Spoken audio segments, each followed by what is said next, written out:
Testing. Should be coming in clear. Alright, let's go ahead and tone down the background music. Now let me get the in-game audio going.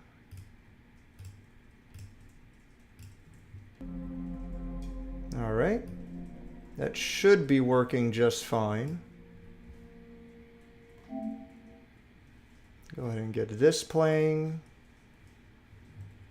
What else? I have to adjust my camera because I didn't do that earlier.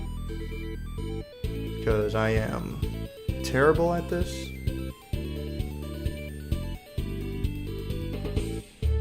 If you look closely at the jumping poses, one of the poses Renata does is the Sonic Adventure pose. Yeah, there it is. That one's fucking great.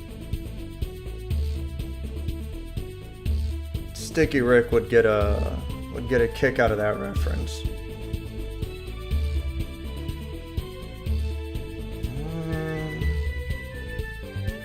I don't know what's with me. I even shaved the other day, but I feel like I look even more disheveled than usual. I think it's about time I just shaved my whole head off.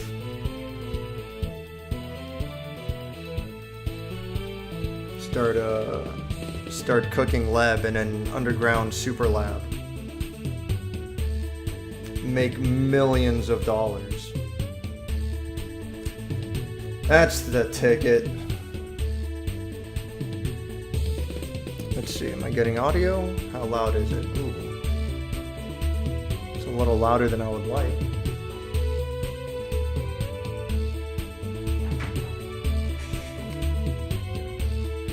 Yeah. Probably tone it just a bit lower still. How's that?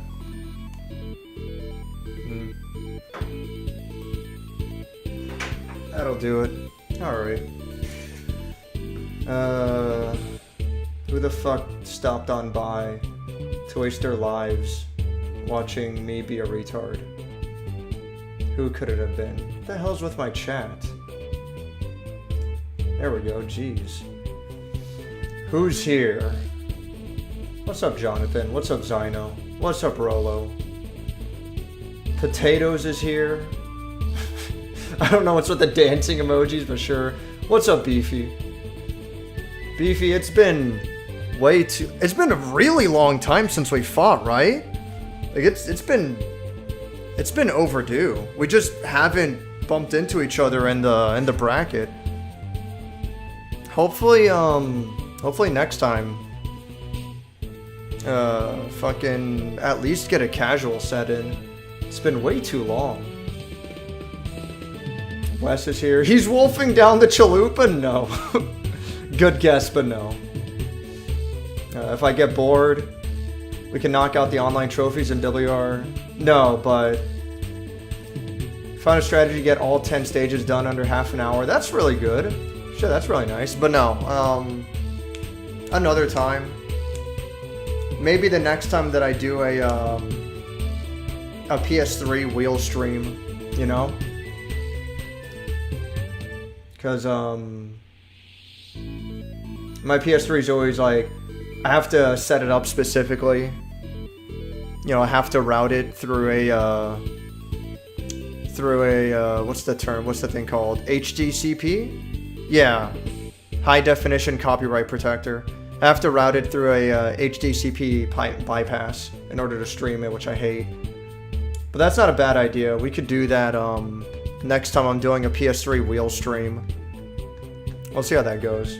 Oh, what's up, Mr. Boko? You'll surely get the platinum, yeah. Mustachio is here. What's up, Default? Gonna miss tonight's stream? Nah, for sure.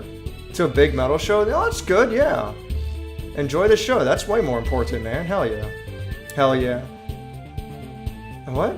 I'm not gonna miss you or anything, you baka. No, have a good time, dude. That'll be awesome.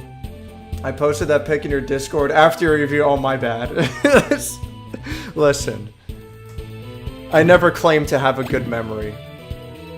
In fact, I can guarantee you that my memory is shit. Baka! No, brother! What's up, Ryan? The dancing emoji was because the stream starting music. I really like that music. Oh, I forgot. Oh, yeah. For a second there, I forgot how to play the game. I really like that music. The music by Spriter Gores. He does fantastic work. He's really fucking good. So, unfortunately, this stream is literally just gonna be me grinding this level several times over for a good fucking while. Until I get enough money for the Platinum Trophy. That's all that's left. And this is the most efficient level, oh fuck, for grinding.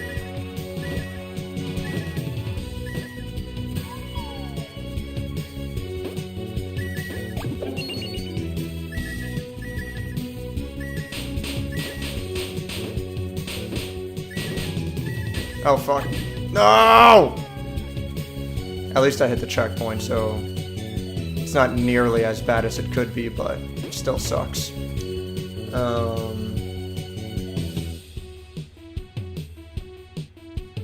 Is okay, what? I shall have a bitching time tonight. No, hell yeah, man.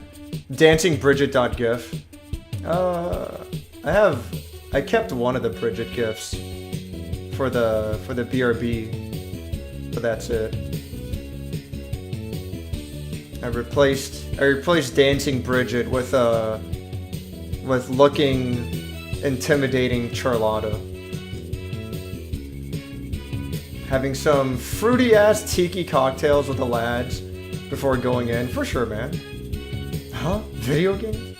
It was instantly after the review on site. I just share with the world what I saw. It's a good reference. It's fucking great. It's really good. That retarded ass fucking Sonic Adventure 2 pose is fucking hilarious. Oh shit. It looks quite uncomfortable.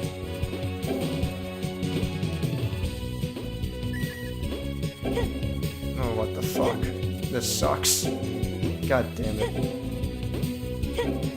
There we go. Yeah, and I still have, God damn it, I still have enough health. I should be fine.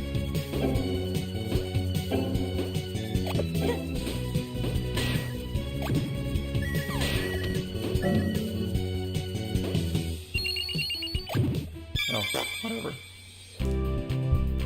Let's fucking go. Have fun being a Frogun gal, for sure, man. Thanks, dude. He is actually playing the game. Well, there's not much, since I'm just repeating the same level over and over, it's a little bit easier for me to, like, pause briefly. I don't have to pay too much attention to the game for once.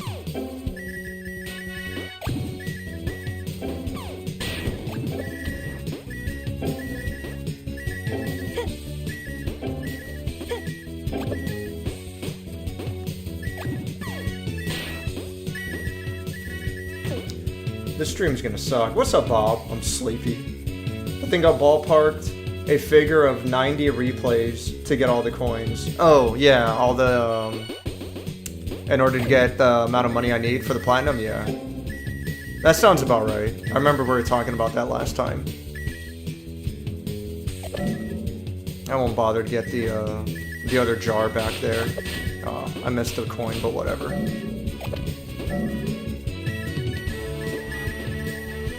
Oh no.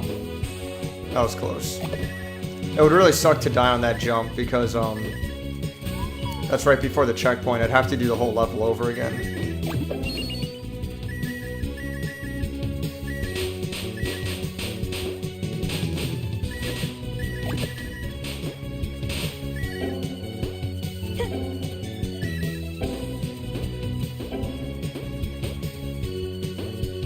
This is probably the hardest part of the level. What a pain. Oh, there's another green coin over here. There we go.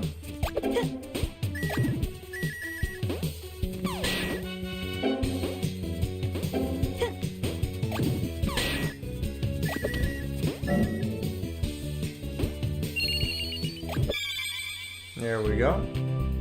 Retarded? And it's from Sonic Adventure 1, yeah. Did I say Sonic Adventure 2? I don't remember what I said. But yeah, pretty sure it's from Sonic Adventure 1. I'm gonna change this fucking stupid ass helmet. Oh, that's right, I'm not even playing as Renata. I'm still gonna take off the stupid ass frog helmet.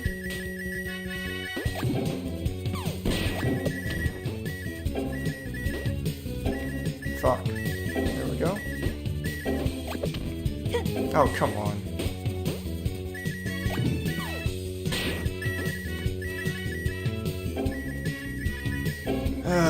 Hopefully, I get this done and over with sooner than I expect. Oh, god damn it.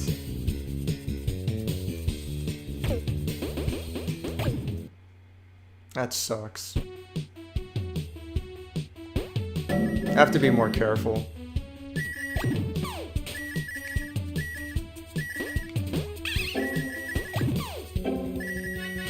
I really hate, I mean, trophies are a complete, trophies and achievements are a complete fucking waste of time anyway. But if you're gonna do shit like that, like what's the purpose of this? This is so stupid. It's such a waste.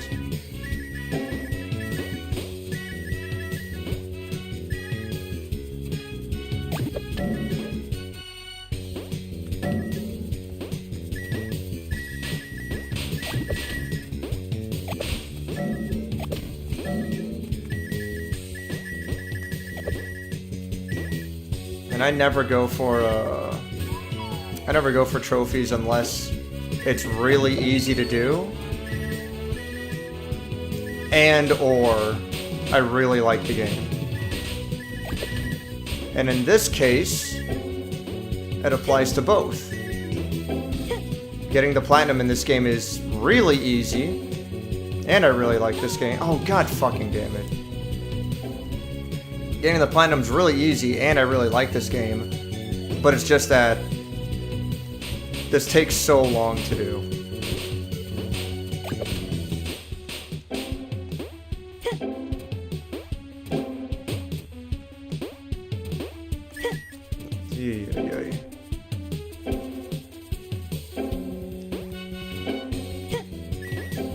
Motherfucker, oh my god. I hate it here. That one segment is, that's what makes this way more annoying than it needs to be.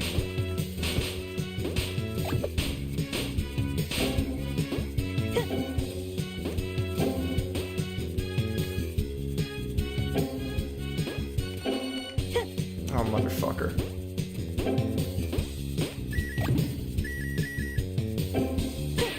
Oh lord, whatever. I didn't think I was gonna reach.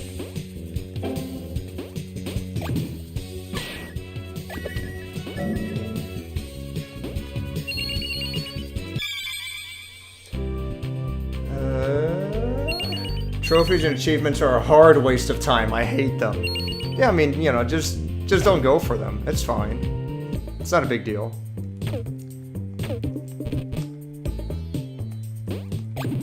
Let's see. What image do I want now that I'll use for the next inevitable thumbnail?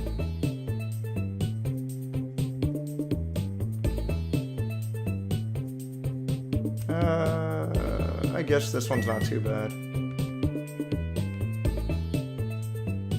What's with that one? Oh, okay, that's kind of cool, yeah.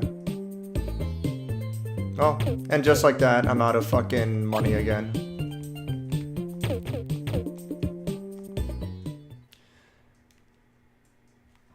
You tell me, you're doing it, yeah. That's fine, I mean... I really like this game. And, all the achievements are really easy. Including this one. It's just that this is the only one that, like, actually takes a while. Which is unfortunate.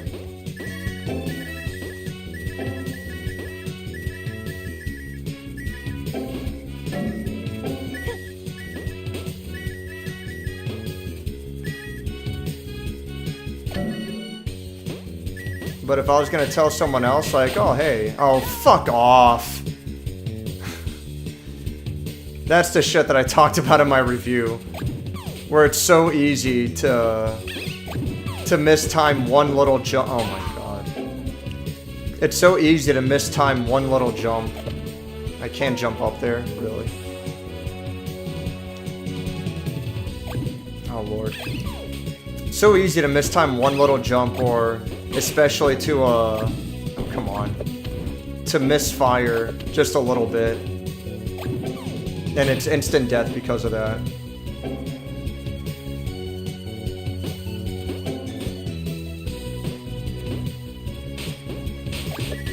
There we go.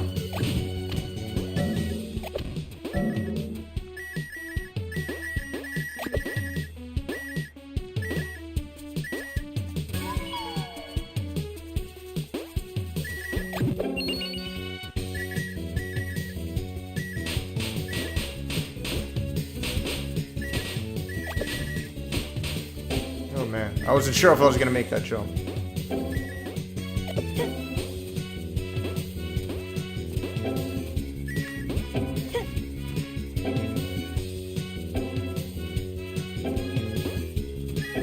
Fuck. That segment is so fucking annoying. Sucks. Really easy and like the game? That doesn't make any fucking sense to me. I dot the most annoying games that I hate. What? Wes, please proofread your sentences. You mean you do it for the most annoying games that you hate only? I assume. Oh, you know what? I think Kenny... And what's up, Kenny? What's going on, man? I think I read you said something about scan lines. Maybe I should, go to the options and apply a visual filter. Oh, come on. That way, the stream might possibly be slightly more interesting to look at. Which I highly doubt, but at least it'll be something. Can I do that from here? There we go. Retro, TV, arcade, LED. Let's do the retro for now, see how that looks. This looks really bad. I don't give a fuck what anyone says. There's got one of those, oh, you got a retro tank, nice. It does composite plus scan lines fall. Yeah, I've heard. It's really fucking nice about that. Oh my god, this looks so fucking bad. But I guess, like, you know, it's trying to simulate a, kind of a composite look. I can kind of see, I mean, fuck, not even composite, dude. This looks like RF. Like, this looks so fucking bad. Holy shit.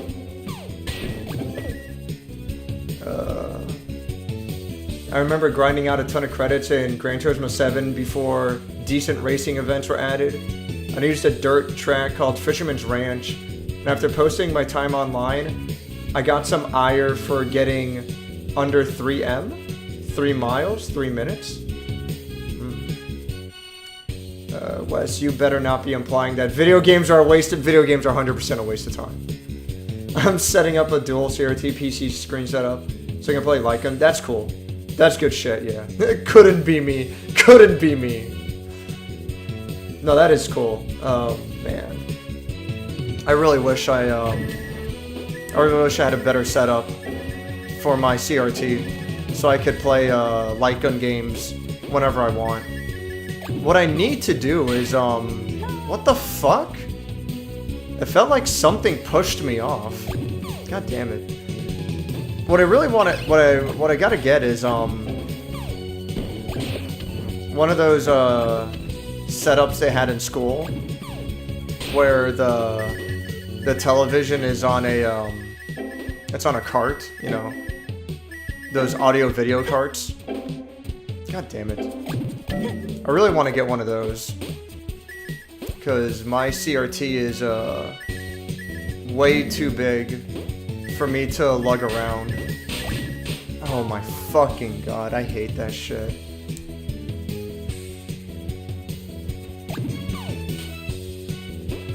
I fucking hate it. When I just... Oh, come on. When I just barely miss my fucking jump.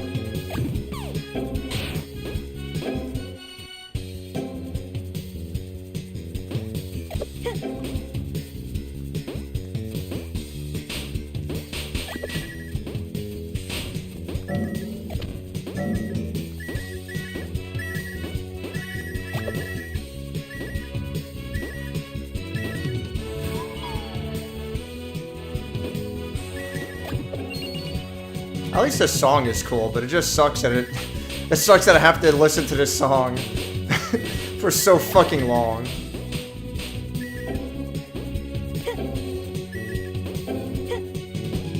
I mean, I wish I could pick the song myself. There's other songs I'd much rather listen to.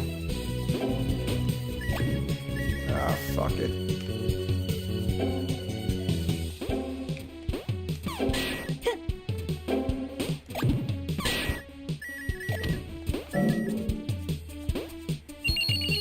Screw this filter. Try the... Oof, man. I'm probably not going to like that very much. It's pretty bright. Send you a video of what it looks like in Discord. Okay. Alright, video games aren't a waste of time. They just ruined my life. Sounds about right. Oh, man. I don't like this filter at all. Ruining your own life is kind of base, to be honest. Video games are not a waste of time. I could be doing crack. God damn it. Oh my god, this filter is awful. It's so bright. If video games were a waste of time, then they'd be fun. There you go. Boko's got the right idea. It's all a fucking trick.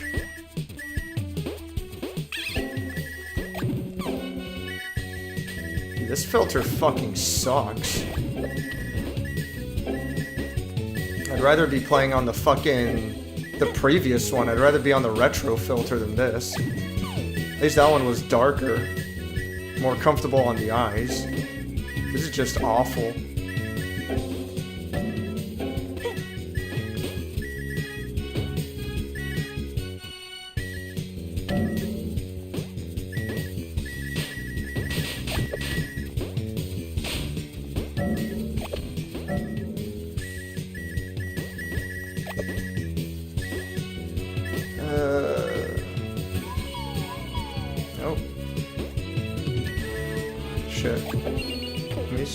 When I see a game that has content that doesn't match the currency grind, makes me wonder if there are segments left on the cutting room floor. I mean,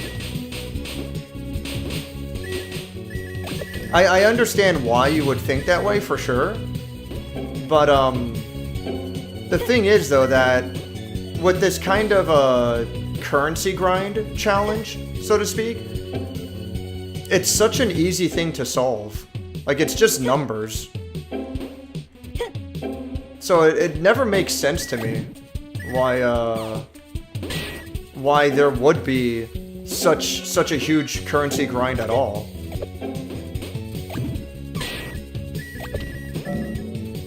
Oh, that's enough of this filter. This fucking sucks.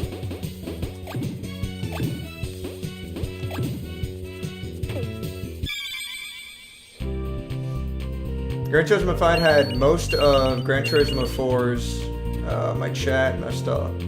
Racetrack buried in the code on disk. Modders found the access key to race on those courses. My favorite being Yosemite National Park. That's annoying. That that it just had the courses on there, and it's just, you know, they're just normally inaccessible. That's always obnoxious when, like, the work is already done. And, I mean, at that point, like, it doesn't have to mean anything, just, you know, just let you fucking race on them. I don't know, it's whatever.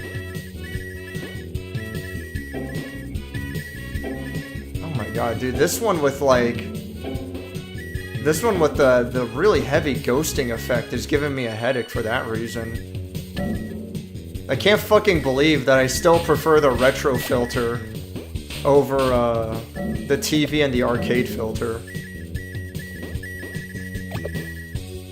Oh my god, this ghosting effect is so excessive. Why is it like that? That's so unnecessary. If your game has to get through the entire thing only to still need hours and hours of grinding, if you want all the extra items, I will simply not do it, yeah? I can't argue against that, honestly. You definitely have the right idea.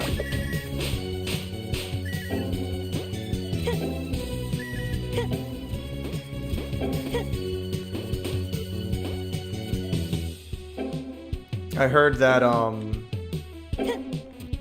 speaking of fucking grinding for currency, god damn it.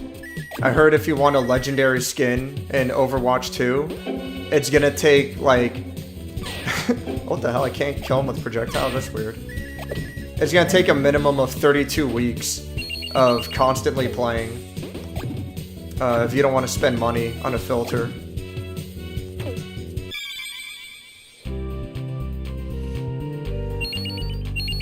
Ratchet & Clank 1 had the same issue. Fortunately, there's an easy level escape glitch in Blackwater City where you can form infinite spawning bolts by tapping down the fire button in one spot. Well, thank God. Thank God for that. Oh man, I don't know. The scan lines on this one fucking sucks too. I can't fucking believe that as fucking bad as the retro filter looks, I think it's better than all these filters. Because the retro filter is like really bad looking, but at least it doesn't give me a headache.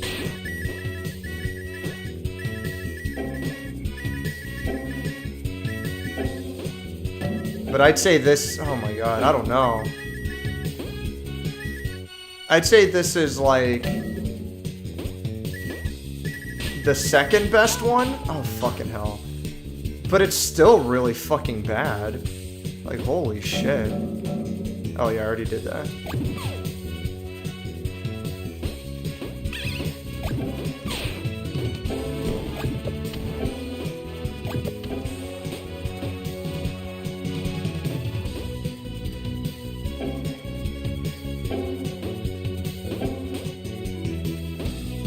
Alright, let's try this again. Oh my fucking god, dude. Fucking hate it. Why does it have to be this way?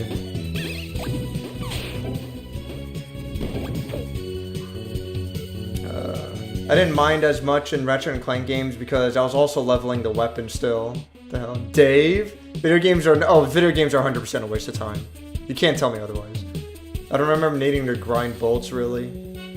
Now that I think about it, how were you playing PS2 light gun games? Through a FrameMeister? Yeah, I mean, it's not just a FrameMeister. So, you plug... How can I put it? So you have the PS2. Oh my... Are you fucking kidding me? It has the target on the enemy, and like, somehow I still fucking miss. So you have the PS2, and then I have component output. That goes into a component splitter. From the splitter, one goes into my CRT TV, and that's what I actually play the game off of. Then the other splitter, the other half of the splitter, goes into the FrameMeister. Now, if I wanted to, from the FrameMeister, well, well, okay, so from the FrameMeister, it goes into the capture card. Now, if I wanted to, from the capture card, I could plug that into a, you know, into my my flat screen. Although that's not really necessary because I'm not going to be playing off of that. But I could, you know, from the FrameMeister, or from the FrameMeister to capture card to the flat screen. But, you know, again, I don't have to do that because I'm not going to play off of that. But from the capture card into my PC to record. So it's a process, and it sucks. But there you have it.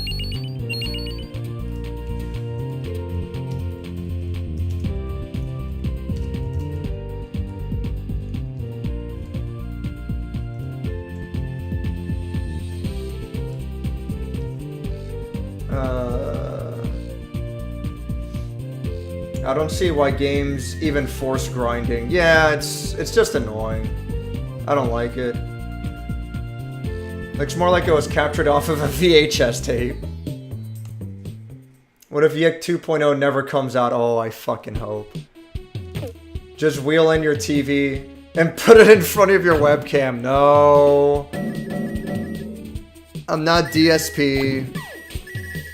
None of that fucking shit.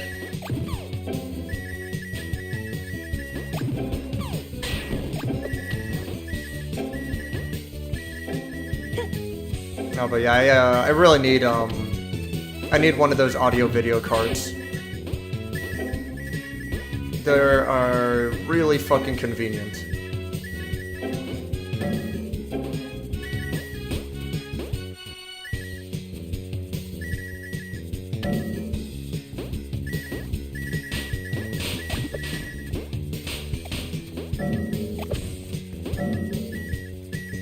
And I definitely plan... Oh shit, I fucked up.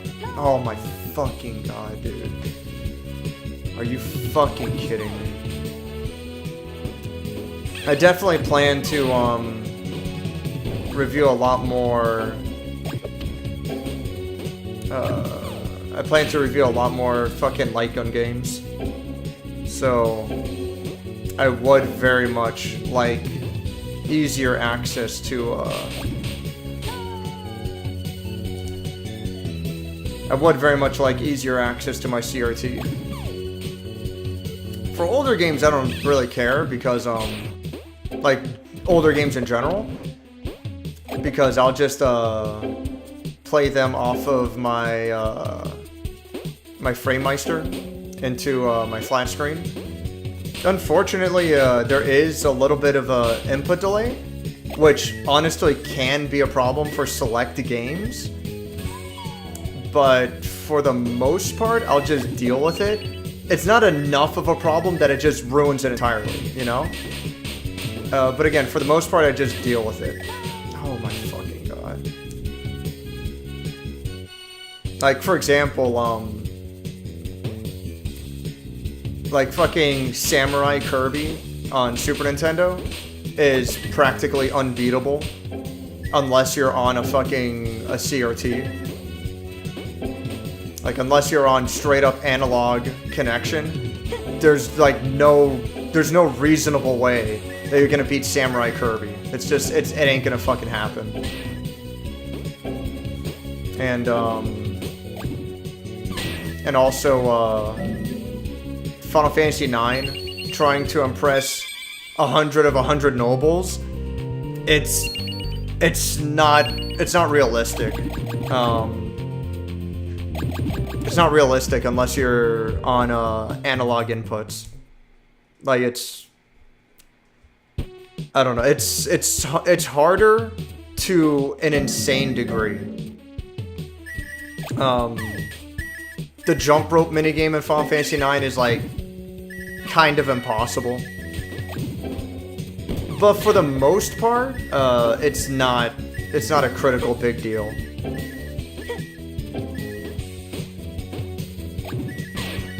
So like I'll just you know, use my FrameMeister, play it on my flat screen, just keep it simple like that, you know. Ideally, I would prefer to to play on my CRT, but it's just too much of a hassle. But with light gun games, I don't have a choice. Light gun games don't fucking work on a flat screen. Period. Like there's nothing you can do. There are alternatives getting made. Thank God. Like finally, it's been way too long. For the moment, for as far as I understand, they're only usable on PC. But if there's light gun alternatives that I can use natively on original hardware, like on my PS2, on my Dreamcast, you know, if I could buy a new light gun that just works on a flat screen, like that would be a fucking godsend. I'd be willing to pay a decent amount for that. On my big CRT on an AV card, yeah. I bought it from Home Depot. I need to get one of those really bad. Did Past West really spend $500? I mean, maybe. Sometimes you do what you gotta do. How much is it gonna be for me? I'm waiting for it to load up.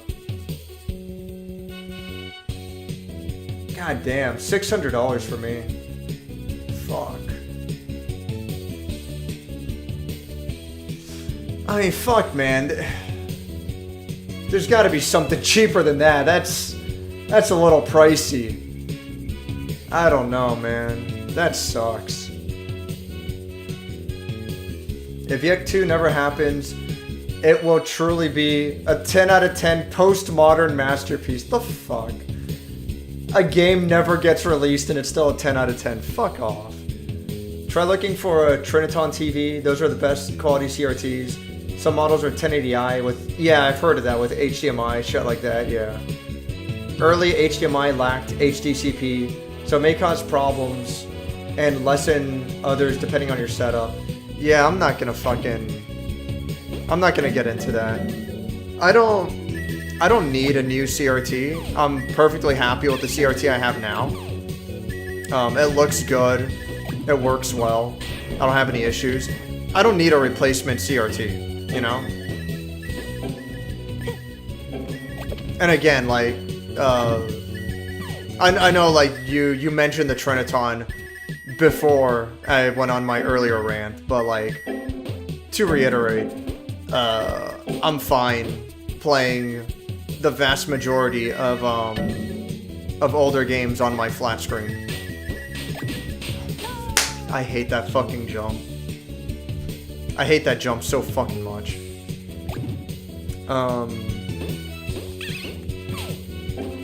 It's really convenient to just to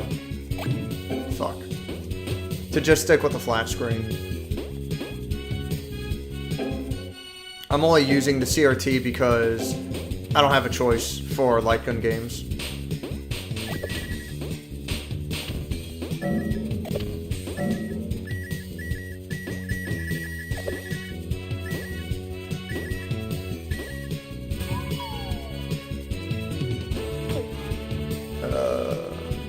Because gamers see bigger number equal gamer think better game. In this case, bigger number equal bigger challenge. I hate it. Gamers truly are the biggest retards. It's true. I feel like currency grinds are because it sounded fine on paper, but they didn't rebalance it as they kept adding items. Maybe it's a joke in some cases, or they want you to keep playing longer. Yeah? I think that's more logical than cut content. I mean, it's definitely a case-by-case basis kind of thing. Oh my fucking god. It's definitely a case-by-case basis kind of thing, and we can never really know unless the developers, you know, say something themselves. And for all we know, like, they could be lying or making up excuses. I'm sure that is much more common than not. Oh my fucking god. Oh my fucking god. I hate it. Fuck my life. Oh, I made it. Barely. I like have almost no fucking health left.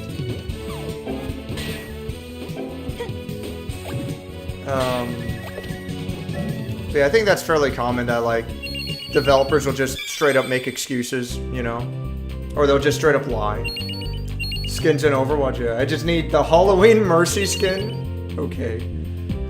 This arcade filter is just like these awful glasses. I'm taking back for a refund. It's warping my perception in a detracting way instead of improving vision. Yeah, that doesn't sound right. That definitely sounds like something you better fix. Filters are almost always bad in games, and I will not concede this point. You shouldn't. You shouldn't concede on that point. Filters are like... I don't know what to tell you. Like, they're almost always fucking terrible. It is so rare for filters to, like, actually be good.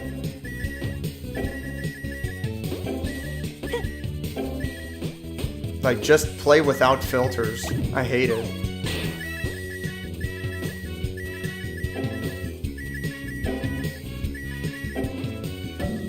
Maybe after this level, I will buy more stuff in the shop.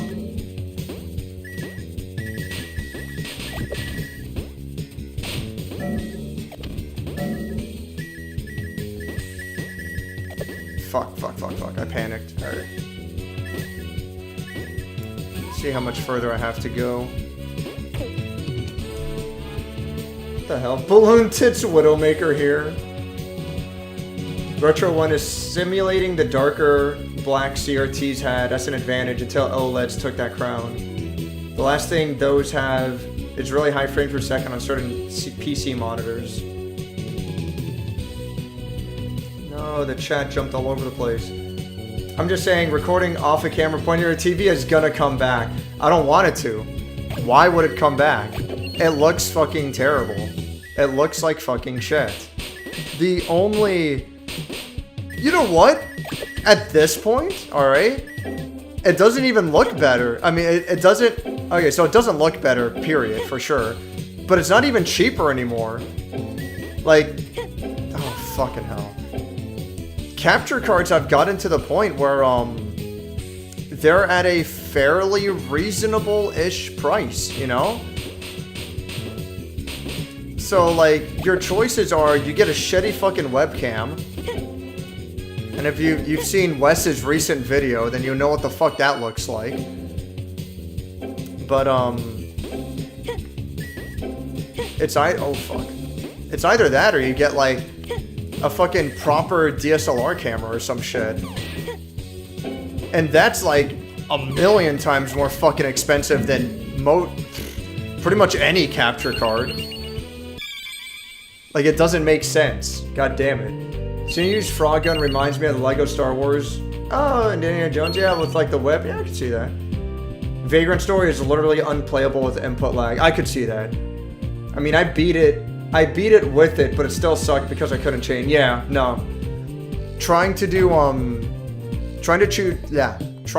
chain attacks with any kind of input delay in Vagrant Story is like, it's awful. It's horrible. Like, it's not fucking good at all. Give me this one. Give me this one. Give me this one. I don't think there's much left that I care about. Give me this one, this one. Alright, yeah. There's not a whole lot left that I care about, so I'm just gonna, like, start buying shit. Give me this, and this, and... Oh, I can't, alright. Yeah, I still have a long fucking way to go. I did 100 on my second try on Final Fantasy 9 on Xbox One on a flat screen. God damn. On your second try, dude? Fuck my life. I don't know. I mean, good on you. Honestly, the best I could do is 99. I tried so fucking hard. I just could not get 100 out of 100. And it made me feel like shit.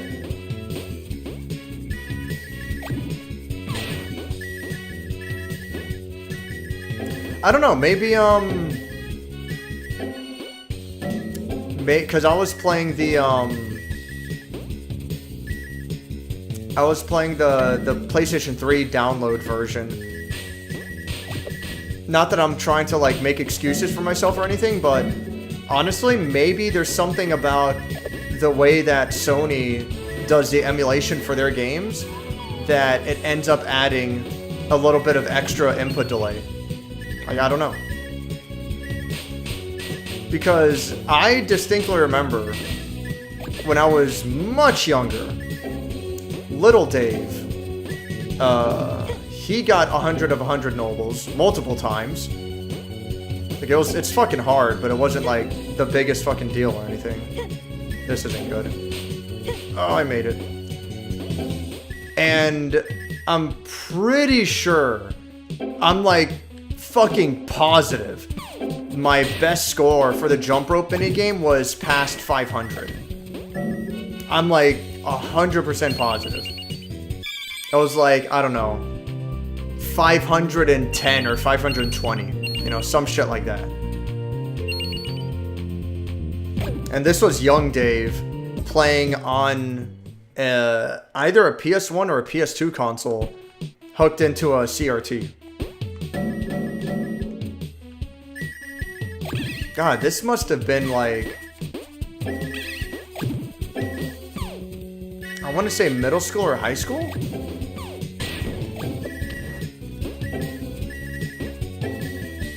Yeah, I want to say high school. That sounds about right.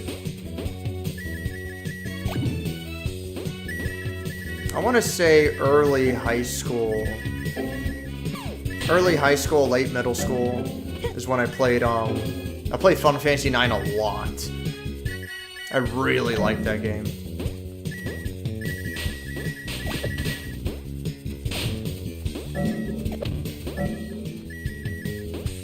God damn it. Ah.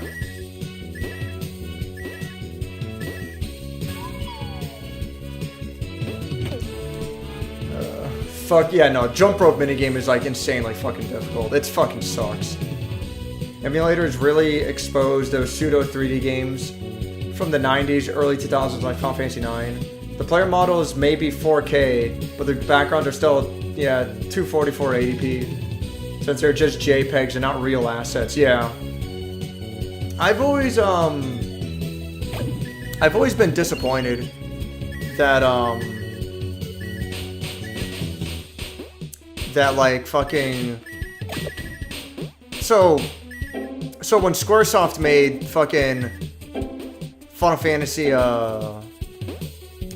7, Final Fantasy 9, they made, you know, they made the pre-rendered backgrounds, you know? They made that in a separate program and then imported them into the game, obviously. So we don't know what the original resolution that, you know, what they originally made the base resolution at. But we can assume that the resolution they made it at was much higher than what ended up getting used in the game, you know? Because even in the original game, like, just the original, you know, the original PS1 copy of Final Fantasy VII into a CRT, you know, playing the game the way it was originally designed and shit. Even then, the backgrounds are like really blurry, you know? They don't look bad, but like, it is what it is. Like, the backgrounds aren't necessarily ideal. So what I'm getting at is that when they made those original backgrounds, they didn't make them to look like shit. They didn't make them to look blurry. That was just, you know, the system limitation that they had to work with. So they, oh fuck my life. Oh good. They made those original backgrounds at a I assume at a higher resolution, you know? But no doubt what we ended up getting is that they must have lost those original assets.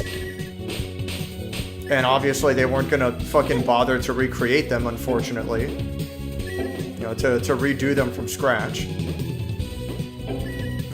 they'd probably fuck it up anyway.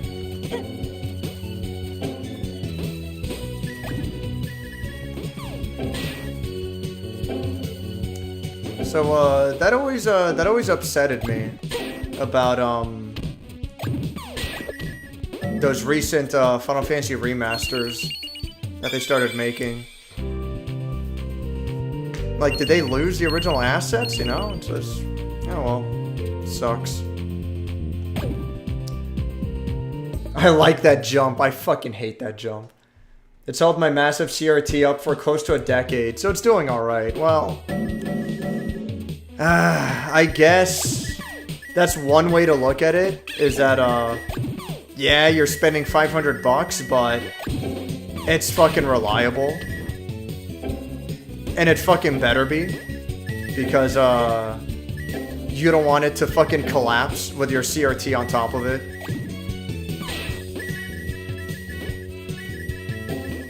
So that's one way to look at it for sure. I'm gonna have to heavily consider it. It just fucking sucks, but whatever.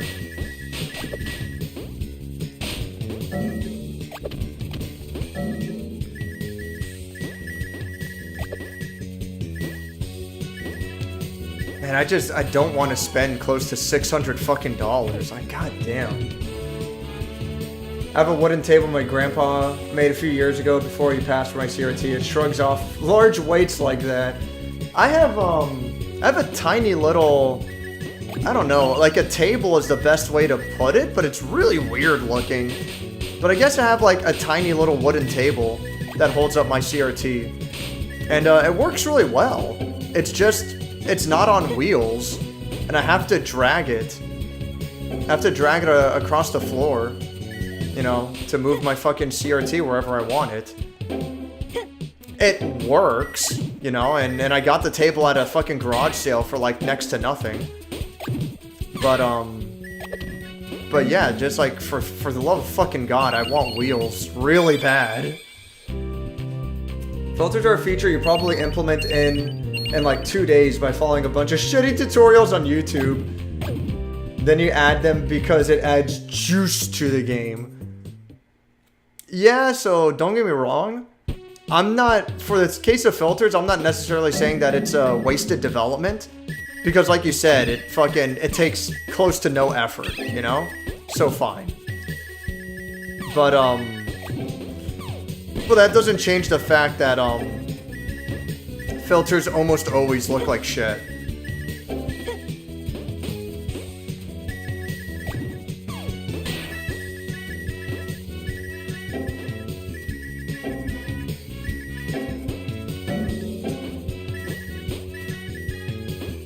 Like, if I have the choice between filters or no filters, I'm going, oh, motherfucker. Ugh, I made it. I'm going no filter 99% of the time. Oh, shit. Like, just give me the raw fucking game, you know? What are you trying to hide behind the game? You're trying to hide that the game looks like shit? Because then you've got a separate problem.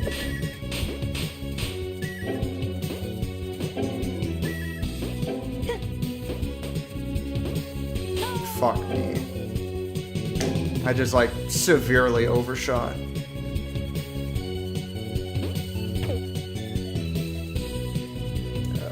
I fucking hate everything. My dumbass carved my name in a couple of spots. I had a weird possessive phase as a kid.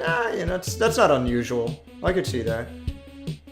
That was the last hurrah of that webcam. It doodly served and then passed away. Yeah, that webcam looked fucking bad when I was like, holy shit. The only way filter would work well would be to simulate the actual screen the game was built for, rather than putting something over the existing resolution. The current methods muddies the image. Yeah, I think I get what you're getting at, and I agree. That would be nice. You would essentially be, you know, working with the quote-unquote filter from the ground up to make it look good with the game.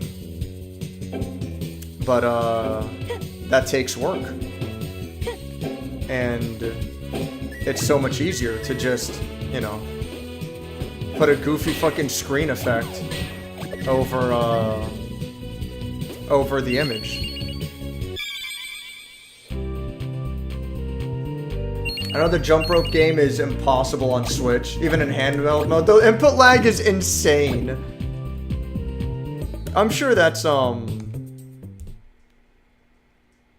like with most of the remasters in general. I mean, it's so fucking shitty. It's like, I don't know, man. Like, who designs these fucking games, you know? Who makes these fucking decisions where it's like, well, you know, it's an RPG, so input delay doesn't even matter, right? It's like, what the fuck? I mean, you're not wrong if you put it that way. But then you don't consider the infamous jump rope minigame in your own fucking game that you're making a remaster for? Oh, motherfucker. That you're making a remaster for? You don't fucking...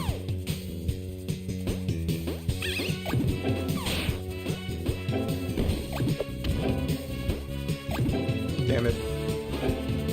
You don't consider fucking... I don't know, it's just annoying. Like, fucking, on that Super Nintendo Mini Classic console thing that I got, you know? Samurai Kirby is literally unbeatable. There's just no fucking way. It's impossible. There is way too much of a fucking input delay. It's pretty fucking severe. Like, it's fine in normal circumstances, you know? Like, it's not unplayable. But for Samurai Kirby, like, there's just no fucking way. It's not fucking possible. And I beat Samurai Kirby on the remake for the 3DS. No, it was the regular DS, right? Pretty sure. Kirby Superstar Ultra Deluxe, I think, was a DS game. But I 100%ed it. I really liked it. And I beat Samurai Kirby fine, you know, like, it wasn't the hardest thing in the world. But on the Super Nintendo Mini, like, it's just fucking impossible. It's not realistic at all.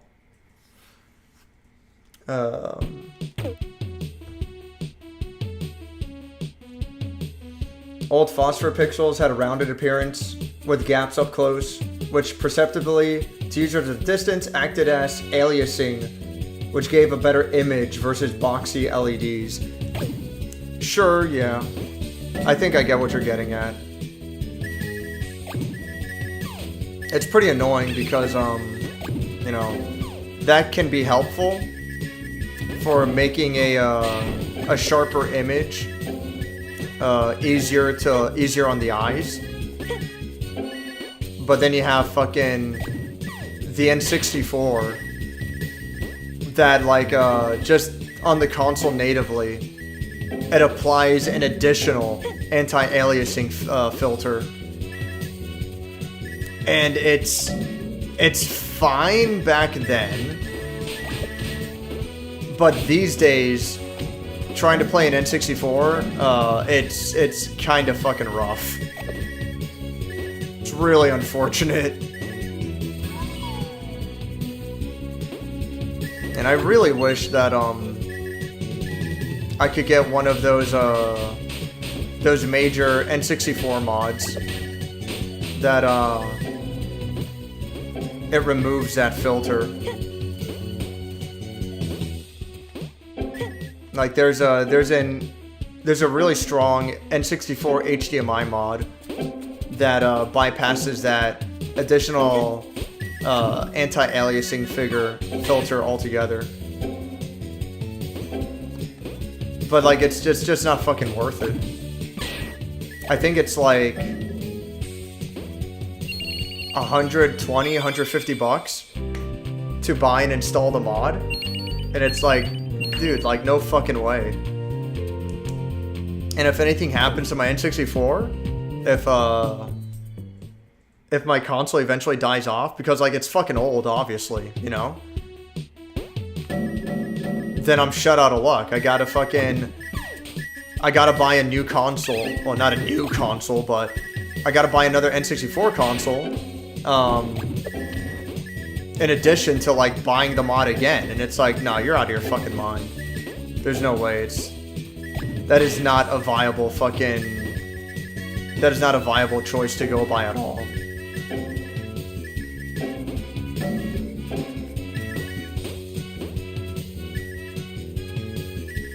For the most part, I would recommend against modding consoles. I mean, it depends on what you want to do, but the way I look at it, you're much better off buying a RetroTink. Even if modding the console would be cheaper, you know? Or you can get a plug-and-play option like the GameCube HDMI device, where you just you plug in this block into the audio-video ports on the back of the GameCube, and then you plug an HDMI directly into that. Supposedly that works surprisingly well, especially for a plug-and-play option. So if GameCube's all you care about, then that's a fine option. But for the most part, just get a fucking RetroTink. Just get a RetroTink, because even if it's cheaper to mod your console,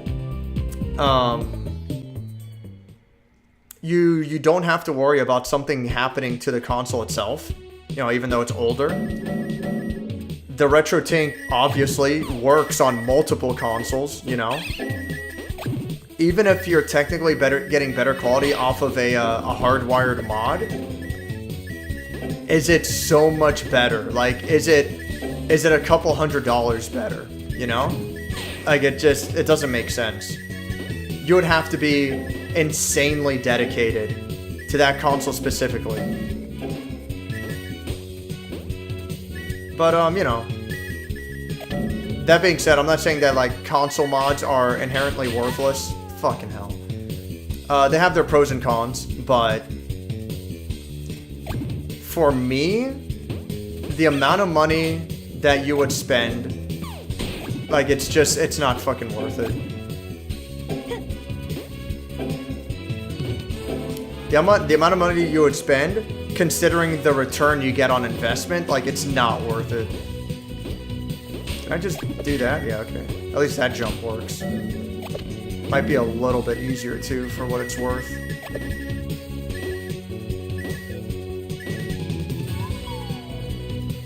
I'm getting thirsty, so I'm about to drink my Dr. Pepper. I think part of how it runs is due to the backwards compatibility. PS3 is system on a chip. Normally those consoles that have the support of the motherboard, RAM, etc., not just a CPU. Okay, I could see that. That's an interesting way to look at it. I think you need 1,000 to get the Final Fantasy IX Jump Rope trophy? No way. Yeah, no, so like, getting all the trophies on fucking, on the remaster of Final Fantasy IX, like, that's not realistic then. There's no fucking way. Like, I don't know how, but the only reasonable way, like, you'd have to fucking cheat. Like, that's fucking insane. Even on the original release, you know, on like, oh motherfucker. Even on a PS1, on a CRT back in the day with 0 input delay, you know? Even under perfect fucking conditions, that's still fucking insane to get 1,000.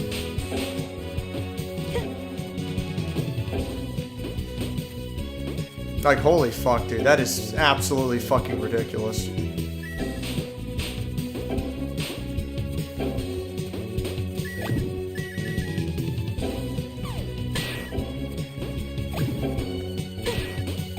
Oops.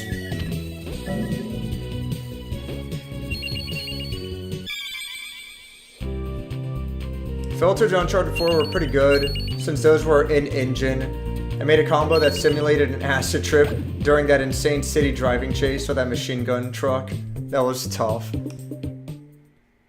I know what you're talking about. Last of Us 2 had similar filters. But they're equally worthless. Like, they can be quote-unquote fun to mess around with. But realistically, would you ever actually want to play the game like that? Like, oh, this is kind of goofy. Oh, this is kind of cool. But I mean, like, that is such an awful way to actually play the game. And the way I look at it, if something comes down to like, oh, this is kind of goofy, this is kind of cool. Alright, let's say that wasn't in the game at all. Would that sully my opinion? Like, I've never played a game before and I'm like, yeah, this game was really fucking awesome. I love this game, but damn. There was nothing pointless in it that was fun and goofy. It's like, what a shame. Everything about this game had a reasonable purpose to it. If only it had something that I would never actually want to use.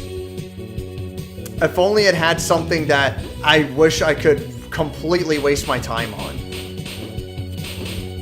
How unfortunate that the developers didn't waste their fucking time on a pointless feature. Like, that doesn't make any fucking sense. You know? Not only like it doesn't make sense to me, like it doesn't make any sense, period. So fucking, you know, whatever, like. That's why I don't give a shit about filters. I think they're fucking dumb. Bold of you to assume that they played the game they developed. I mean, yes. I think Final Fantasy IX was bad. You're looking into Chrono Cross. Square did their boy so dirty that the PS1 original I gave Wes runs better. Yeah, I'm willing to fucking bet.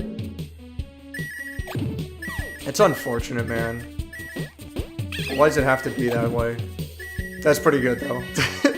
Bold of you to assume that they play their own game. It's like, yeah. Fair point. Fair fucking point. God damn it.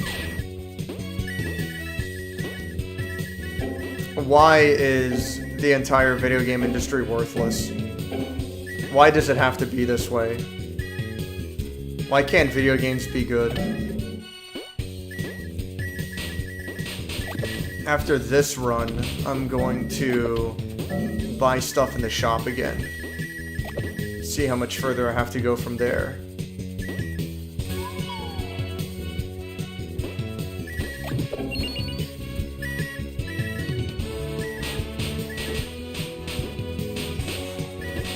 That's pretty fucking great. Bold of you to assume.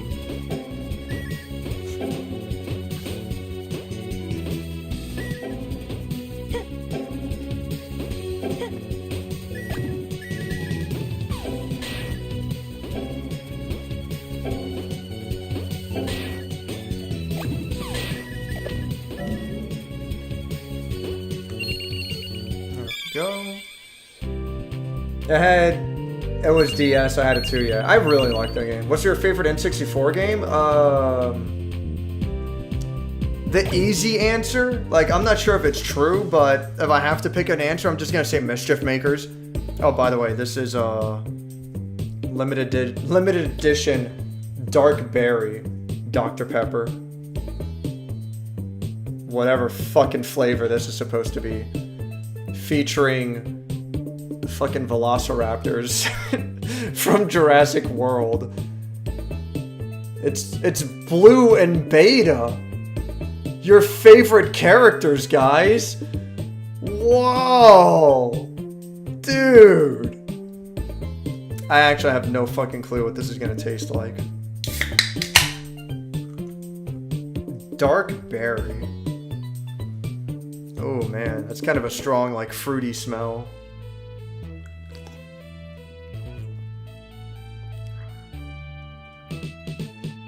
It's not bad. It's basically cream soda.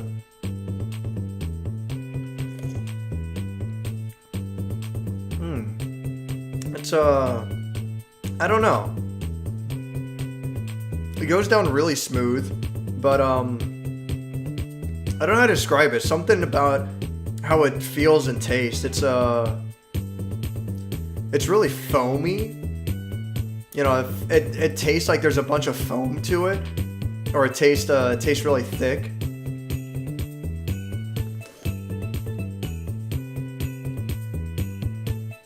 Yeah. It's interesting. It's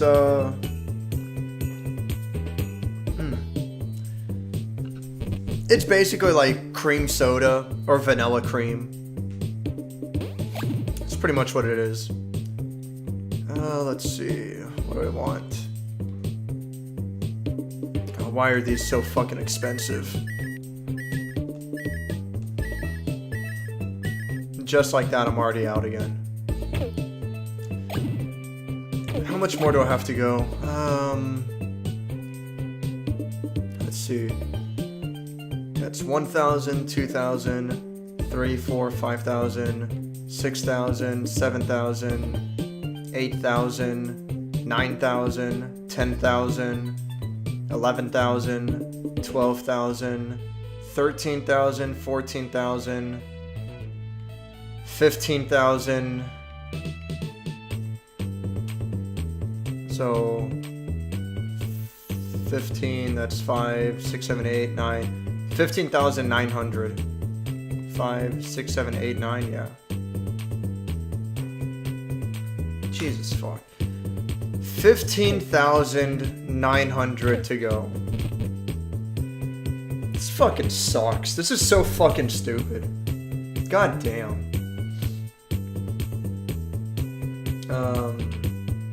Oh, Doom, favorite N64 game. Yeah, I don't know. Mischief Makers.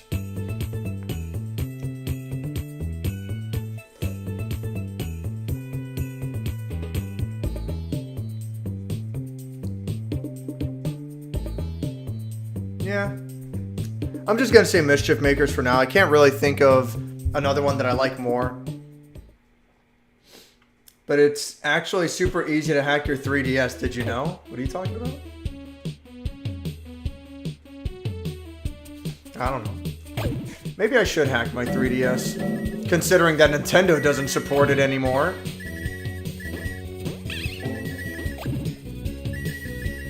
Like, fuck, if Nintendo's not gonna care about my previous purchases, and they're not gonna support the 3DS anymore, then like, alright, fuck you then. I'm just gonna hack it. Like, I don't think I'm being unreasonable. I'll be fair. If fucking, if Sony is gonna continue supporting the PlayStation 3 for the time being, you know, until they finally decide to shut down the PlayStation Store, then it's like, alright, you know. I won't hack it just yet. Who knows, just in case there's some kind of fucking online game, like God forbid, Operation Raccoon City. There's some online game that I still want to play. If Sony still supports the PlayStation 3 and it's still possible, then it's like, oh, fuck me. I killed the fucking enemy that I needed to use for a grapple point. But yeah, if Sony is still gonna... God damn it. If they're still gonna support the PlayStation 3, then alright, I won't hack it yet. I would still like access to any online features it might still have, you know? So that's fine. But as soon as they're like, hey, servers are shut down, you can't even download your previous purchases anymore, that's it, it's done, it's over. Once that becomes the case, then it's like, yeah, fuck it. Let's see what PS3 hacks people have come up with by now.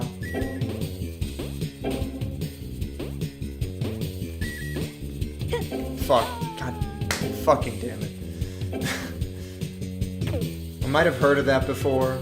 Oh. There's so many ways to enable homebrew on 3DS. including the game Cube Ninja. Alright. The cheapest HDMI mod is Nintendo's great Virtual Console emulator on Wii U that secretly played every prior generation hardware perfectly once you hack everything, which was a pain. That's another one. The Wii U, you know, might as well get around to hacking it. I think, if I'm not mistaken, for the time being, Nintendo still supports the Wii U. I don't know about the 3DS. Maybe they still support that for the time being too. But as soon as those stop being supported, then it's like, yeah, fuck it, you know? Oh my fucking god. So Rick, do you have any plans streaming in the future? Yeah, that's a good point. Rick hasn't, oh my god. Rick hasn't streamed anything for quite a while.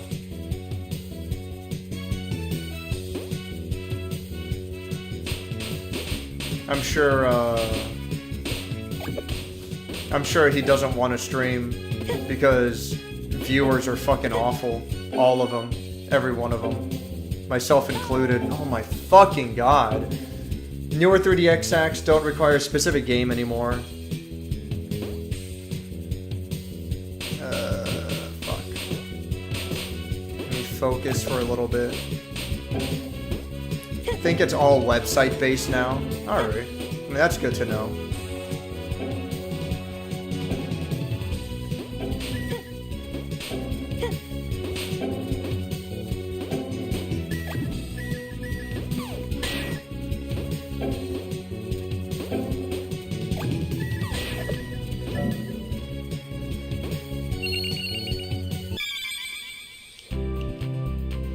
Depends on how you want to do it. Some use the browser, some just dump the files on an SD card.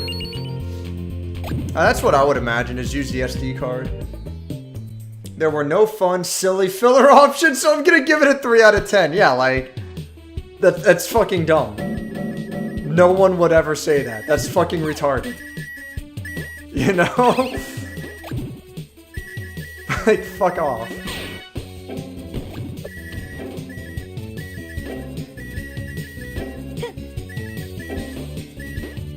I want to be clear that is completely different from optional costumes in games like Resident Evil. Those are fucking cool.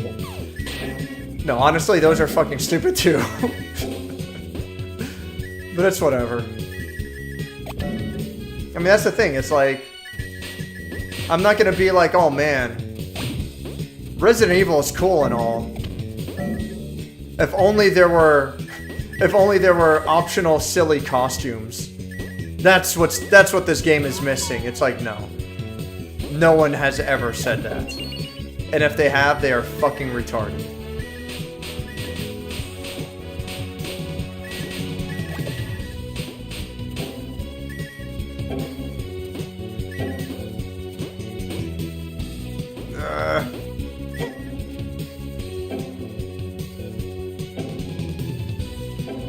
Oh, fuck.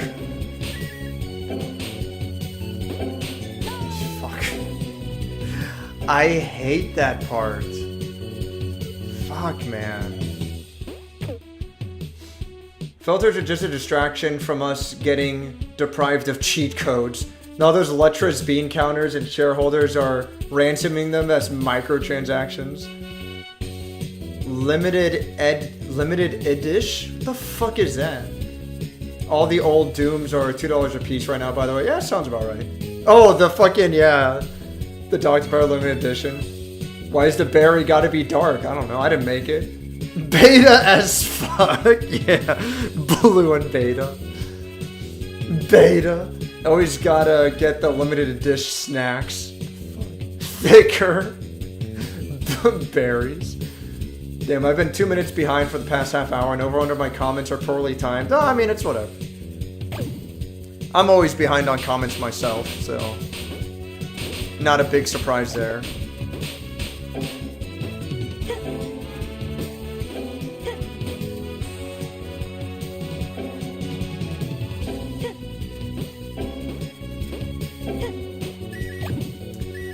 I'm thinking I should just skip those 2 green coins entirely. Like, it's not worth it. I end up delaying the, like, if I do the run perfectly, it's like a minute 30, a minute 31. What? A minute 26? It must not count deaths. Yeah, that's what it is. Whatever. But I'm definitely wasting a lot of time. By going for the green coins and then dying anyway. So it's just not worth it. Fuck, man. If someone could, like, give a rough estimate. Or if someone could, like, do the math for me, I'd really appreciate it. Let's say that I am making, let's say on average, I'm making 370 coins every 2 minutes, okay? 370 coins every 2 minutes. How long will it take me to make 15,000 coins? If I'm making 370 every 2 minutes, how long will it take me to get 15,000?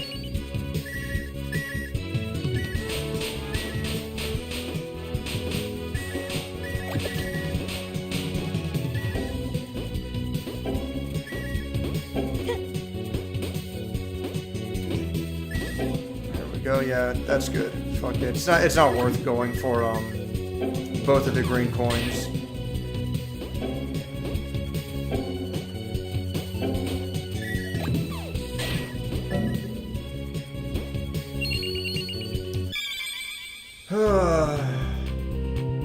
DS games through Virtual Console might still be the only way to fully unlock a Wii U. Haven't kept up with that platform in a long while since I got mine unlocked. That store closure may mess stuff up. Fuck. No, I mean, I get what you're saying. Like, currently, that's the methods that we have, right? Currently, that's the methods that's available. But, I'm sure that in the future, they'll come up with something. They'll come up with something that doesn't require anything specific. Like, it won't matter what firmware your Wii U is on. It won't matter what games you have installed or anything. Because that's the way it always is. Eventually, they figure out, you know, if you're gonna hack a console, they figure out how to get it to work no matter what the model is, no matter what the firmware is, and so on. It just depends on how long you're willing to wait.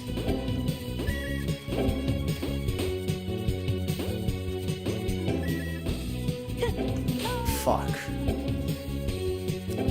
The Wii U's days are numbered since they have shutdown date announced. Yeah. What, I mean, you don't have to. Like, I'd appreciate it, but if you could tell me what the shutdown dates are going to be.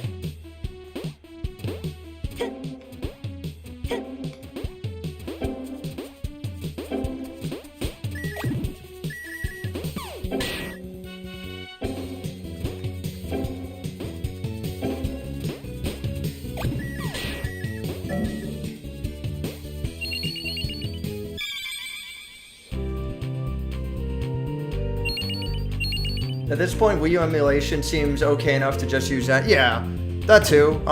Just use the Dolphin emulator. Like, I'm not going to because I'm stubborn and a stickler for, I'm a big sticker for original hardware whenever possible. Or at the very least, like, close enough to original hardware. I ordered the Analog Pocket, and pretty excited for that to come in. And I'm gonna use that to review Game Boy games.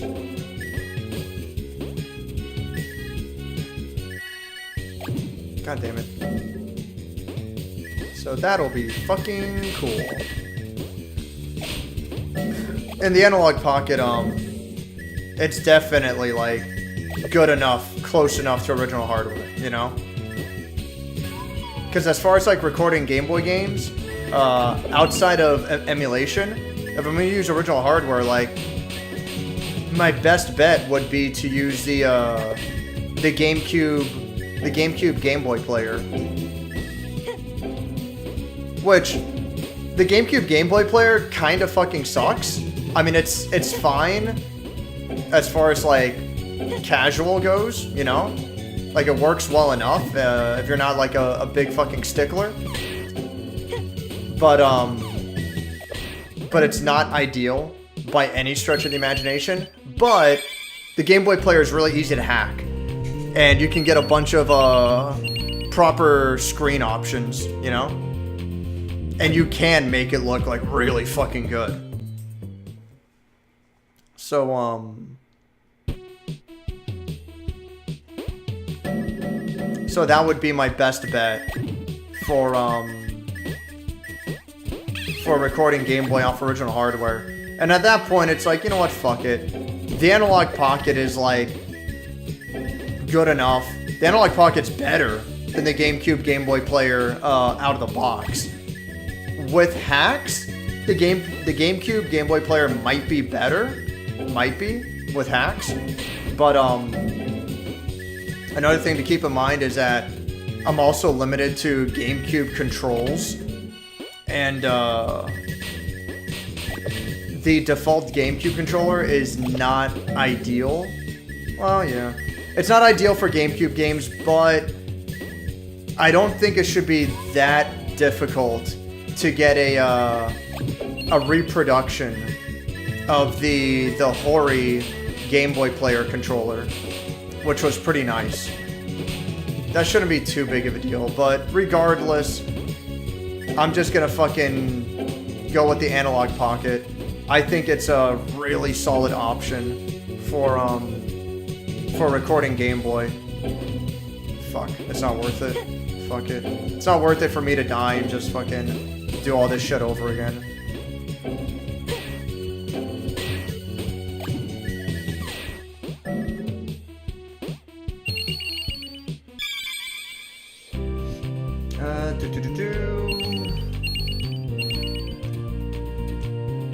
Roughly an hour and a half? Really? I mean, god damn, it feels like it would be that much. It would be so much longer to get the fucking 15,000 coins. I'll take your word for it. That sounds about right for I think Zubity told me the last stream that it would be about 2 hours, and obviously I've played for about half an hour, more or less, by now. So it lines up. But god damn, it feels like it's gonna take so much fucking longer. God damn it. Well, whatever. We'll see. We'll see however long it takes. I might take a short break around 11 o'clock to check to see if I got in the beta for Street Fighter 6.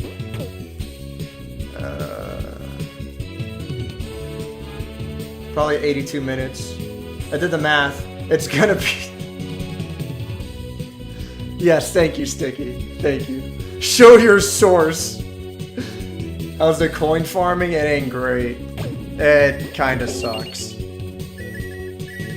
It is not ideal. But, you know, I'm getting there. Doing my thing.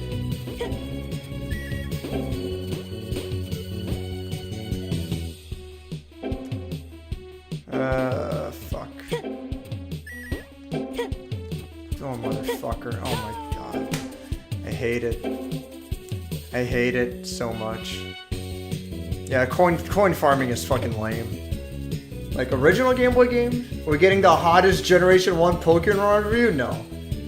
I will never review Pokemon Red, Blue, or Yellow. And for that matter, I will never review, Gold, Silver, or Crystal. that would be a very high Patreon goal. You'd have to pay me the big bucks for that one. Because I have absolutely no fucking interest. Nor do I even have anything to say. You're a match either. Gino just thinks I'm always lying for some reason.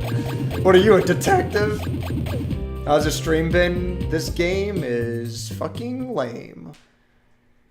I like this game, but grinding for coins is the gayest fucking shit. This is so fucking dumb.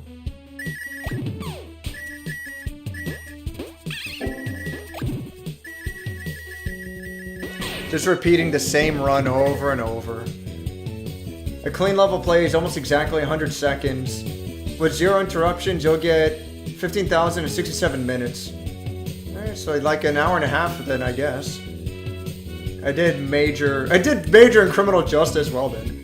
Yeah, 15,000. Get the cross, boys. Yeah, dude, 15,000, it's excessive. It's way too fucking much, dude, like seriously. All these fucking rewards in the gallery, there's no reason why so many of them have to cost, there's no reason that so many of them have to cost 500 coins each. But I've already done the math, and to buy everything I have left, it all adds up to 15,000 remaining. Specifically 15,900. So I mean, honestly, more realistically, 16,000. It doesn't make sense why oh fuck my life. It doesn't make sense why so many gallery items have to cost 500 each. It's fucking ridiculous. I know you're an OG hardware guy, but the truest solution, yeah, it's just to emulate. You'll get the best possible capture. The thing is that, like, so this is going to be an unrealistic example, okay? But let's say it's unrealistic, but I do think it's like completely possible. Let's say that I'm reviewing a game, all right?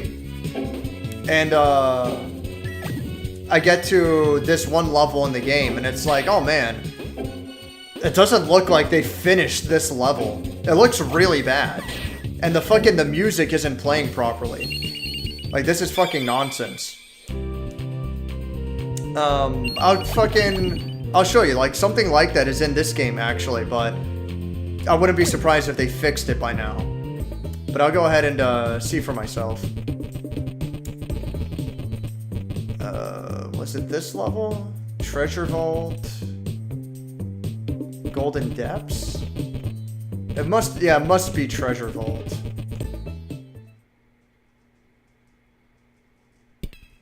Yeah, they still haven't fixed it. Oh no, they did. Okay. Okay, I hear the music playing now. This song's fucking cool, by the way. But yeah, for a second there, it was extremely quiet, the music, so whatever. But originally, this level didn't have any audio playing. And you just heard this like weird beeping sound. If you listen carefully for it. Yeah, you hear that bing? That's all you heard like throughout the whole game, and it was very obnoxious. So anyway, originally that level didn't have any music playing, and it was clearly a glitch. Obviously they fixed it by now. Let's say I was emulating a game, and I get to a level and something like that happens, you know? And I'm like what the fuck's with this? Like, this is not correct. Like, wow, what a piece of shit game. And then it turns out that's an emulation issue, alright? What's worse is that if I'm playing a game emulated for the first time, if I don't know anything about the game, then I have no idea if it's an emulation issue or if that was, you know, a problem with the original game. Like, I can't know. The only way for me to know is that, like, alright, I better fucking look up footage of this level on YouTube and see, like, how someone else played it. And then at that point, it's like, well, this guy also played the emulated version. Or there was some other issue, and it's like, you know what? I'm not going to bother going down that road. That's excessive.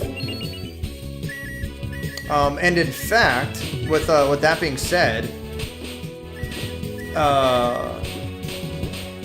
with fucking, so I have the Game Boy Advance EverDrive, alright? And it works fantastic for the most part. But I've already, oh my fucking god, are you serious? I've already noticed, really weird glitches. Hilariously with fucking Guilty Gear Advance, of all games, you know? I've noticed really weird audio glitches that, like, don't seem correct at all. Like, there's no way this is how it was intended. But I don't know. Maybe the sound test is just completely fucked in Guilty Gear Advance, you know? Maybe the EverDrive Advance is, you know, emulating it properly because the sound test just doesn't fucking work.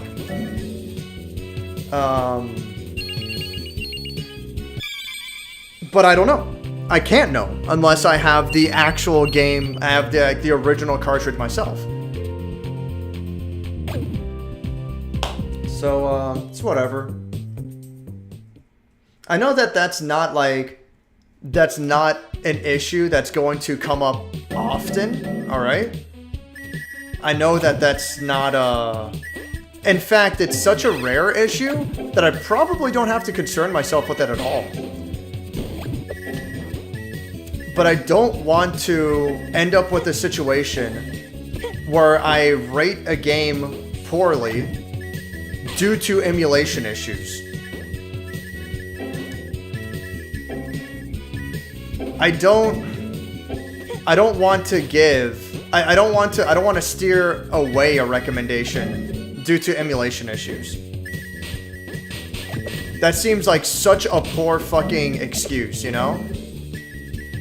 Either I do it right, or I just don't fucking do it at all. And not only that, but like, realistically, I have so many fucking games to play as is that I haven't even fucking touched, let alone reviewed. I have so many games that I haven't even touched. You know, especially on PS, oh my god, no! Especially on fucking PS1, PS2, PS3, and PS4. I own a lot of games that I haven't even touched, you know? It makes no sense to rely on emulation when there are so many games I own that I don't have to go for emulation. Like I'm not running out of games to review. You know, it doesn't make sense. So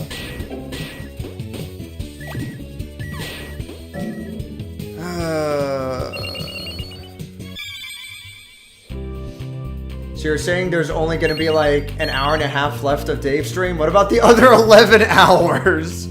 Whatever. No, actually, Sticky, once I get the platinum for this, I'm just gonna get started right away on the platinum for the PS4 version of this game. I'm just gonna start the game over again from the beginning.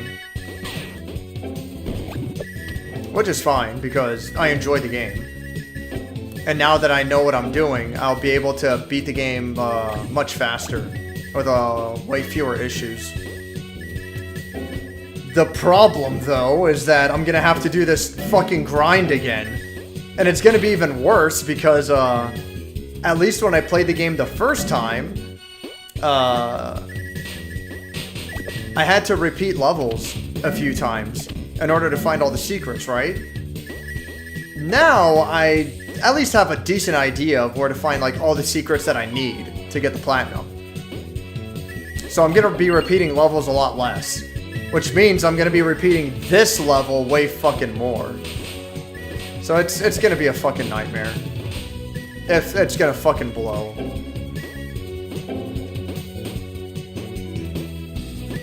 It'd be really, really fucking nice If, god damn it. If just like with Final Fantasy VII Remake, if I just fucking start the game and immediately I get the Platinum Trophy, that would be fucking cool. But, I'm guessing that's not gonna happen. Why would anything good ever happen? I fucking hope I'm in the beta. Yeah, I hope so too. What time is it? 10:45, yeah. We'll find out if we got in the beta in 15 minutes.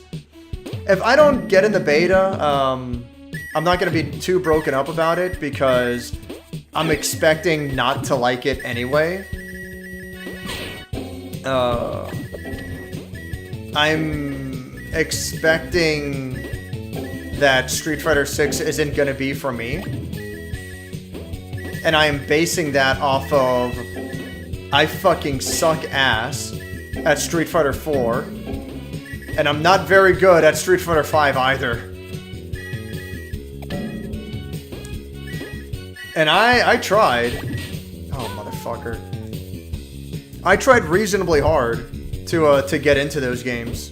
And, they are just not for me. It is what it is. God damn it.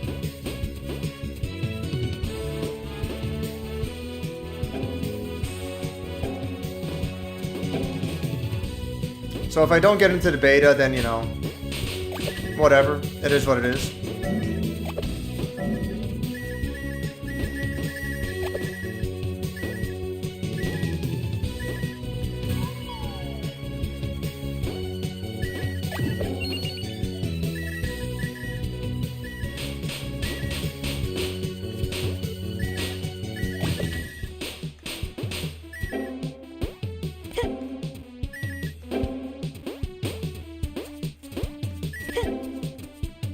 Yeah, there we go.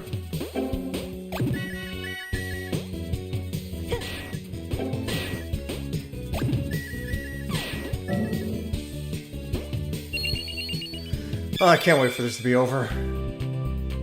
The time saved from skipping those two tough 5 coins is enough to speed up your time by a few minutes. Yeah. I like Fire Red when I played it. Never beat it, but it runs perfectly on my PSP. That's a decent example. I played Game Boy Advance games on my hacked PSP when I was in college, like a fair bit. And I could tell, like, for sure. One of the games that I played the most on my hacked PSP was fucking the Game Boy Advance port of Yoshi's Island. You know, Super Mario World 2, Yoshi's Island. I played that game quite a bit on my PSP. And it was fine, quote unquote, you know? Like, it would run for, you know, all things considered. But it was far from ideal. Like, you could fucking tell that, the screen resolution was not proper. The audio skipped a little bit, and it was not ideal. Maybe there's better emulators these days, you know, could be, that'd be fine. But the point is, I'm not gonna be like, oh man, like this port of Yoshi's Island for Game Boy Advance is pretty fucking finicky. The music is skipping all the fucking time, and I don't know what they did with the screen resolution. And it's like, anyone who plays the real version, it's like, what the fuck are you talking about? So, whatever. I remember how you said, oh, and Dave, remember how I said I was gonna play Overwatch 2? Yeah. BS servers told me to go fuck myself. You know what, Kimkey? That's probably for the best. Oh, speaking of which, Kimkey, Beefy Manity was in here earlier. That was cool. He was just chilling out real quick, stopping by to say hi.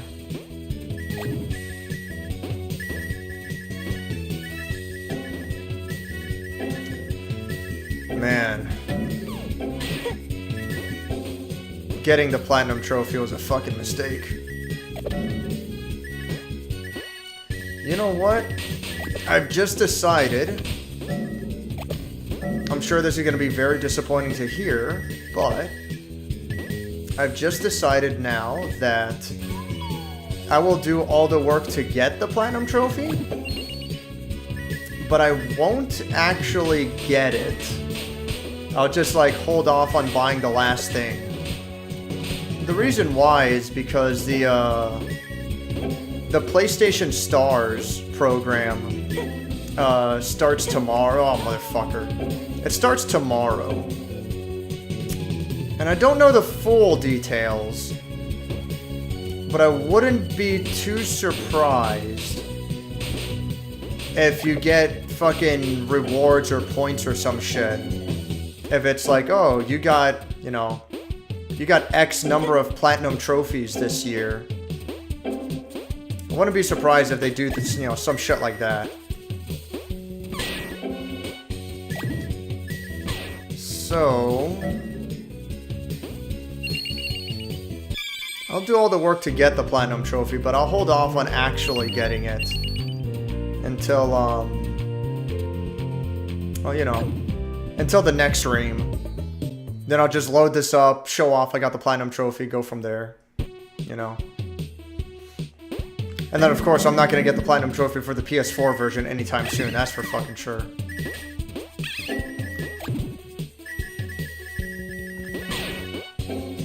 Oof. A little bit of a burp.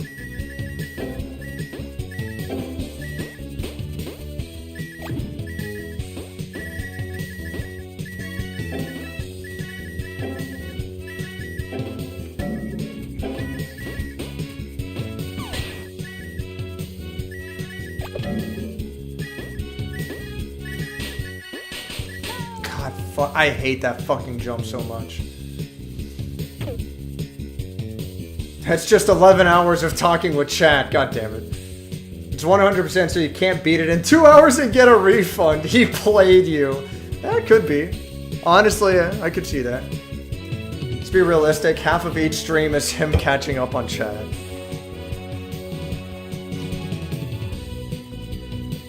Oh, man. It'll be a little easier to catch up on chat on this stream because, the gameplay for this is fairly brainless. I don't have to think about what I want to say too hard.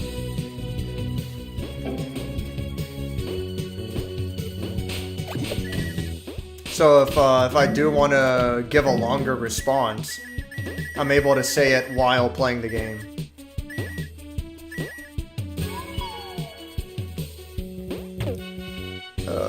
Yes, Dave. But you have to understand, if you're doing reviews for recommendations, people are 100% just going to emulate it. Sure, you know, I understand that. But, like, you're absolutely right. But if, you know, someone comes back to, you know, I mean, again, like, these are, like, such dumb, unrealistic situations, I understand, but regardless, if someone comes at me with, like, I don't know, I found this game to be fucking unplayable, it's like, alright. How did you play it? On an emulator? Well, gee, like, what do you fucking figure? You didn't play it as the game was originally intended. So if you had problems with it, that's on you. Just like with me, if I have a problem with the game I'm reviewing, and I emulated it, it's like, well, that's on me. I can't blame the game for that. Like, that's not how it was fucking designed. Stuff like Rule of Rose, no one is going to drop $1,000 to get a copy. Yeah, 100%. I 100% agree with you, you know? Again, though, that being said, if I am going to review something, I might as well review what I have. It doesn't make logical sense to emulate for a review.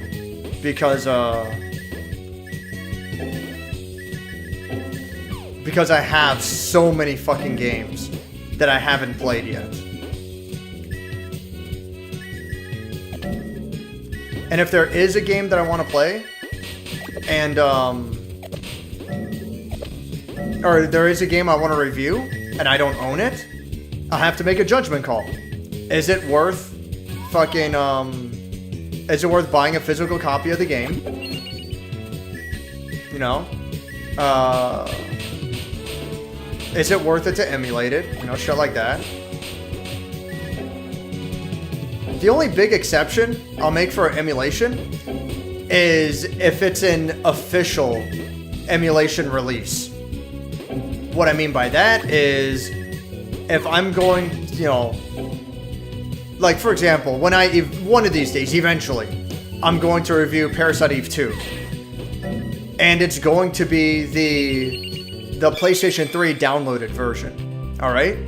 Which is emulated, but it's official emulation. At the very least, it's the standard that fucking Sony is going by. Alright? You want to argue like, well, that's not much of a standard to, you know, at all. And it's like, yeah, you're right. But at the very fucking least, like, it's a major corporation, you know?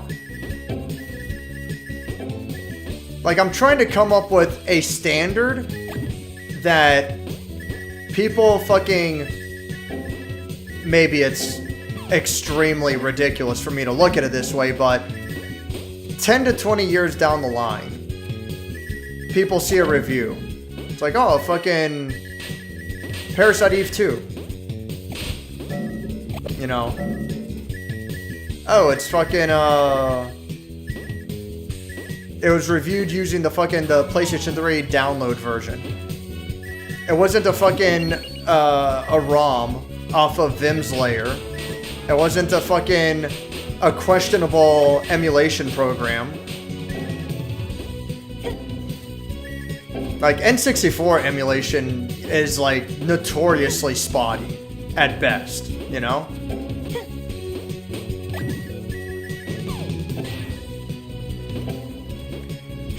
It's like, I have a standard, oh, for fuck's sake. I have a standard that I'm playing the game off of.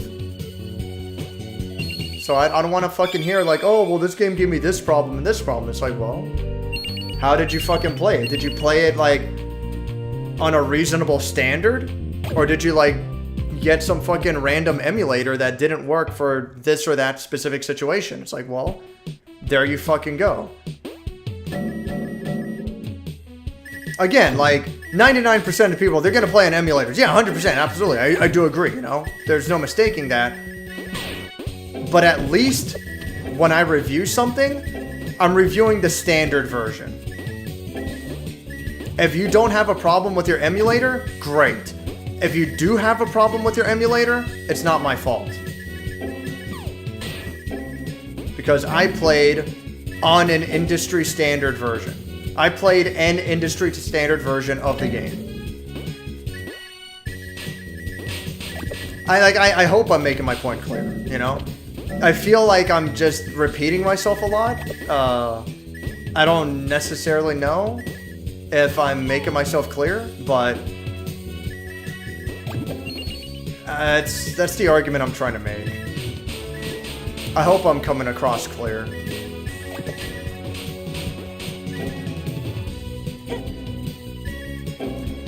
Of course, the bigger argument, you know, this, like, I 100% agree. It's like, well, Dave, clearly you care too much. You care about something that no one else cares about. And yeah, I 100% fucking agree. I am definitely putting way too much stock into the standard of, you know, this or that version of a game, you know? I'm putting way too much fucking stock in that. 100% agree. But I fucking care.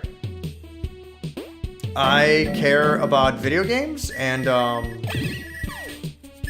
I really do. I have a passion for reviewing games.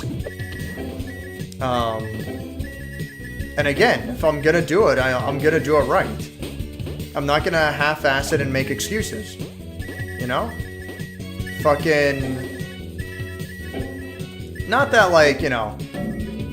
I use Electronic Gaming Monthly all the time as an example.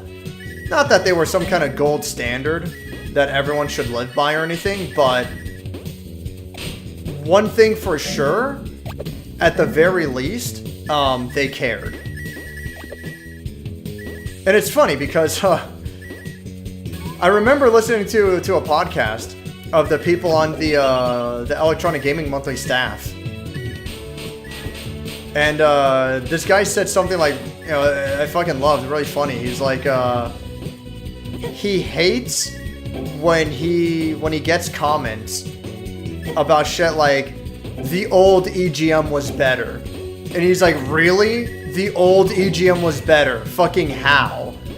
Fucking back during the Super Nintendo days when some random staff member that they just picked because, you know, he had the time and he was available, they send him to fucking Japan for Nintendo Space World or whatever the event was there, and they got fucking shitty screenshots for this new Pokemon game, and they just like took random notes, you know, best they could do.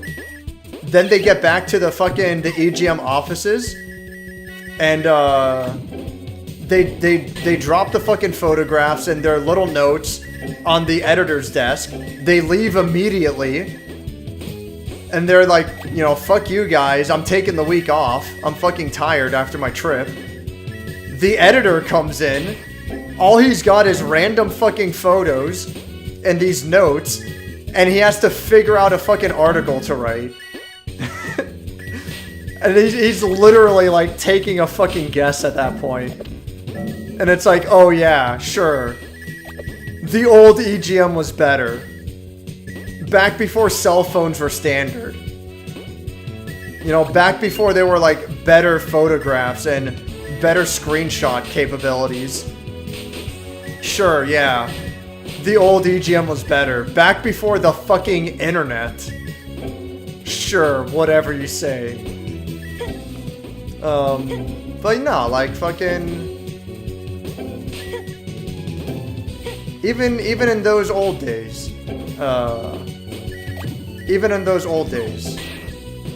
you know, they cared. They cared enough to go to Japan themselves, to go to the events and the press conferences themselves, instead of reporting on rumors. Because I remember hearing about that oh god, I forget the YouTube video. I could be wrong, but I mean, it had to be either Did You Know Gaming or Gaming Historian. I want to say it was a Did You Know Gaming video, but apparently it was fairly common back then for magazines to just fucking report on rumors, you know, that were completely unsubstantiated, just making shit up. And at the very least, Electronic Gaming Monthly usually wasn't prone to that. A lot of times, like, they went themselves and they wanted to get information out of the horse's mouth. The exception being, of course, when they deliberately made shit up. Fucking, always for their April Fool's joke. They made, like, wild and, like, completely, like, totally fake shit up. Electronic Gaming Monthly probably has the most infamous April Fool's pranks from back in the day.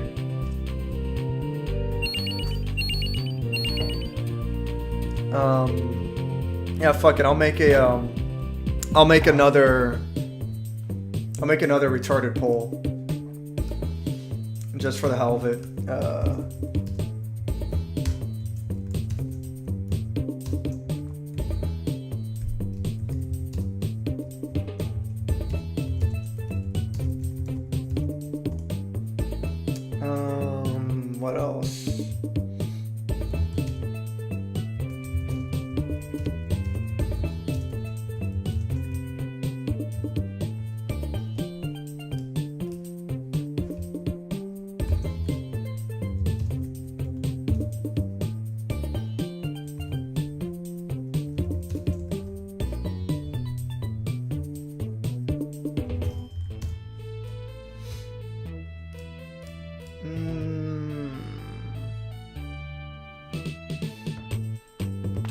Oh, goddamn. That was a hell of a neck crack. Jesus Christ.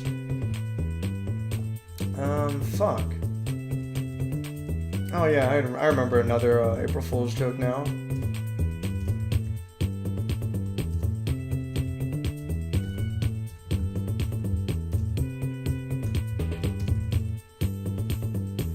There.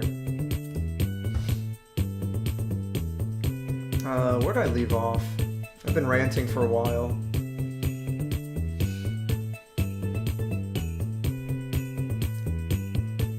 Rule of bros before hoes, am I right, fellas? Fuck off, Max.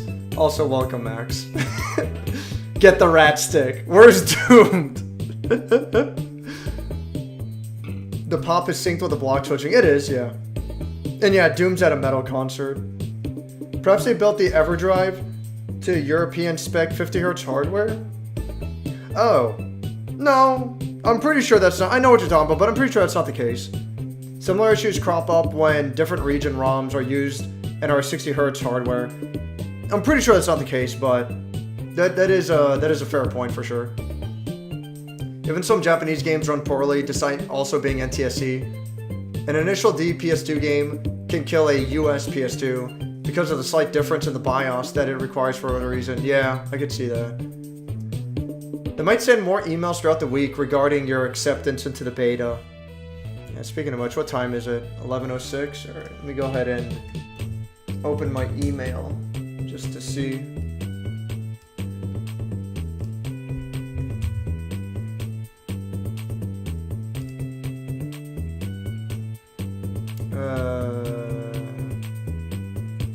Oh, huh? No, this email is for those who submitted application for Street Fighter 6 beta test. If you did not submit an application, please ignore it. Thank you for submitting your application. We are writing to inform you that you have been chosen to participate in the beta test. The schedule for the upcoming test can also be found below. Nice.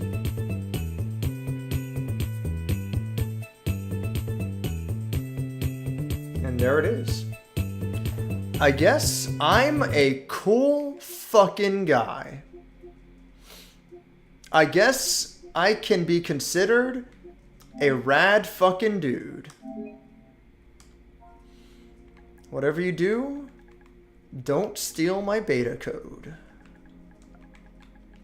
Which would be impressive if you manage to steal it from me just by watching me put it in. But fuck you, it's already too late. Heh heh heh. What the? Hey! Asshole! Fuck. Where's my code? God damn it. Where's my download? You piece of fuck. Yeah, code's already been used. Alright. Well. Give me my fucking... What the fuck? God damn it. Transaction history? What? Yeah, whatever. Fuck. Who cares? Yeah, there it is. Oh, you motherfucker. Just let me download it. What the fuck? Purchase setting, personalization, subscriptions. Oh my god. Oh my lord. Why does it have to be this way? Like, why did it have to, like, immediately fucking kick me out, you know? My lord.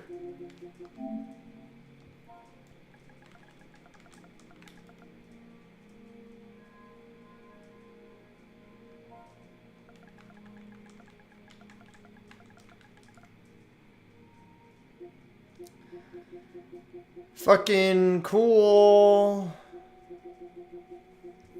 Radical even. What the fuck?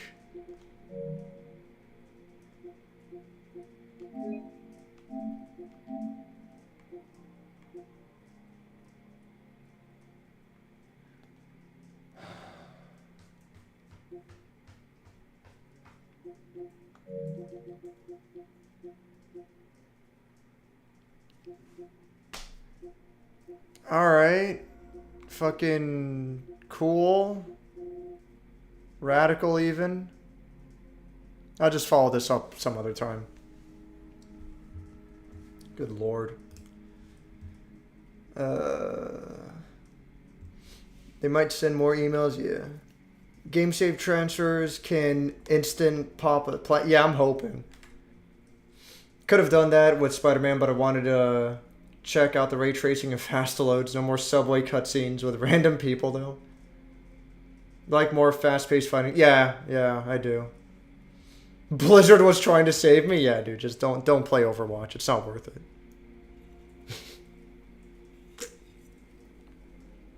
Servers are saving for Overwatch, yeah. Dave has this little tiny thing called integrity. I mean, I like to think that I do, you know? Whether or not I actually do, that can be put up for debate, for sure, you know?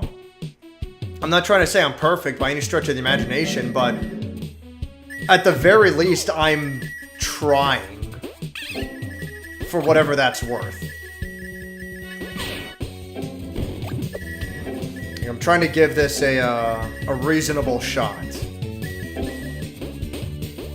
You know, if you want to argue that I don't have any integrity and that I'm just bullshitting my whole fucking way through it, it's like, you know what, man? Depending on how you voice your argument, maybe you're right. I'm not trying to say I'm perfect. But, at the very least, I am fucking trying. Like, I really am giving it a reasonable attempt.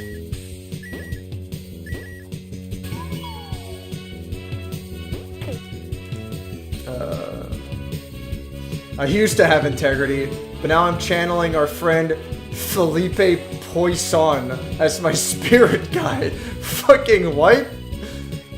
You're talking about fucking DJ Phil Fishsticks? I don't know. Did you fix the problem? I've decided that I no longer care. Probably the actual spirit of Total Biscuit too. May he rest in peace, I guess. That's cool. Him and me were talking for like an hour about the future of Strive, Division, and RS. Let me know what that's about. What do you mean the future of the Strive edition with Rosario Syndicate? Like, are you guys planning to dissolve it? Or like, are you guys planning to like get even more people? Ugh, fuck.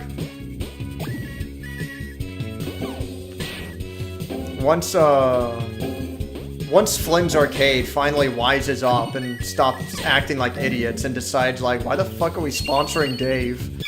Then I'll join Island. I got good buddies in that clan. Dave's really gonna blue ball us all. PlayStation Stars. You know what? Someone's probably explained it at this point, so I won't bother.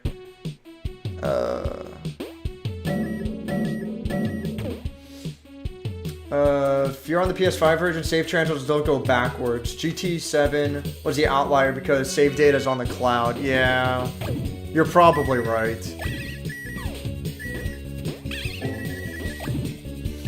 I mean, for what it's worth, it's never a sure thing. For example, with Guilty Gear Strive, if you wanted the Platinum Trophy on both PS4 and PS5, you had to do everything twice. That being said, save data does transfer. So one of like the biggest trophy to get in Guilty Gear Strive is you have to collect $100,000. That's like the biggest grind, is getting $100,000. But because save data transfers, whatever money you collected in the PS4 version will transfer to the PS5 version, you know? Which is extremely convenient. because playing the PS5 version fucking sucks, especially back before like it's fine now, but when the game launched, the PS5 version had worse input delay than the PS4 Pro version. It was actually better to play the PS4 version on your PS5 console.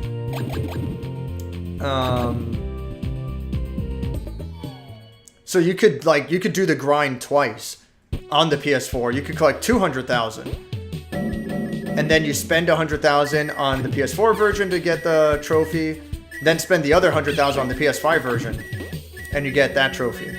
You know, things like that. But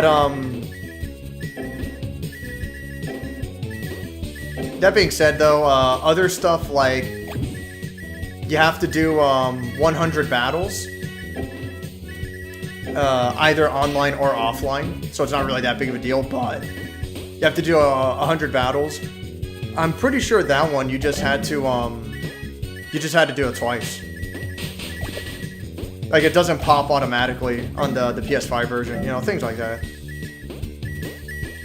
So Guilty Gear Strive is kind of weird about it. You literally have to do it twice, but you are given some leeway, especially for the hardest trophy by far.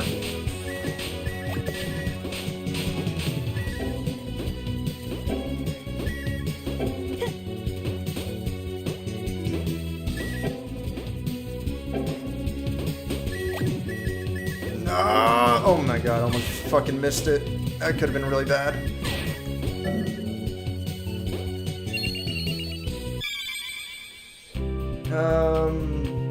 You could play through best emulation and OG hardware and say if there were any issues with emulation, but way too much work. Oh no, yeah, like then that's pointless. Like, why am I gonna play the game twice, you know? Yeah, like, fuck it. And even then, like, a big part with emulation is that it's always evolving. People are always coming up with better solutions. So whatever was an emulation issue today might not be an issue tomorrow.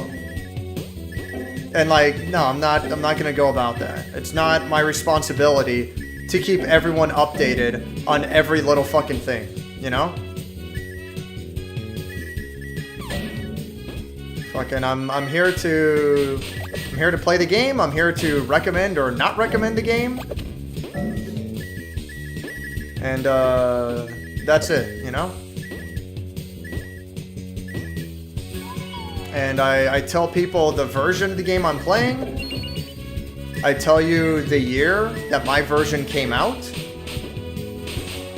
So, you know, if you're playing the remaster and the remaster has severe fucking problems, or if you're playing, or if you're playing the remaster and like the remaster is like 100 times better, then like, all right, great, you know, good for you. I can only do so much, you know. At the very least, I will play an industry standard version of the game, but I'm not gonna play like every fucking version. Like, that's ridiculous. PlayStation Stars is a reward program that gives you random things for getting good at games. The details are muddy, but I heard you could get wallet vouchers for getting trophies unlocked. Yeah, that's what I heard too. I have a feeling that that's either it's not going to be true or it's not going to be anywhere near as good as it sounds. But I mean, like, if I can get 10 cents for a platinum trophy, like, that sounds like a pretty good fucking deal to me, you know? But we'll see. We'll see what the details are. PlayStation Star launches tomorrow. Oh shit. Oh, motherfucker. PlayStation Star launches tomorrow, at least in North America. I want to say in Canada and Mexico as well, but I could be wrong.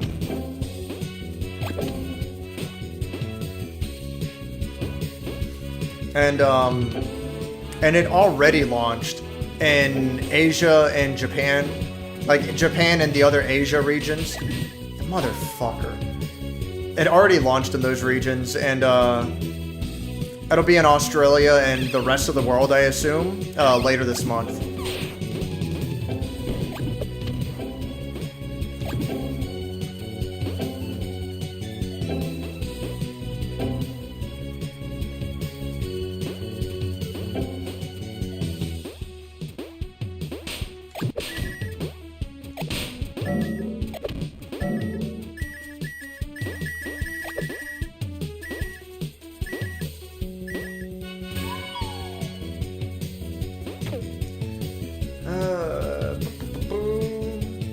That's cool. I'm interested to see how it works tomorrow, yeah. Also, PlayStation Stars is free to join. You don't need, oh motherfucker. You don't need PlayStation Plus to have access to PlayStation Stars, but you do get some kind of like minor, you know, extra bonuses or incentives if you do have PlayStation Plus. But PlayStation Plus itself isn't a requirement for PlayStation Stars.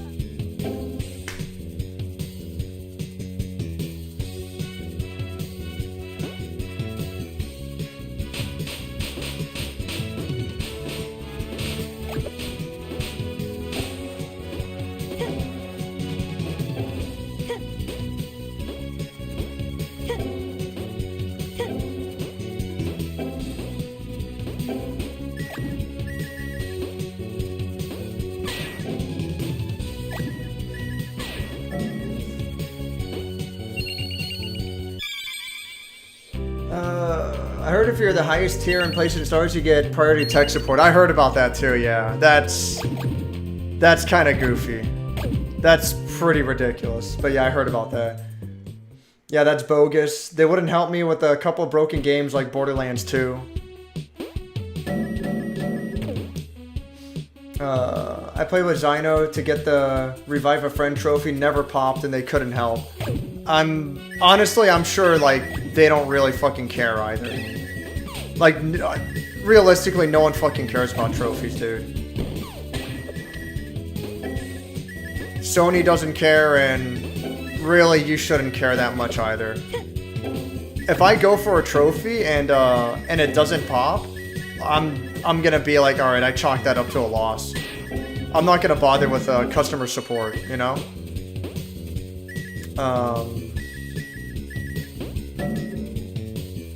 Like, what is important for customer support is, like, god damn it, is if a game I bought, if I don't have access to, if I don't have access to it for whatever reason. Like, alright, well, I fucking spent money on this fucking game. So where the fuck is it? That's something important for customer support, but, like, no one fucking cares about trophies. No one gives a shit. God damn it. If the thing about trophies being essentially transferable to wallet funds, if that ends up being true, then it will be interesting to see how this evolves the trophy hunting meta, so to speak.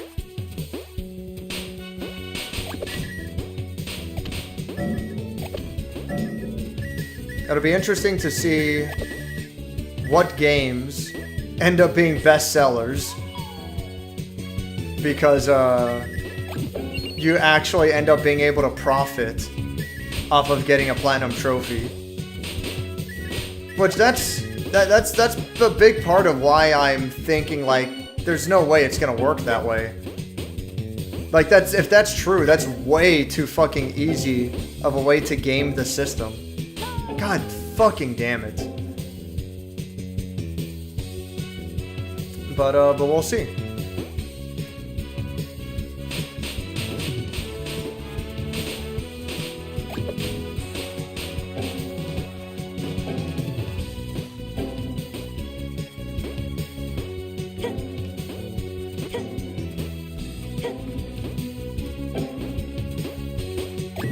God damn it.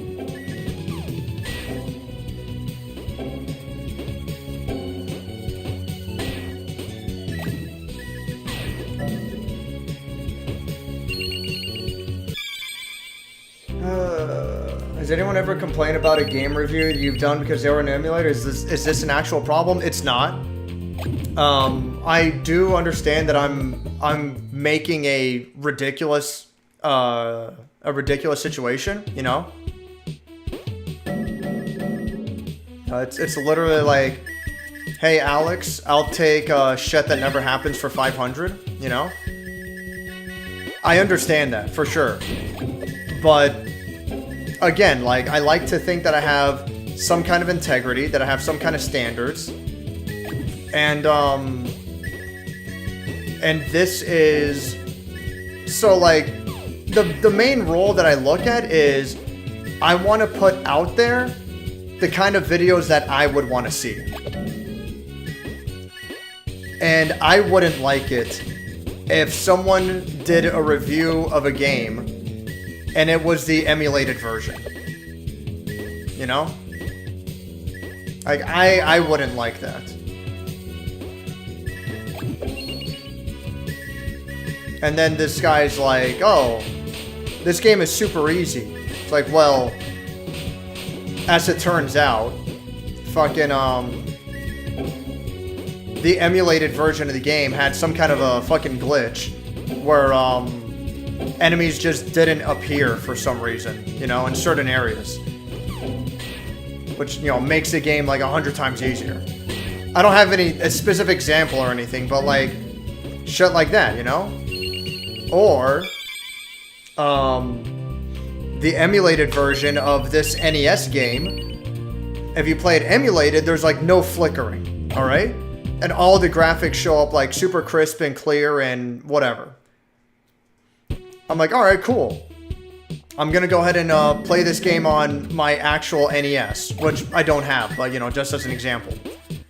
I play the game and it's like, it's flickering all the fucking time. And it's like, well, I mean, fuck, this game is way more of a pain in the ass to play because of this. If it wasn't flickering, then it might have been alright, but, you know, I'm playing the game as it was originally released, as it was intended. And damn, this is fucking rough. This kind of sucks. It's like, oh, well, just fucking play it emulated then. Just play it with mods. It's like, well, maybe I'm wrong for thinking of it this way, but that's kind of a slippery slope. At what point do we say, like, well, the game is fine if you play it with mods? It's like, how much of the original game are we playing at that point then, you know? And I don't want to bother with that thought experiment. I don't want to bother going down that path. I'm gonna play the game as it was originally intended, and you know, it is what it is, and I'll leave it at that.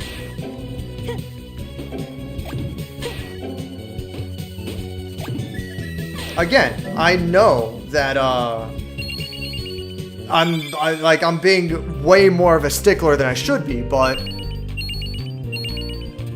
I'm trying my best to have standards, to have some kind of integrity, you know?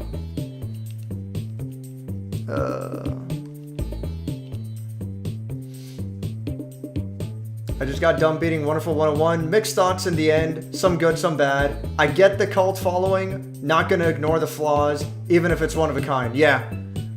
Yeah, Crazy Mosby, we are very close on the same lines. I reviewed Wonderful 101 very harshly. You know, I'm not gonna shy away from that. But I think it has a lot of fucking problems. I think it has a lot of issues. And it's a shame because I think it's an extremely interesting and unique game. I think it's a really cool fucking game. But I think it has a ton of fucking problems that are just ignored by the fan base. Purely based on how unique and interesting the game is. And yeah, the game is... oh, motherfucker. The game is really fucking cool and unique. But, I have a similar issue with Wonderful 101 as I do with God Hand. I can't ignore the problems that those games have, you know? And the problems that those games have, they get in the way.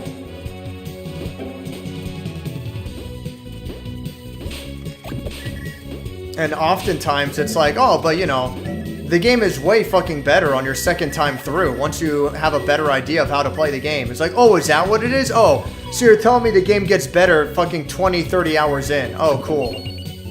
I always say the same argument. Instead of playing a game that gets better 20 hours in, how about you play a game that's good from the start? I don't think that's a ridiculous expectation to have. Why would I ever play a game that takes a while to get good when I could play a game that's good from the start? Like, what the fuck?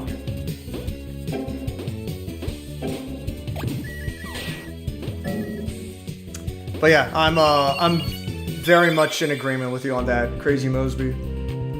Same thing with MotorStorm game and online challenge. Truth wouldn't pop. That was the only one holding me back from the platinum. I mean, it sucks. That is your first problem. You care. I mean, yes. Let me see an email notification, please, dear God. Hopefully you get it, you know? Oh, shit. Ah.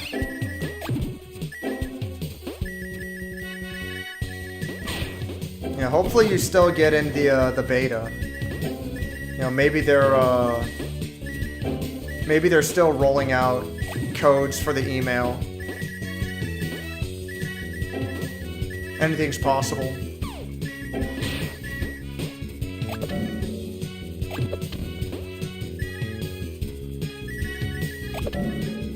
Fuck.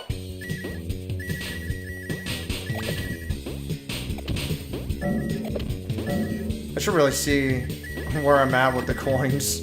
I haven't looked in a while. Nah, I'm pretty sure I'm still nowhere close, but...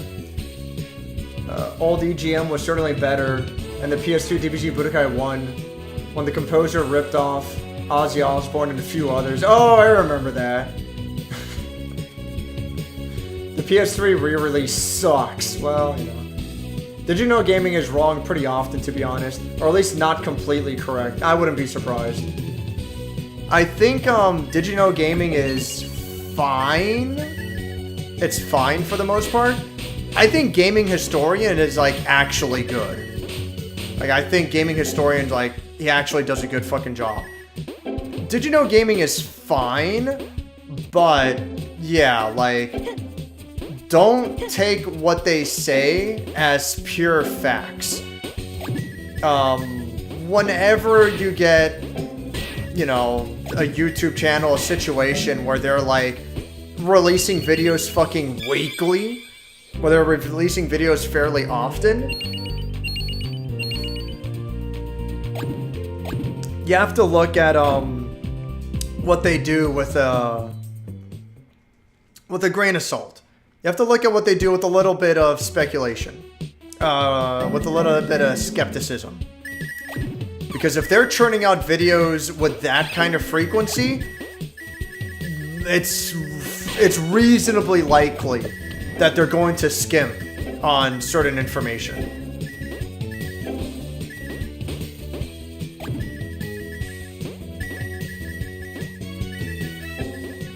So, you know. I think for the most part, Did You Know Gaming is fine. And I think they are a reliable enough source of information, you know? But should you rely on them 100%? No. So you should not 100% rely on them. I think it's fine for the most part, but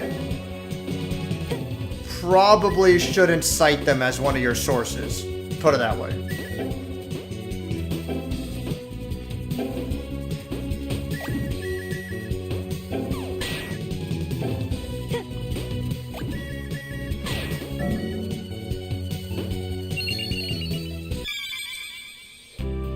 I got nothing, damn. Dave's in. Dave is a beta. Too late. What the fuck? Why did you get in and I got... Oh, you got told no?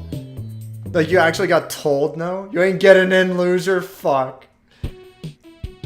I'm gonna look into, the beta more tomorrow. try to, you know, fucking...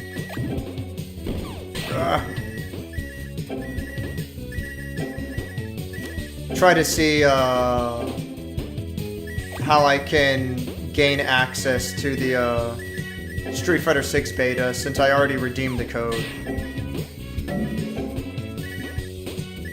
Like, there's gotta be a way. The shitty part is that, it's not gonna show up in my downloads list, because I never started downloading it. That's kind of a fucking problem.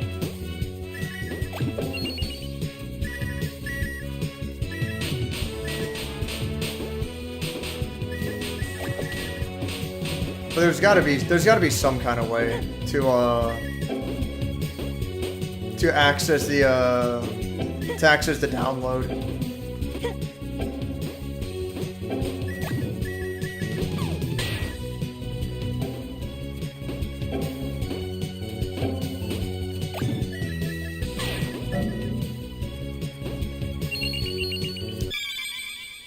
Oh man. Imagine if they really got him. I had a chance to be an NPC driver in Wreckfest for supporting their highest tier Patreon for a free PS4 download code. Well, at that point it wasn't free, but I get what you're saying. But the email was filtered into my spam folder. Fuck. Did Dave just get fucked over? I'm sure I'll be fine. I'm sure that I can still access the beta. Like maybe I'll have a way to re-download it through the PlayStation app on my phone, you know?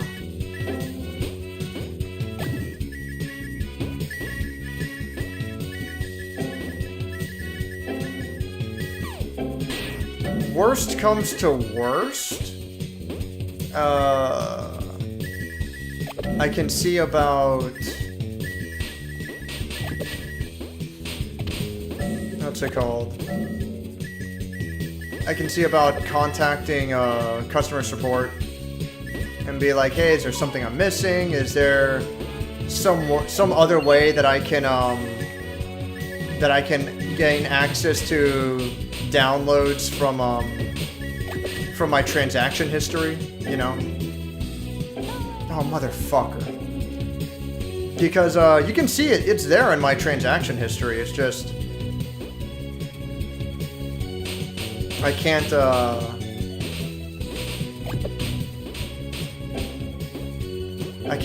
seem to find a way to, like, actually download the game.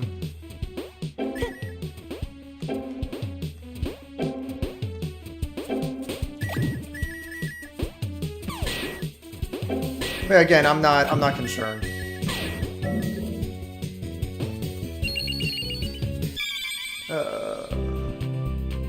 Can't believe Rick stole your beta code. Imagine this not being an Overwatch 2 log-on stream. Fuck off. Why the fuck would I ever play Overwatch 2? Also, what's up, Democry? Oops.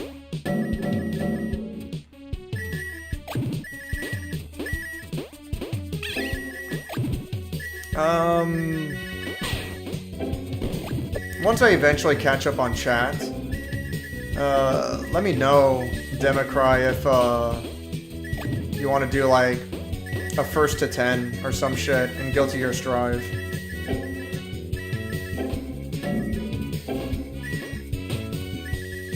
God damn it. Or Guilty Gear Strive or Grand Blue Fantasy Versus.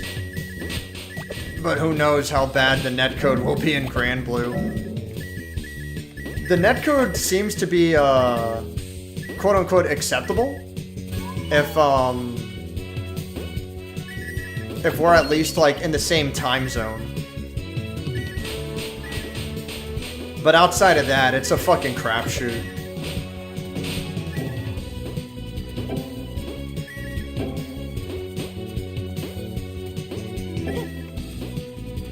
Fuck.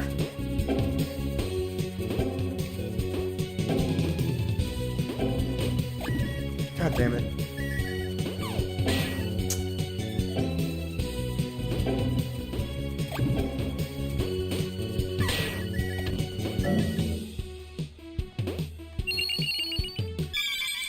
Oh, geez, where did I leave off in the chat? It jumped all over the place. Who the fuck even wants to play Overwatch 2? Wait, so that avatar was also a beta access key? I wasn't trying to download the avatar, if that's what you thought that was. That was the actual beta game for Street Fighter 6.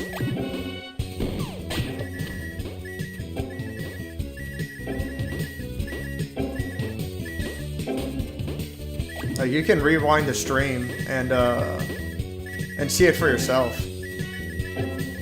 But I tried to download the game, and it immediately said something went wrong, and it immediately kicked me out. And now I don't have a way to access the download anymore. But I'm sure it'll be fine. You know, again, I'll follow up on it tomorrow. Hopefully it won't be an issue. Also tomorrow, I have to get my fucking... I have to get my plane ticket and hotel and rental car shit figured out, since I'll be going on a trip next week. So, no stream. No stream next Tuesday. Which fucking sucks, because I'm gonna miss out on the Guilty Gear Strive crossplay beta. Is it in your library just as an uninstalled title? Huh. It's a good guess. That's a good guess, Jonathan. Thanks for the tip. Hey, there it is. Fucking based Jonathan. Thank you, my good sir. You're the fucking best. Nice.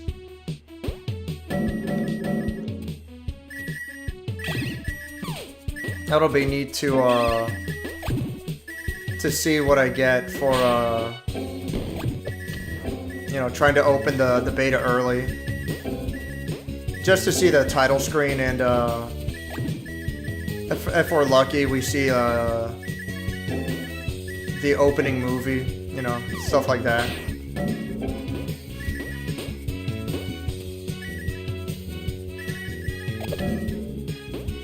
It's a shame that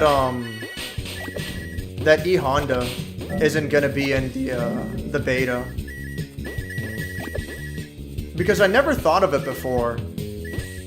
But ever since playing May in Guilty Gear Strive, having a character with special moves based around charge motions, you know.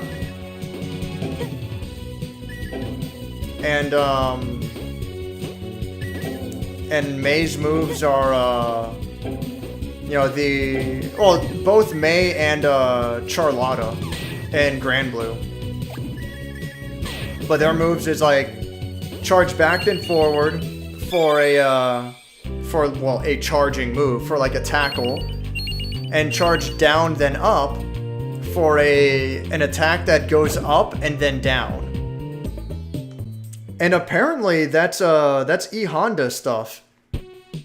E Honda had the headbutt, where he like launches himself forward like a missile, and he has the sumo slam, where he quickly jumps up and down.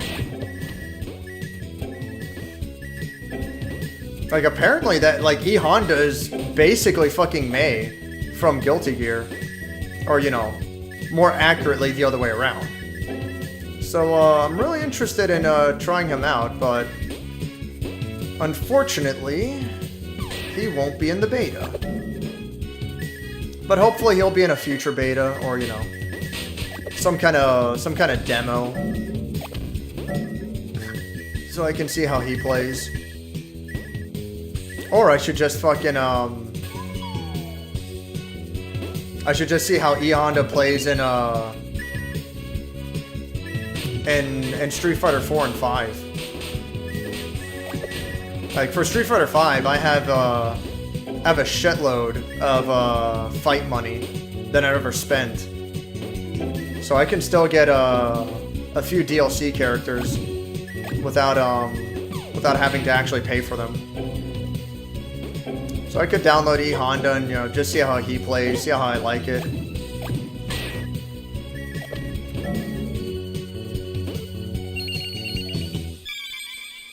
Street Fighter 6 closed beta is scheduled to, yeah, 7th to 10th, yeah. So thankfully, at the very least, I'll be able to try it before I go on my trip. Holy hell, recording 4x3 in OBS is a nightmare. I just spent an hour figuring it out and fix.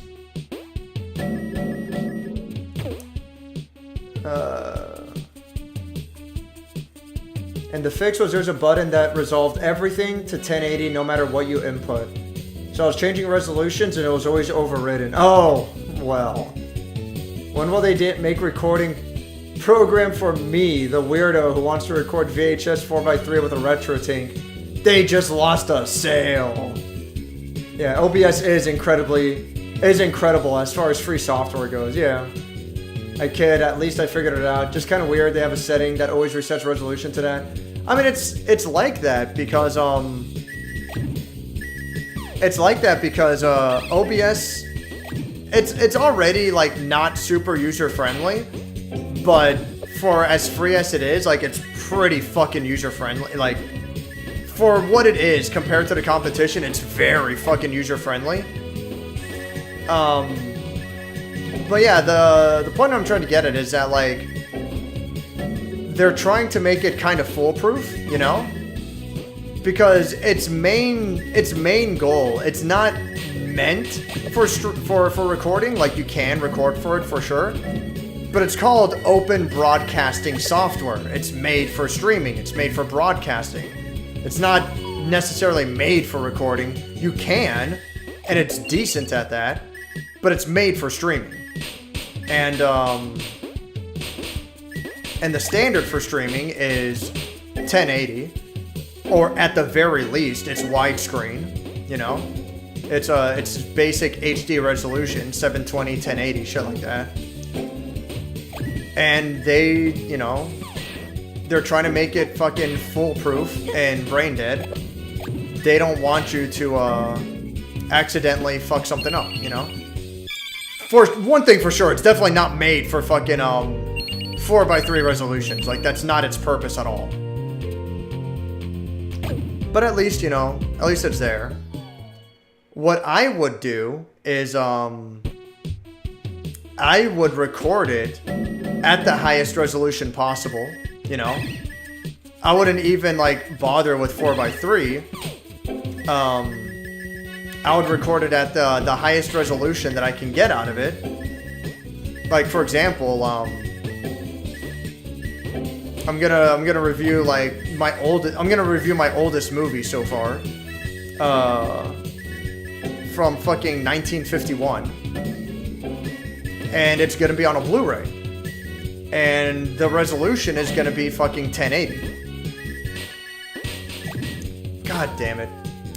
So I'm gonna record it in 1080, but then in editing, I'm gonna cut out the black bars. Well, not really cut them out, but you know, I'm gonna overlay my my own side graphics over the black bars on the left and the right.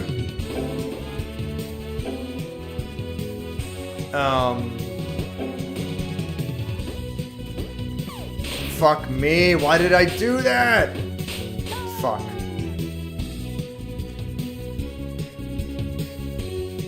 What was I gonna say? So, you know, I'm gonna do that for the fucking god damn it. I'm gonna do that, but if I wanted to, I could just cut out the black bars entirely on editing, and I could export the video as 4x3, you know? And I'd still keep the high resolution. It wouldn't be 1080. I wouldn't have the horizontal resolution, but I would still keep the vertical resolution. 1920? No, yeah, 1080 is the vertical resolution. So I wouldn't keep the, because what is it? 1920 by 1080, I think? So it wouldn't be 1920, but it would still be fucking 1080. God, fuck me. So I would just, like, I'd make it 4x3 in editing instead of recording it as 4x3. Because that's more of a hassle. And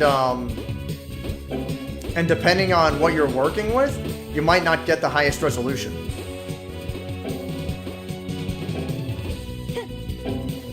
But all that being said, don't tell me, or don't let me tell you how to do your own business.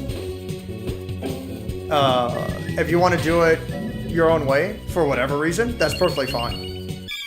The end result is what matters most, and however way you do it is it.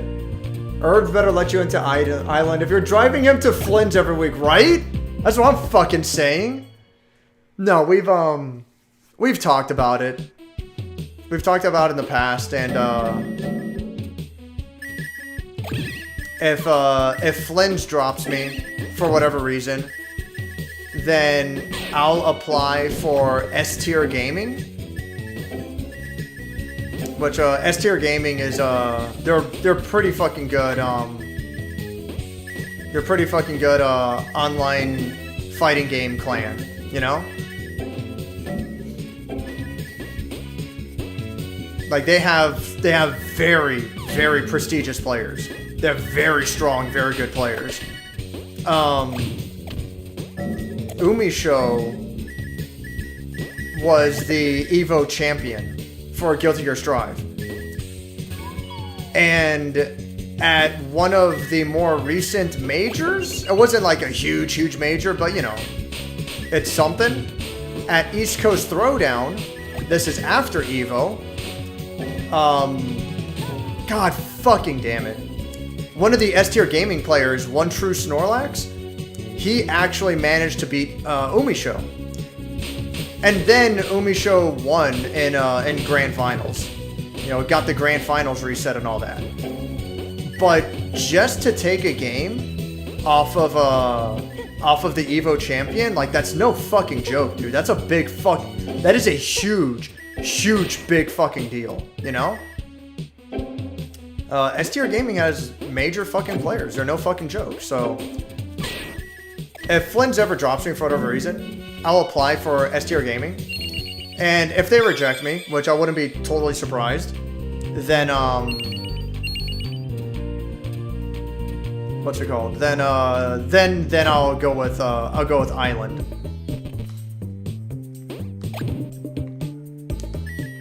Oh Lord, how much more do I have to go?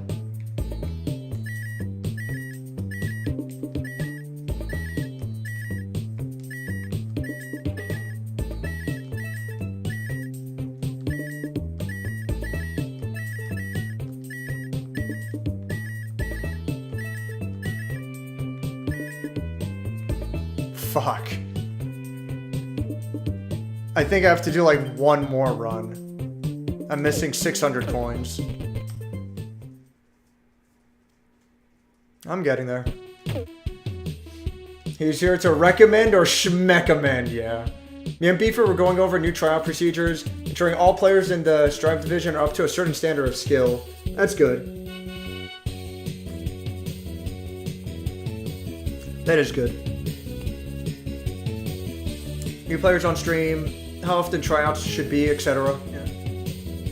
By the way, what is the yeah. It's definitely higher in sugar and sodium than I would like, but whatever.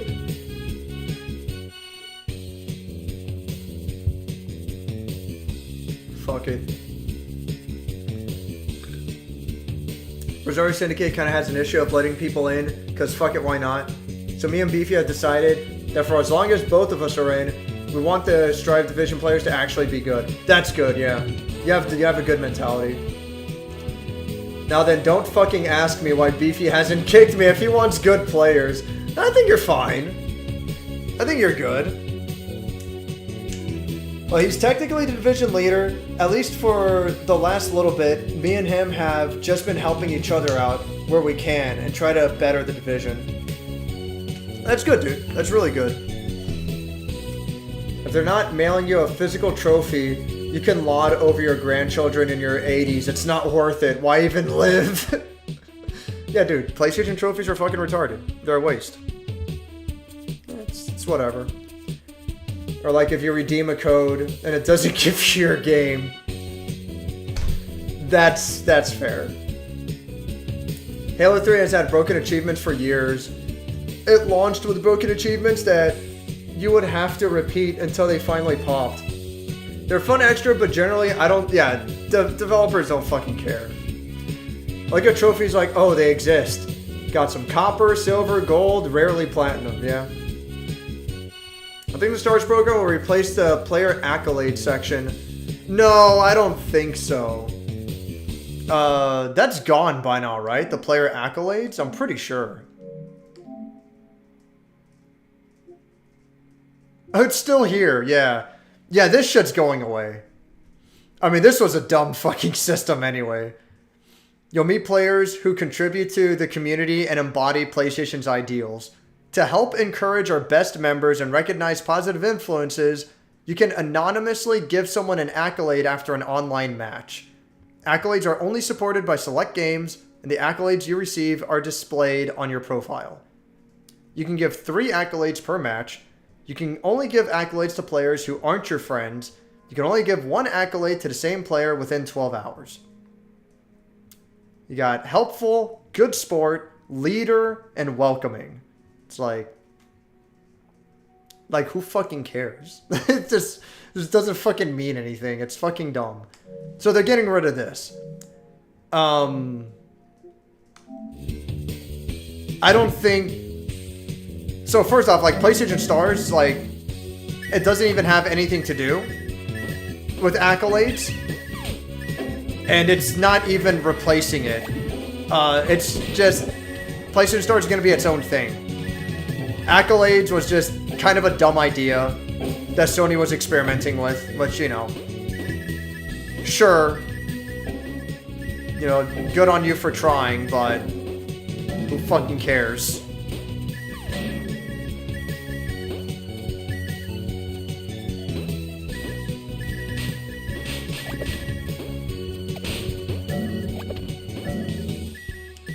It's very similar to, oh god, what's the term? Final Fantasy XIV has the same fucking thing. God damn, what was it called? I don't know. I forget, but like, after a dungeon, you can essentially award a player as like the MVP of the dungeon, so to speak. They called it something else, but I don't fucking remember.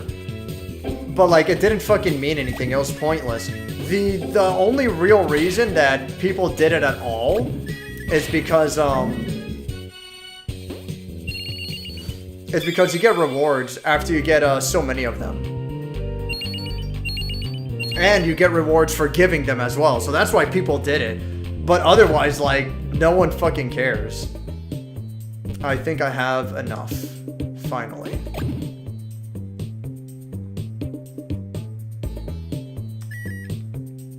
That's it, right? That's all of them. Let's look at the concept art. Family portrait. Renata jump. Fly boys. And yeah, they spell boys like that. It's kind of great. Camera concept art. Yeah, there's a camera in the game. Renata zipline. Hats concept art. Oh, that's nice. Intro camp background. Yeah, intro pose. 3D logo, mysterious notes. Oh, sure, yeah. Renata portrait. Oh, that's cool. It's animated. Nice. I should make that an emote. Frogun portrait, Jake portrait. These are fucking huge. Oh, but you know what? I can't even make it an emote because the words Renata portrait are in the fucking way. I mean, I guess I could for this, at least, like, well enough. It's so fucking lame. Jake portrait, Snatch portrait. I'm not sure if Snatch ever actually talks in the game. Hatter portrait, Prickly portrait, Kiki portrait, Hexy, Scorchy, Wintry, and Beelzebub. Todd and Lily. Frogs and Girls by Triple Squip. He was like fan art, so to speak. Fan art by E the Weirdo Kid. Cosena Master. That looks really cool. I like that one. First Frogun fan art. I really like these like 2 3D portraits. It's got like that really old school kind of N64. Reminds me a little bit of the clay concept art of Mother. That one looks cool. Oh, that's fucking cool. I like that. That's nice. That one's fucking great. Oh, that's cool. Rainy Day Pals. That's nice. Design sketch. With cool kicks. Yeah, I guess she has like way simpler looking boots in the final game. Beelzebub Shadow. Temple of Beelzebub in the background. Temple interior background. Yeah. Ending still. Yeah, it's another ending still. Ending still. That's pretty cool. Boss sketches. Oh, so like... That's pretty neat. I guess like the boss patterns. That's pretty cool. Yeah. Enemy concepts. Oh, I guess like... An early concept, he was playing off of his wings instead of off of a violin. Yeah, the mage. Yeah. It's just like plain epilogue art. The fuck is wrong with Todd's outfit? It's all fucked up. Whatever.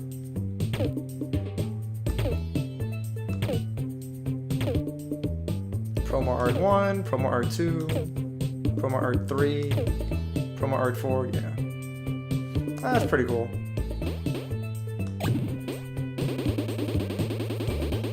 I got everything here, right? I'm sure. Yeah. Alright, well. That's that for now.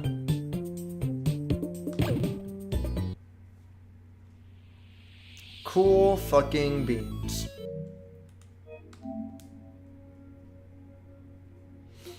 This is almost finished? Oh, it is. Nice.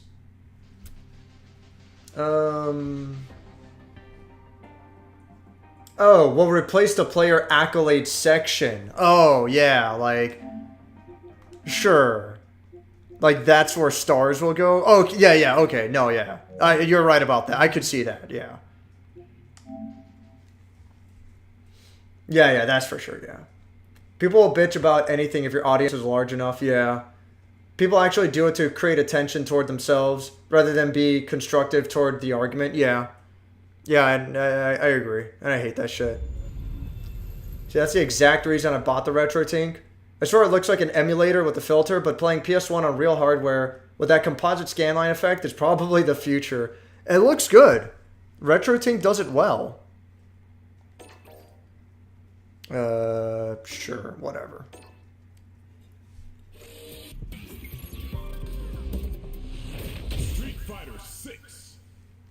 How nice. So I'm guessing it's going to be like beta will be available during this time and this time. Purely for aesthetics, I went and ripped some PS1 footage from a VHS tape I recorded. It doesn't look like a PS1, if that makes sense. You really need scan lines and chroma blur for that. I don't worry too much about that. Dave, you intentionally made your first playthrough of God Hand a nightmare. God Hand was good from the start. Wes, what you're literally saying is God Hand is fine as long as, yeah, I figured. You're saying God Hand is fine as long as you keep losing. If you allow yourself to just lose over and over, then God Hand is fine and there's no real problems. You know? If you allow the game to lower its difficulty for you beyond your own intentions, then God Hand is fine. I don't like that. I think that's dumb. I don't think that makes sense. I would have been far more accepting of God Hand if it just had 4 static difficulty selections. I don't think the dynamic difficulty actually adds anything. I don't want to say adds anything, but it doesn't add enough to the game to justify its existence. I don't think the dynamic difficulty helped the game or made it worth it. I think it's dumb. And what's worse is that, like, the game is too easy. On level 1, the game is fucking retarded. It's worthless. On level 2, the game's still kind of too easy. On level 3, it's really, really fucking hard. Like, it's crazy fucking hard. It's doable, but it's really fucking challenging on level 3. And then on level die, it's borderline impossible. It's not realistic by any stretch of the imagination to beat the game on level die, unless you are cheesing the ever-living fuck out of the game and you show you know that you have absolute mastery over it. There's no realistic way to play much of the game on level die. It's fucking insane. Playing God Hand on level die, honestly, it's probably harder than playing any of the Devil May Cry games on Dante Must Die. Like, that's fucking absurd, you know? Dante Must Die is like, it's already crazy fucking hard. Level die is probably harder than that. And you're saying, like, well, God Hand is fine as long as you allow yourself to die and you let the difficulty lower itself. It's like...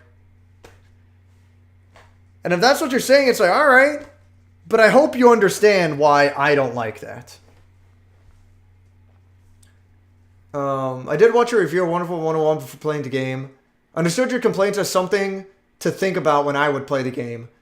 I did, and your complaints are reasonable. Alright, I'm glad. Yeah. Difference is, I played it on a Nintendo Switch. I don't know what makes it worse than the original Wii U version. I didn't have to deal with shitty gyro controls. Yeah. The gyro controls on the Wii U weren't great. Oh, man. And, oh my god. How did the Switch do it when you were forced to, like, look between 2 screens at the same time? Like, when you're fucking, when you have to drive the airship, and on one screen you're moving your characters on these giant buttons to go left and right, and on the other screen you actually, like, see the airship itself moving around obstacles. That shit was fucking annoying. And even worse than that was on one screen you see a tank you're controlling from overhead, and on the other screen it's a first person view of the tank. And you have to look at the top-down view to dodge projectiles that are getting shot at you, and you have to look at the first-person view to hit your targets that are off-screen. And it's like, dude, just fuck off. Like, it's so fucking annoying. I don't even know how the fuck you do that on other platforms. You do it on the Wii U because, like, the Wii U gamepad is like a second screen, you know? Even then, it's fucking annoying. But yeah, it's not great. But it's whatever, though. But yeah, like, I don't want to hate Wonderful 101, but, like, man, it's annoying. God Hand is God tier. Saw the video I sent you. There's ways to crowd control. All right, did you see the fucking review I did? Did you see the review I did where the guy is speed running the game, and he has the fastest speed run of the game on hard mode where it's permanently level die. And he clearly shows good mastery of the game. Like, he plays exceptionally well. And he still gets fucked up by, like, random things outside of his control. Did you see that? Because if you can't... If even the highest level expert player can't get consistency on the game, then there's absolutely no fucking hope for me. Like, I don't know what the fuck to tell you, man. Like, yeah, I saw the video I sent you. Did you see the video that I made? The arguments I made? Like, I don't know what to tell you. This shows the game doesn't tell you how to play it. It's got an NES PS1 approach at the end of the PS2. That's not the problem. A game doesn't have to tell me how to play it as long as it's reasonably intuitive. But if a game is unreasonably intuitive, then that's a problem. I don't know how else to put it, you know? If you disagree, that's fine. But at the very least, I hope I'm not sounding like a fucking crazy guy. I hope my argument holds some kind of water. So I'm hearing from friends that Overwatch 2 is fun, but I'm not sure how much I believe them. Well, is this the same friend who plays League of Legends? Because that should be your answer. Maybe somebody will have spare beta codes. I can fucking hope. Hopefully. Don't count on it, but, you know, hopefully. The longer a video takes, the more soulful it is. I mean, I don't want to say that either. But, you know, I get what you're saying, though. The more work went into it, so to speak. It's whatever. God damn it, what the fuck I left off on the chat? For fuck's sake.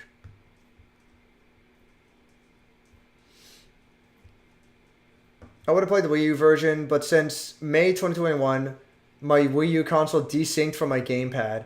I didn't feel compelled to fix it, nor did I feel like buying a replacement. Yeah, I can see that. I would probably be in a somewhat similar boat. If my Wii U gives me issues like that, I just might not bother. I don't know.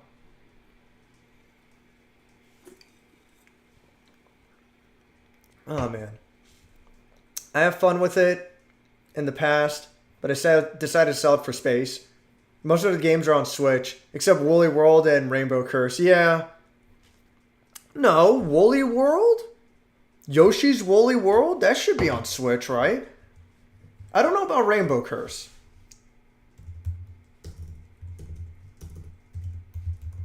Unless you're talking about, unless you're talking about the Kirby one.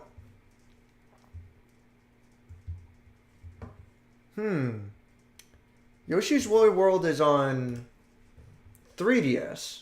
Oh, but not on Switch. Interesting.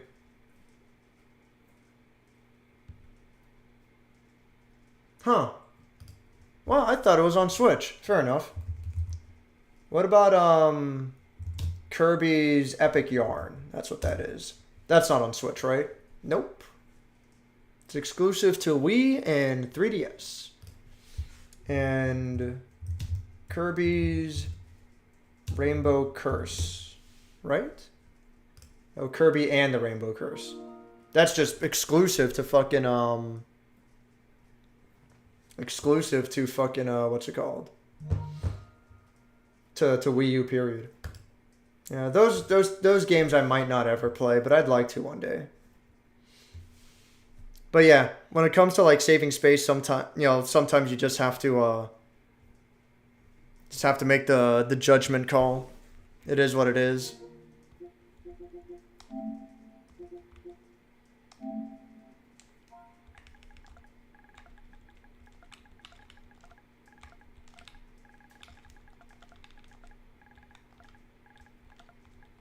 Oops.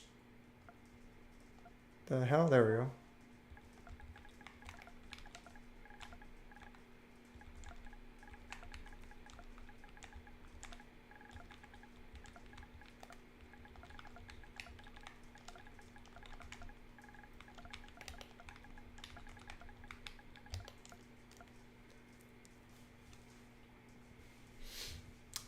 Let's see. You can have accuracy, quality, and frequency when it comes to that content, but you can realistically only achieve 2 at a time. Oh, yeah, I know what you're talking about, yeah. When you're, like, making videos, yeah. It is what it is. They didn't send me an email. I might still be in. I was exaggerating. Okay, yeah. Hopefully you get in. We'll see. What did it exactly do to make God Hand a nightmare? Dave intentionally forced himself to play at level die. Not necessarily. Not necessarily. Again, like I said, level 1 and level 2 are like practically worthless, you know? And if I'm going through the game on the easiest difficulties, then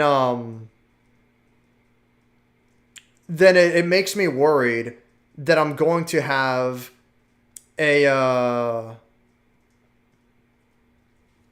I'm gonna have a how do I put it, like a skewed opinion of the game if I get it through it like super easily. They're gonna be like, oh, this game is really fun. It's really easy to get through. You know, you could get through it without a problem. And it's like, yeah, you say that when you play any game on the easiest difficulty, then it's like fucking whatever. So at the very least, I would have preferred to play through the game at a difficulty that I found reasonable. And the game just wouldn't allow for that. You know, and I wanted to challenge myself, be like, hey, pretty sure I can beat these guys on level 3. And I don't like that the game is forcing me down to level 2 or level 1. Pretty sure I can do this at level 3. So instead of just fucking restarting the level, I would reload a previous save and try that segment again at level 3. And according to Wes, he thinks that makes the game worse for me. Which I don't think that's the issue. I think the issue is the game shouldn't have had dynamic difficulty at all. I don't understand what it adds to the game. Like, it doesn't make sense to me. Why are you going to deny me the difficulty that I believe is appropriate for myself? Instead, the game is literally taunting me. Saying like, oh, you messed up this one little thing. You got hit twice. Better drop the difficulty for you.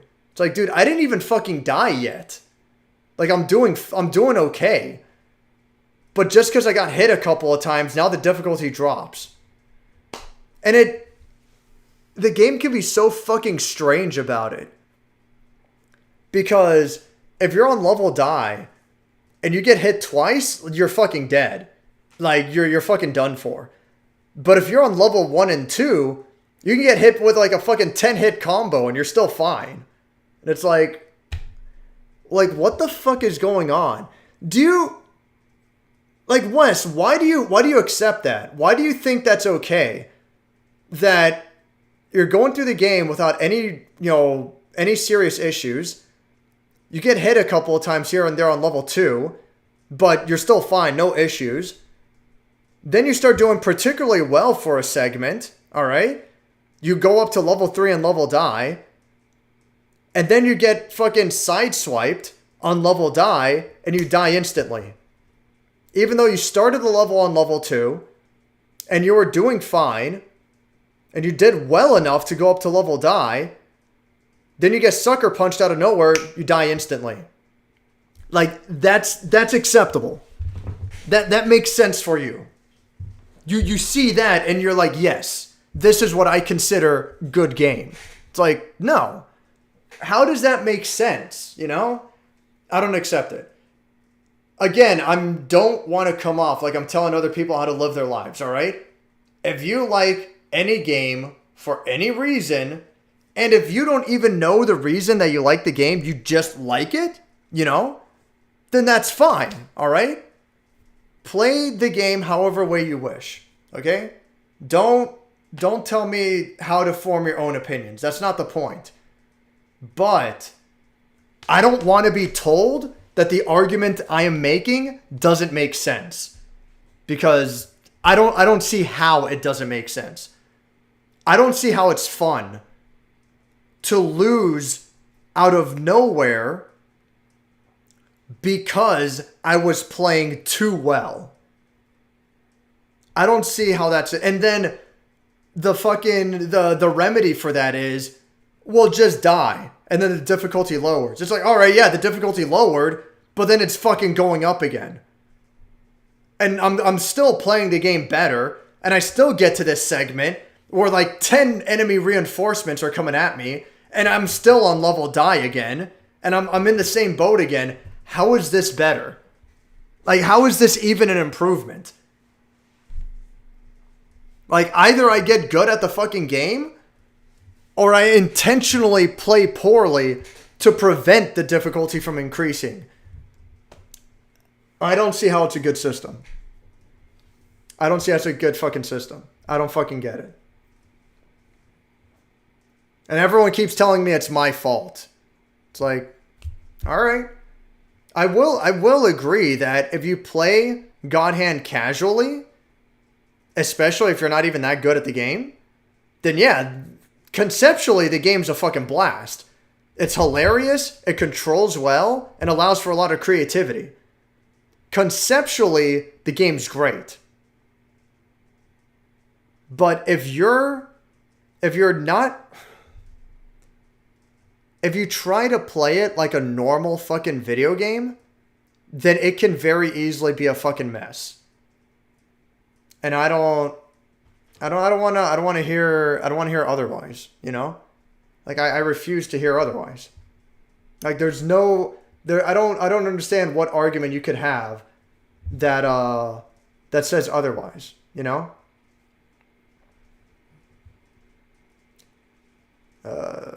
Same problem affects my Honda. You can have a manual V6, 4 doors, but only 2 can be true for the model year I really want. Well, you know. Street Fighter 6 looks so soulless. Being a Street Fighter fan is like watching an ice cream cone slowly melt. I think it's fine. Every Street Fighter game has had a pretty different style to it. I think 6 is fine. You know, it's not necessarily my preferred, but I think it's okay. It's whatever.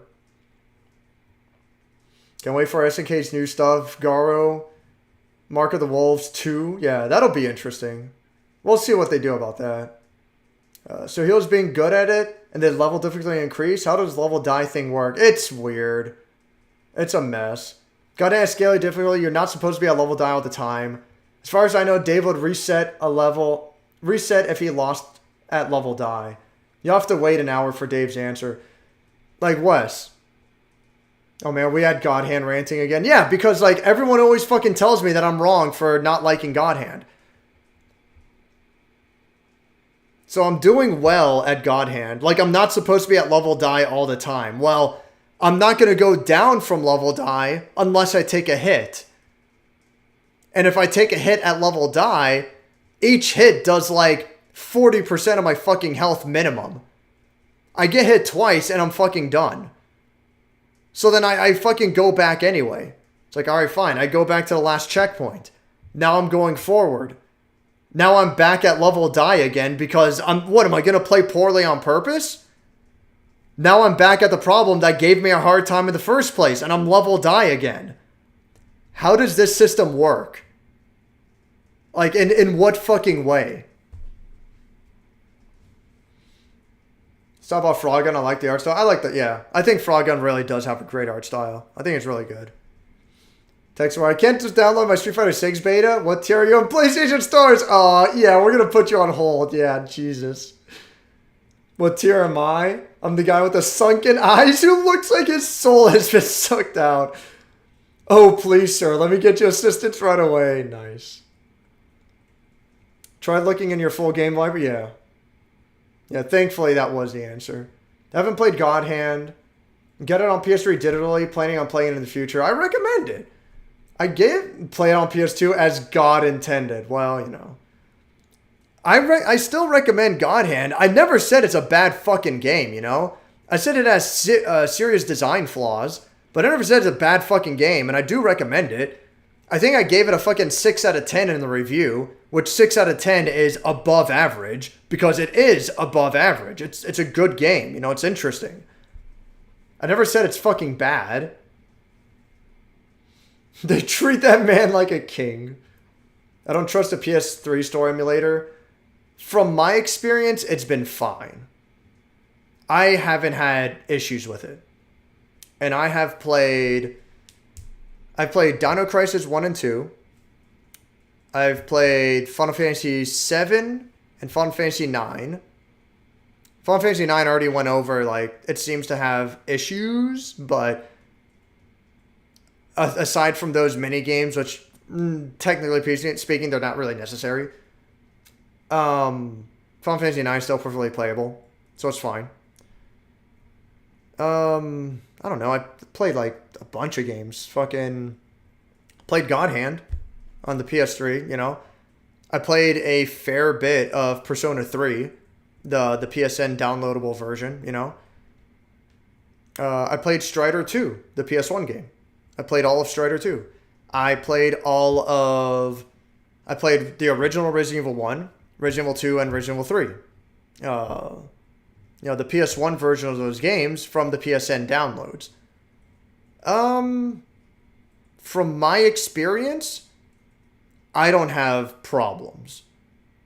That being said, I have heard that, recent fucking releases have had pretty bad fucking issues. Speaking of which, I wonder if there's anything new in the classics fucking shit. The classics catalog. No, nothing new. From what I understand, Ape Escape 1 and 2 have fucking problems. And they're selling this shit for like fucking... What? I can't even buy Ape Escape 2? I have to have the subscription? That shit needs to fucking stop. That's so fucking gay, dude. But from what I understand, Ape Escape 1 and 2 have issues. I heard Okage, Shadow King, has issues, which is extremely unfortunate because I bought it.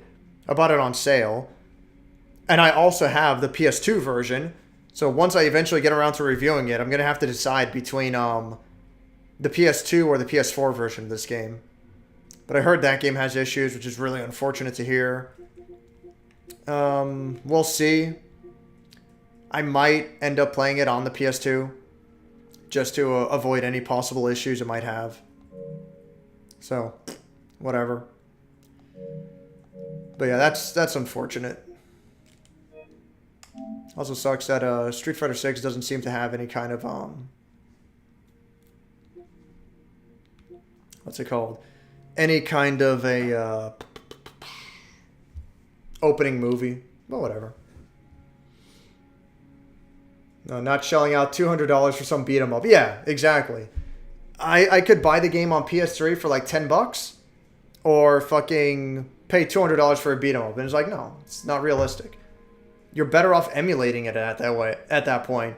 And unfortunately, PS2 emulation can be very spotty. It's a shame. It sucks. To have fun trying to play Winback emulated, you know? I'm sure it's possible, but you might have to go through some hoops and ladders. It's fucking annoying.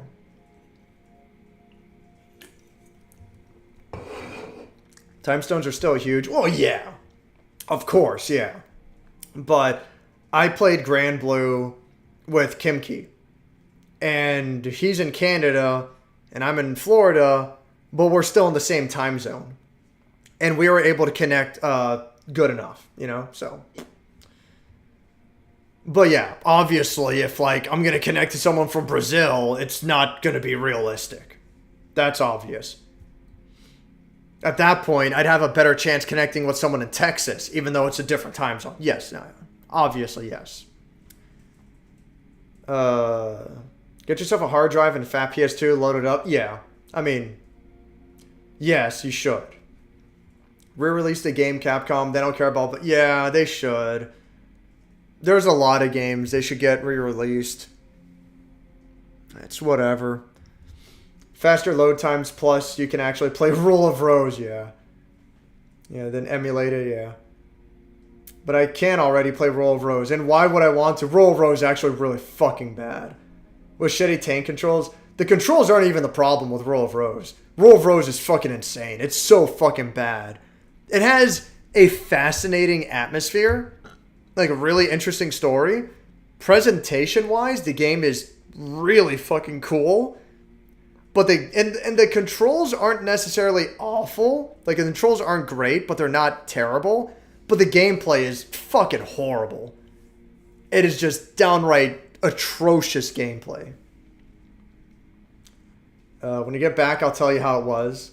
What? How what was? Well, I guess you'll tell me.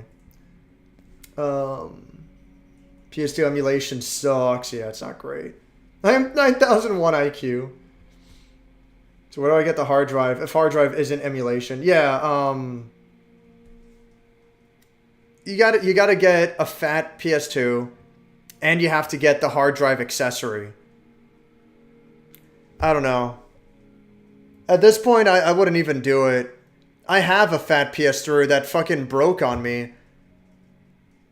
I forget what game it broke on, but I think it broke like right after I finished collecting footage for reviewing a PS2 game. It might have been Winback. I don't know. I don't remember. It might have been like right after I finished getting footage for Winback or some shit. It's like the graphics card on my my PS2 just completely fucked the fuck up. Like, it was crazy bad. I have really old footage on a different YouTube channel. But it was like crazy. I just ended up buying a slim PS2, which I don't regret. The slim PS2 is very nice. What the fuck? Nah, you don't want E Honda, I promise you. I'll give it a try. We'll see. PCSX2 works really well on my computer. Then again, I mostly play RPGs and not action games. I mean, that's the thing. It's like, works on my machine. It's like, well, let's be real. You haven't played every single game, you know? So, not that I'm trying to, like, make excuses or anything, but it's whatever. SSD to PS2 hard drive adapter off eBay. Oh, man, something like that's wild. Yeah, I could see that. I hear good things about PCSX2. It may also depend on the computer, yeah. I think PCSX2 is good. If only to, like, give it a try. See if that option works for you, you know? But don't rely on it 100%. Don't expect it to work flawlessly. And you might have to go through hoops and ladders to make it work. Didn't see any SSD PS2 hard drives on eBay. Look it up. I'm not going to spoon feed you? Well, damn. All right. I have FreeMcBoot on my PS2 memory card with HD loader on it. Yeah. And a PS2 SSD adapter. So I don't need to run one of those Xbox huge hard drives in the hard drive bay. Yeah. Fuck it. I'll spoon feed you. Hopefully this is enough to get started. Let's see, what's the channel?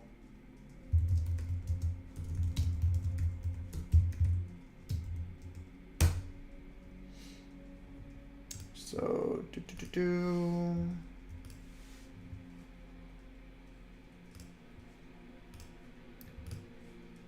So this video is older, and it's not going to have like the most updated information or whatever. But if you really want to get into like PS2 stuff, that'll get you started.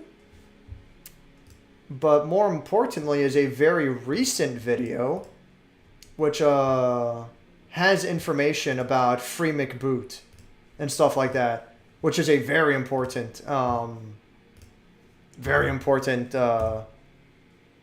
PS2 fucking PS2 hacking software. So if you're really trying to get into PS2 stuff, and that channel in general, I recommend. All their videos are really really long, but they don't leave shit out. They go into detail. I think it's a really good starting point for trying to learn about certain shit like that. I wonder if this newer PC hardware could handle a Gran Turismo 4 PCSX2. That's usually the benchmark game for new emulation builds since it really stretches the program. Yeah, I could see that. I think Gran Turismo 4 was one of the few PS2 games that that could run, like it was designed in the options, it could run at 1080i, which was like that's fucking huge for PlayStation 2, you know. Sucks I've been missing crossplay beta. Yeah, but it's whatever. It is what it is. I already planned for this ahead of time. I planned for this trip ahead of time, and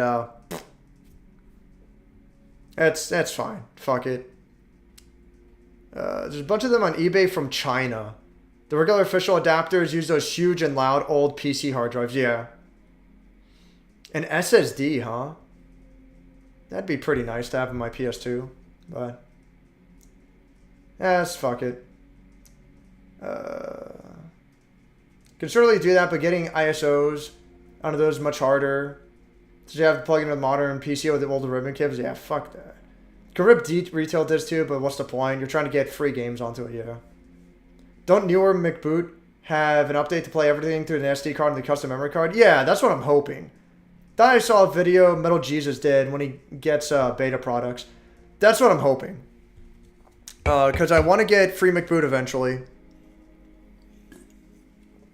And I'm hoping it's as easy as just playing it through an SD card, you know.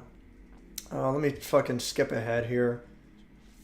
Blah, blah, blah, blah. You could definitely make it an S tier. I don't know about that, but I appreciate the vote of confidence. 4K is the point where the number we see switches on the horizontal axis. Really, it's 2160p by 3980 or something, so not even 4K. Yeah. Yeah, that's one of the annoying things is that 4K doesn't actually get up to 4000. It's just an approximation. It's just close enough. If there's a way to run PS2 games off an SD card plugged into a memory card, that's news to me. That's what I heard, but I don't know the details. But I'm really hoping that's the case. But you know, if not me and Beefy would be happy to take you into Rosario Syndicate. So like, at this point, it's like, at worst, I'd be choosing between Island and Rosario. And at that point, I would choose Island just because I have good friends there, you know? And they already said, like, dude, we'd gladly take it with open arms, you know? So, nothing against Rosario, but it's whatever. It is what it is.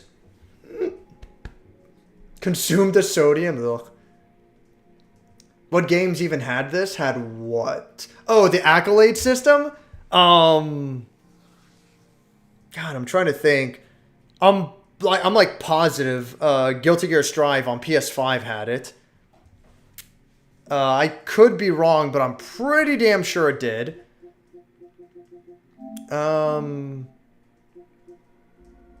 I want to say the PS5 version of Final Fantasy XIV had it. Again, could be wrong, but I'm like so certain that it did. But keep in mind that it only worked with PS5 games. I want to say the PS5 version of Ghost of Tsushima's multiplayer had it. Again, could be wrong, but pretty sure. I wouldn't be surprised if like Arcadegeddon had it. That's a multiplayer game, you know. So yeah, like pretty much any multiplayer game on PS5 had it. The Resident Evil 3 multiplayer game, Resident Evil Resistance, technically didn't have it because it wasn't a PS5 game until recently. Actually, now that I think about it, did they even... I don't think they ever bothered to port Resident Evil Resistance to PS5. That's so funny. Can I not fucking... There's no search function? Just have to fucking sort A to Z? I never really thought about that. They never ported Resident Evil Resistance to PS5, huh? That's so fucking dumb.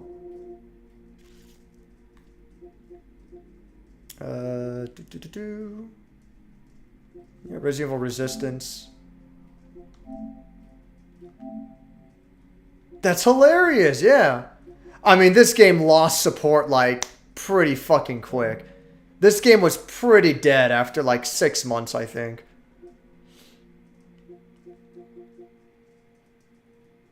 Huh, that's funny. Some dumb costumes. There's even a sale going on. That's pretty funny.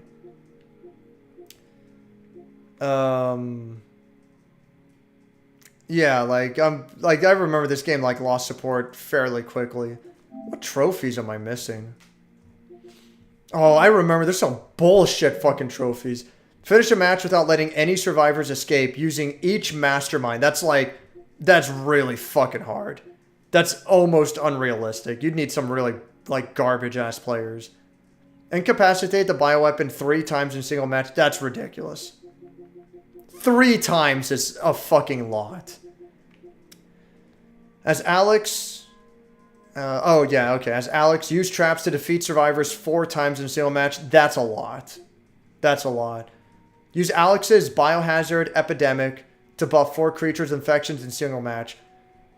That might not be the hardest thing in the world, but buff 4 creatures... Yeah, buff 4 of them with infections in a single match. That's not the hardest thing in the world, but... Especially since it's not 4 at the same time, but that's kind of a lot.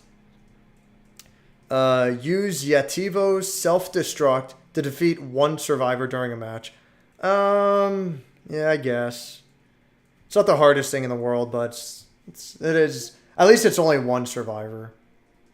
The problem is that it, like... They just fucking... Then you knock them down, and then they just get revived. But whatever. As Spencer, run out the clock and win a match while your disintegration field is active. Yeah, it's... Run out the clock and win a match. Yeah, it's kind of hard. Maintain 8 units or more of bioenergy for 2 minutes. That one's like really fucking annoying. That one's like really fucking stupid. Activate 10 skill cards within 1 minute. That's another one that's like really fucking annoying and stupid. Like these two force you to play in an extremely specific and very inefficient way. They're like, that's really fucking stupid. Like you're probably gonna lose when you go for these 2 trophies, which is like really stupid. As Daniel, use creature cards that cost 4 more bioenergy units 4 consecutive times. Yeah, that's... That one, again, like you're playing in a really specific and inefficient way. Defeat survivors using Tyrant's Bull Rush 2 times in a single match. Yeah. Not the hardest thing in the world, but you gotta be lucky. Defeat a survivor using Controlled Security Guard Zombie in Area 2. That's not too hard. That's not too bad. But yeah, some of these trophies are like fucking absurd. I'm not fucking going for that. Fuck it. It's not worth it. Oh, that was a pointless waste of time. Consume the sodium? No, I should not. I never got an accolade. I helped a ton of people online, but that's for PS... Yeah, it has to be PS5 version specifically. Commendations, yes. That's what it is in Final Fantasy XIV. It's commendations, I remember. No, you should make the frog an emote. Yes, make the frog. God damn it. This is fan art. It should already be online. Yeah, but it's fine. They're just adding the fan art to, you know... They're just adding the fan art in-game. Like, there's a bunch of quote-unquote fan art in Guilty Gear Strive that's really cool. Oh, shit. It's for you. From Streets. Steve, that's exactly what I'm saying. I had a great time being a fucking casual in God Hand. All right, go be a fucking casual. Dave, did you ever die in Resident Evil 4? Yes. And I hate that Resident Evil 4 has dynamic difficulty. But, in my opinion... In Resident Evil 4, it is nowhere near as fucking drastic. It does a much better job at hiding it. With God Hand, it tells you, hey, you're at the next difficulty level, and all of your opponent's attack power doubles. It is a ridiculous, drastic change when you fucking go from even level 3 to level die. Level 2 to level 3 is already bad enough. But level 3 to level die, it's fucking ridiculous. You fucking die in an instant. It's fucking absurd. You die so fucking fast. And I'm supposed to be okay with that. But yeah, like, all this shit is fan art, by the way. Yeah, this fan art was actually made by Cygames, the illustration team of Grand Blue. Well, not just Grand Blue Fantasy Versus, but like Grand Blue in general. Which is really cool that ArcSys collaborated with Cygames to make Grand Blue Fantasy Versus, and then they sort of like quote unquote returned the favor with this little piece of art. That's kind of cool. But yeah, I don't like that fucking Resident Evil 4 has dynamic difficulty either. I don't see what it adds to the game, except in fooling the player, being like, oh, I finally passed that challenge, I did so well. And then you find out years later, it's like, oh, by the way, you didn't actually beat that, the game let you win. Because you lost so much, the game allowed you to win. It's like, well, now I feel like a fucking idiot. So I never actually beat the game. I don't think dynamic difficulty is a good thing. Like, I just fucking don't. And surprisingly, a lot of the games have it. Max Payne has dynamic difficulty. From what I understand in Max Payne, if you're doing poorly, then the game will reduce the enemy's accuracy. And it'll allow you to, it'll just allow you to get away with more shit, you know? My personal opinion is dynamic difficulty is an excuse to not properly balance the game. If the game was properly balanced in the first place, you would not need dynamic difficulty. The only thing dynamic difficulty does, it bypasses playtesting. Because now the development team, they can say, well, if it turns out that this part of the game is unreasonably difficult, then the game will automatically adjust that difficulty for us. And we won't have to worry about it. That's a really bad fucking stance to take.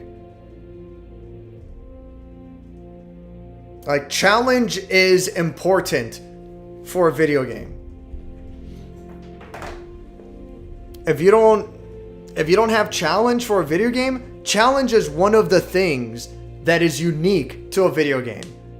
It's one of the things that helps separate video games from film. It's one of the things that helps separate video games from fucking software, you know? You know, this was an example in fucking one of the videos by Core A Gaming, which I highly agree with. You can have fucking you can have the software Microsoft Excel, or you can have Spreadsheet Simulator 2000, which is stupid. But for the point of this argument, what's the difference? Well, Microsoft Excel is an actual, you know, application software meant for you to organize your fucking shit, you know? There's not supposed to be a challenge there. It has to just work. Whereas Spreadsheet Simulator, it might give you, you know, challenges, levels that you have to go through. You learn how to play the game as you go through it. I'm sure it sounds like a stupid example, but if you start bypassing and removing challenge from a game, that's a really bad slippery slope. It's already bad enough that you have these fucking movie games, that you have like David Cage trying to do their stupid shit, you know? When it's just a movie game that's worse than any fucking movie out there. But if you start like getting rid of challenge, then like, what the fuck do you have left? This is the argument from back in the day when like one of the, I think it was one of the writers for Dragon Age 2. She said something along the lines of that she hates that there is a option to skip cutscenes and to skip dialogue in video games. She hates that. And she doesn't understand why there isn't an option to skip, battles. Why isn't there an option to skip gameplay in video games? And it's so fucking baffling to me, because you skip the gameplay and what the fuck else is left? I'm not trying to say that Resident Evil 4 is a bad game by any means, alright? Resident Evil 4 is fucking great. But if we're going down this road, that dynamic difficulty is seen as a good thing, then this eventually leads to less of an emphasis on challenge. And less of an emphasis on challenge leads to less of an emphasis on gameplay. And when we're going down that road, if we keep stripping it down even more, what we're going to end up with are fucking movies that just play exclusively on consoles. And then what's the fucking point anymore? All people are going to make is fucking movies with extra steps. It's like, for fuck's sake. Whatever.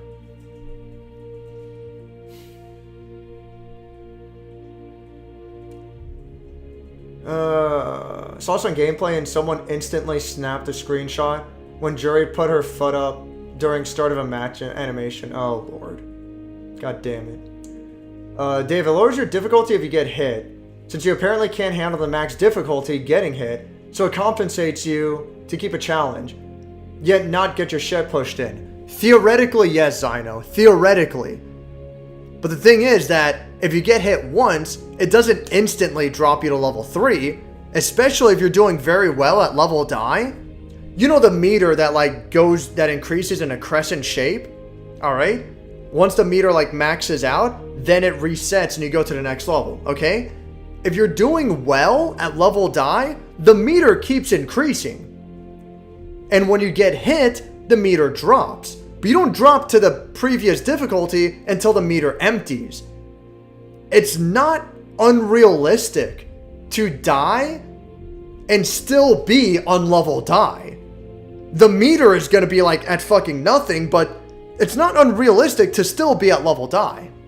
You have to take several hits for it to finally happen.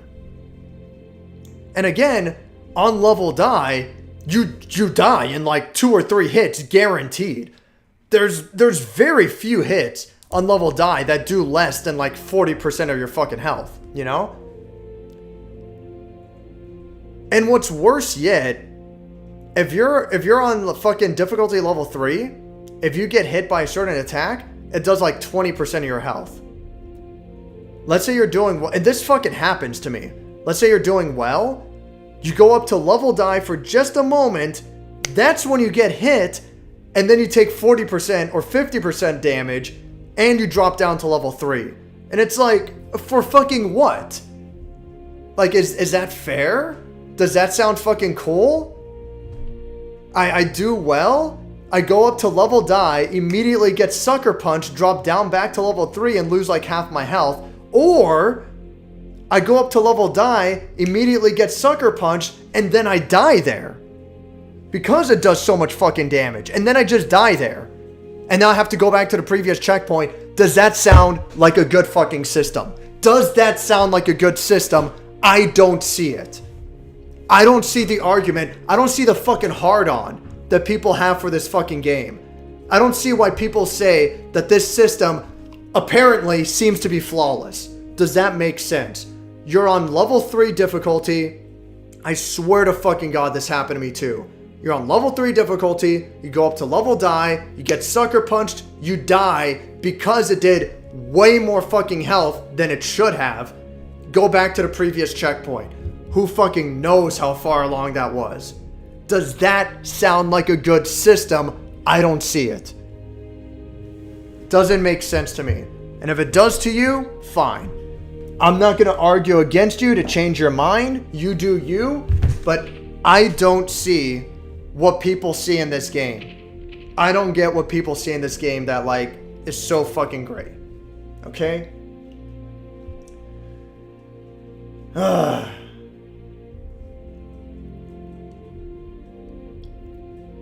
The Switch version of 101 has 2 screens into one simply. It was annoying. Oh my god.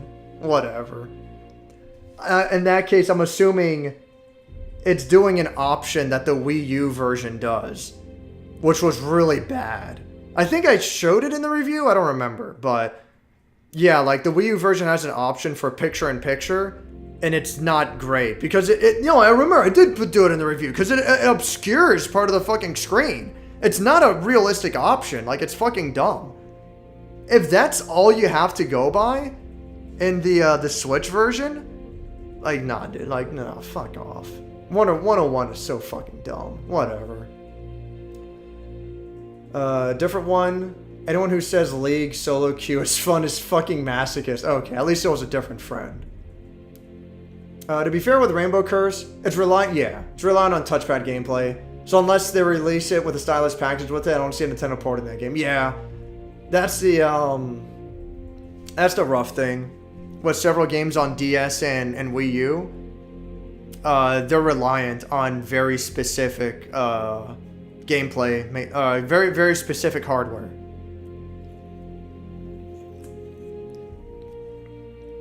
Kind of like the most realistic alternative is like is using a mouse, you know?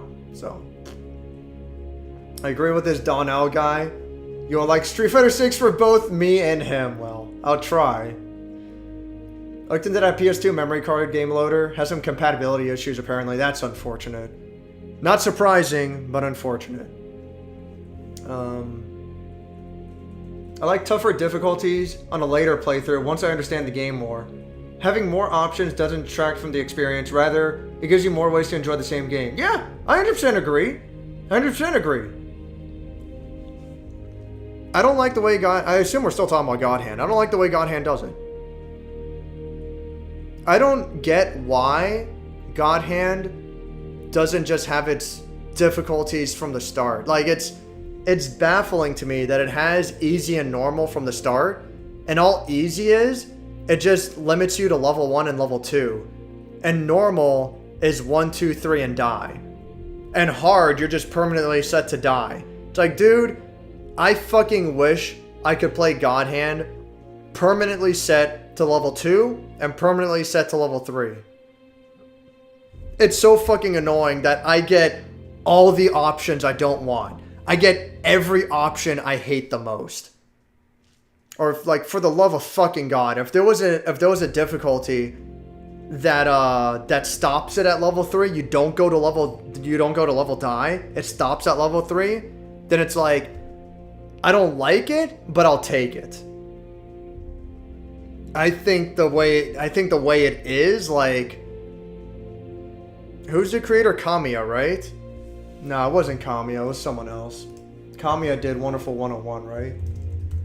Who made God Hand? I think he, like, Shinji Mikami, that's right. I think he was just experimenting with the game, and he just went all in. Whatever. Skill issue? I mean, if it is, then fuck it. I don't even care. The game is 100% badly balanced. It's actively trying to kill you, and you don't even get a heal. Yeah, fuck. Pretty clear to me that is meant to be played on level 2. Getting to level 3 is actually hard, but I guess you're just a better gamer than me. I think level 2, like, just personal opinion, you know? And if for you level 2 is, like, that's your preferred, that's fine. Again, like, there should be a difficulty that's just permanently there. I think level 2 is just a touch too easy. I think it's fine, but I think it's a touch too easy. And then level 3 is just a touch too hard. But it's doable. It's like, fine, you know? It's fucking hard, but it's doable on level 3. It's whatever, dude. I'm putting God Hand on my stream docket, I suppose. I mean, whatever. Do what you want, I guess. What's the difference between playing God Hand, Resident Evil 4, Left 4 Dead with adaptive difficulty versus having a ranking system in a fighting game that puts you up against tougher opponents the better you do? Max, if you seriously don't see the difference between that, then I don't know what the fuck to tell you. Like, I really fucking don't. That's not even apples and oranges. That's like, fuck, man. That's like comparing apples to, like, I don't know, bricks. That's not the same thing at all. You seem to have the issue that that I hate playing on higher difficulties. That seems to be how you're perceiving my argument. You seem to perceive my argument as though I hate higher difficulties, which is not true at all. If you know me, which I assume you should by now, you know I'm always playing almost every game on hard mode. I prefer to play on the higher difficulties, alright? The difference, though, is I want to play on a difficulty that I'm ready for. I'm never gonna play Devil May Cry on Dante Must Die, because that's gonna take more effort than I'm willing to put into it. Okay? But I'll play it on fucking Legendary Dark Knight, which is difficulty below that, and I'll have a blast. And then I get to Dante Must Die, and I try that for a little bit, and I'm like, yeah, this is a bit much for me. I can get better at the game, I can, alright? But it's gonna take a level of effort than I'm willing to put in. Whereas with a fighting game, in most cases, I want to try to get better and better and better. I want to try to push myself to get better. And thankfully with a fighting game, there aren't just, you know, arbitrary static difficulties. There's a whole fucking spectrum. And there's a whole spectrum because you're fighting against human opponents. I'm not trying to do better than the computer. I'm trying to outplay another player. In a ranking system, it's trying to pit me against players who are not just better than me, but are close to equal to my skill. Because sometimes I'm going to fight players who are worse than me, because from their point of view, I'm better than them. So it's not just players who are better than me, period. It's players who are close enough to being equal to my skill. And by playing around that area, I'm improving at the game. And I'm willing to do that because it's my choice. Otherwise, if I don't want to get better at the game, but I want to enjoy it in other ways, well, I have the arcade mode. I can fuck around in training mode. I can do combo challenges, stuff like that. There's other ways to play the game, but a ranking system is very good because you're being pitted against players who are equal, at least close enough, equal to your skill. That being said, ranking systems are not flawless by any stretch of the imagination, and it'd be nice if one day there's a ranking system that actually works well, but they work better than not. You know, they're pretty nice as they are. I don't even know how to properly explain it to you. If you don't see the difference between dynamic difficulty, especially against a computer-controlled opponent, between that and a ranking system in versus games, whether it's fighting games, strategy games, StarCraft has the same fucking shit, racing games. If you don't see a difference, then like I don't want to be fucked up. I'm not trying to be rude, but like I don't know what to tell you. Like both of those systems are drastically different. They are so different. I don't know what to tell you. Dymo DPS kind of sounds like rubber banding. Yeah. Which is, I hate that as well. I think it's fucking stupid. Need for Speed games define that jank. I mean, fuck. Either Need for Speed or Mario Kart. You know, one or the other. I caught NPCs phasing through walls to catch up to me once I stratted out the perfect car build in Underground 2. Yeah, that's fucking stupid. Rubber banding is, it's an interesting analogy. It's not exactly the same, but yeah, it's an interesting analogy. It's like you're doing too well and the computer cheats in order to catch up. It's fucking dumb. PS2 on PS5 ain't great. They have bad texture pop-in. Works fine on PS4. Both those were made back in 2015 years before PS5 existed. Yeah, that's so fucking annoying. Hopefully they fix it. Hopefully they fix the PS5 emulation. I don't like hearing that, but we'll see. For me, PS3 emulation was fine. Yeah, for me too. I played and beat Wild Arms 1 and 2. Long Way Suikoden 1 and 2. Nothing went wrong for me when I played those games. From my experience, yeah, PS3 emulation's great. I don't know. Peace out, Kim Key. Have a good night. Have fun playing WinBet. Yeah, fair. Yeah, good luck with that. The other emulators seem to be fine. PS1 emulator just got an upgrade to Siphon Filter 2. Yeah, I heard about that. You can choose between PAL and NTSC now. Should have been like that at launch. Should have been just NTSC, but it's nice to have the option, I guess, for whatever fucking reason. But yeah, like the fact that they even tried, or they even like put PAL up there in the first place, it's like, the fuck is wrong with you? Cursed WinBack. When will you play WinBack for 14 hours again? Fuck that. Fuck that, dude. 6 months? That shit was dead on arrival. I think, I enjoyed Resident Evil Resistance a fair bit. You know, I thought it was a really cool game. It wasn't anything amazing. For what it's worth, I thought it was better than Resident Evil 3 Remake. It's like, fuck that. But I thought Resident Evil Resistance was kind of cool. It was just, in the end though, like, it suffers the same reason why Dead by Daylight suffers. Because, I don't know, all of these asymmetrical multiplayer games, they seem to end up being built around fucking exploits. Like, really unfun exploits. And it's fucking dumb.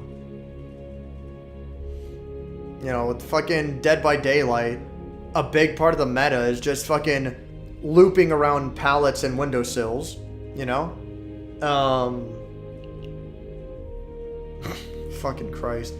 And, in Resident Evil Resistance, you're able to loop a bioweapon through door frames. And there's nothing you can do. Like, you have to keep getting looped through the door frame. Because at best, you're eating their time. Because the whole game is based on a time limit, you know? And if you deplete the opposing team's time, then you win, you know? But yeah, the survivor has to loop you through the door frame because that's the easiest way to deal with a bioweapon. You know, you don't spend any ammo. It's just going to take a while. And the bioweapon has to end up allowing himself to get looped through the door frame because what's the other fucking option? You just let them go. You go after a different survivor, but then the guy that you let go, he does the objective that you're trying to prevent from happening. And that's the best case scenario you can go by. Allow yourself to get looped at the door frame, but it's fucking unfun. It's fucking lame. It's so fucking stupid. It seems like all of these asymmetrical multiplayer games, they all suffer from a similar problem. Where there's like this really dumb and goofy exploit that seems to occur because both teams are essentially playing two different games, you know? Like Dead by Daylight, the killer and the survivor, they're essentially playing two different games. Resident Evil Resistance, the mastermind and the survivor, they're essentially playing two different types of games, you know, against each other. And it seems like, it just so happens, like, these exploits keep occurring that happen when, you know, when you just have, like, two drastically different games. That's whatever. What? Alex Yickman was in that game? What? Oh, Alex? Oh, fucking, it's Alex Wesker. Which I think, Alex Wesker is from Resident Evil Revelations 2, if I'm not mistaken. It's just stupid. So you're saying horde shooters aren't balanced on the merit that they dynamically spawn in random units? No, that's different. Horde shooters are designed on a traditional arcade-style principle of see how long you can last, and there's a challenge to that. Literally, you see how long you can last. It's a fucking survival mode. Same fucking shit as fucking Guilty Gear Strive survival mode. Any fighting game survival mode. Horde shooters are just like a fucking survival mode. Fight against an endless wave of CPU opponents until you lose. The highest stage achieved will be registered into the rankings. I mean, that's all it is. It's just an endless mode, you know? That being said, they have a different issue where eventually they can get pretty fucking boring, you know? Because it's so repetitive. But it's cool. I don't have a problem with survival modes, you know? That's a completely different fucking issue. Survival modes are not the same as a traditional campaign with dynamic difficulty. That I don't like. It's not the same. A bitch said the stupidest thing ever. Skip the gameplay. It's not a game anymore. Exactly. Gameplay is what separates video games from TV shows, movies, books, novels, etc. Yeah. I think there's enough of a gray area that can be explored there, you know? I'm not saying that skip the gameplay is like unacceptable. I think there's enough of a gray area that can be explored there. But if I have to, you know, if I'm going to have a knee-jerk reaction and just say yes, no on one thing or the other, then yeah, I agree. Skipping gameplay is fucking retarded. Easy games are fun. Yes. Yeah, like most, you know, I was going to use Kirby as an example. When you're trying on that, I can play games like Kirby one day while playing Bloodborne another day. Yes, exactly. Easy games are fun. Well, put it another more proper way. It's not that easy games are fun. It's that easy games can be fun. But just because a game is easy doesn't make it fun. A game can be fun, even though it's easy, but just because it's easy doesn't make it fun. If you play God Hand on the easiest difficulties, is that going to make it fun? Maybe. Fun is subjective, depends on you. For me, no. You know, not necessarily. But depending on the person, it's like, maybe it'll be fun, you know? But by saying, like, easy games are fun, is like, alright, go have a blast playing Knack. Tell me you don't get bored out of your fucking mind playing Knack. Knack is fucking stupid, you know? Easy games are fun. Easy games are fun. Like, really, Default, you want to go down that road? You really want to go down that road? Easy. He says easy games are fun. He actually says easy games are fun. You know what? Go ahead and play Awesome P. Go play Awesome P 2. Easy games are fun. I wanted to like 101 more, but I can't ignore the issues. I'm the same fucking way, 100%. I did decide on besting it to get the whole experience and say what I think about the game. Now I'll never play it again, yeah. Yeah, 100%. Yeah, I agree. And it's got its fans. I understand why it does. It's a very unique and interesting game, but like, I don't approve.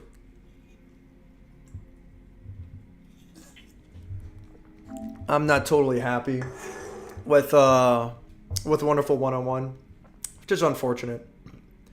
Bluepoint added an extra difficulty. Oh yeah, called Brutal, yeah, which is basically, basically one hit kill, yeah. Can't even comprehend how people do a playthrough since the battles are whack. Yeah, I only played through all the games on Crushing.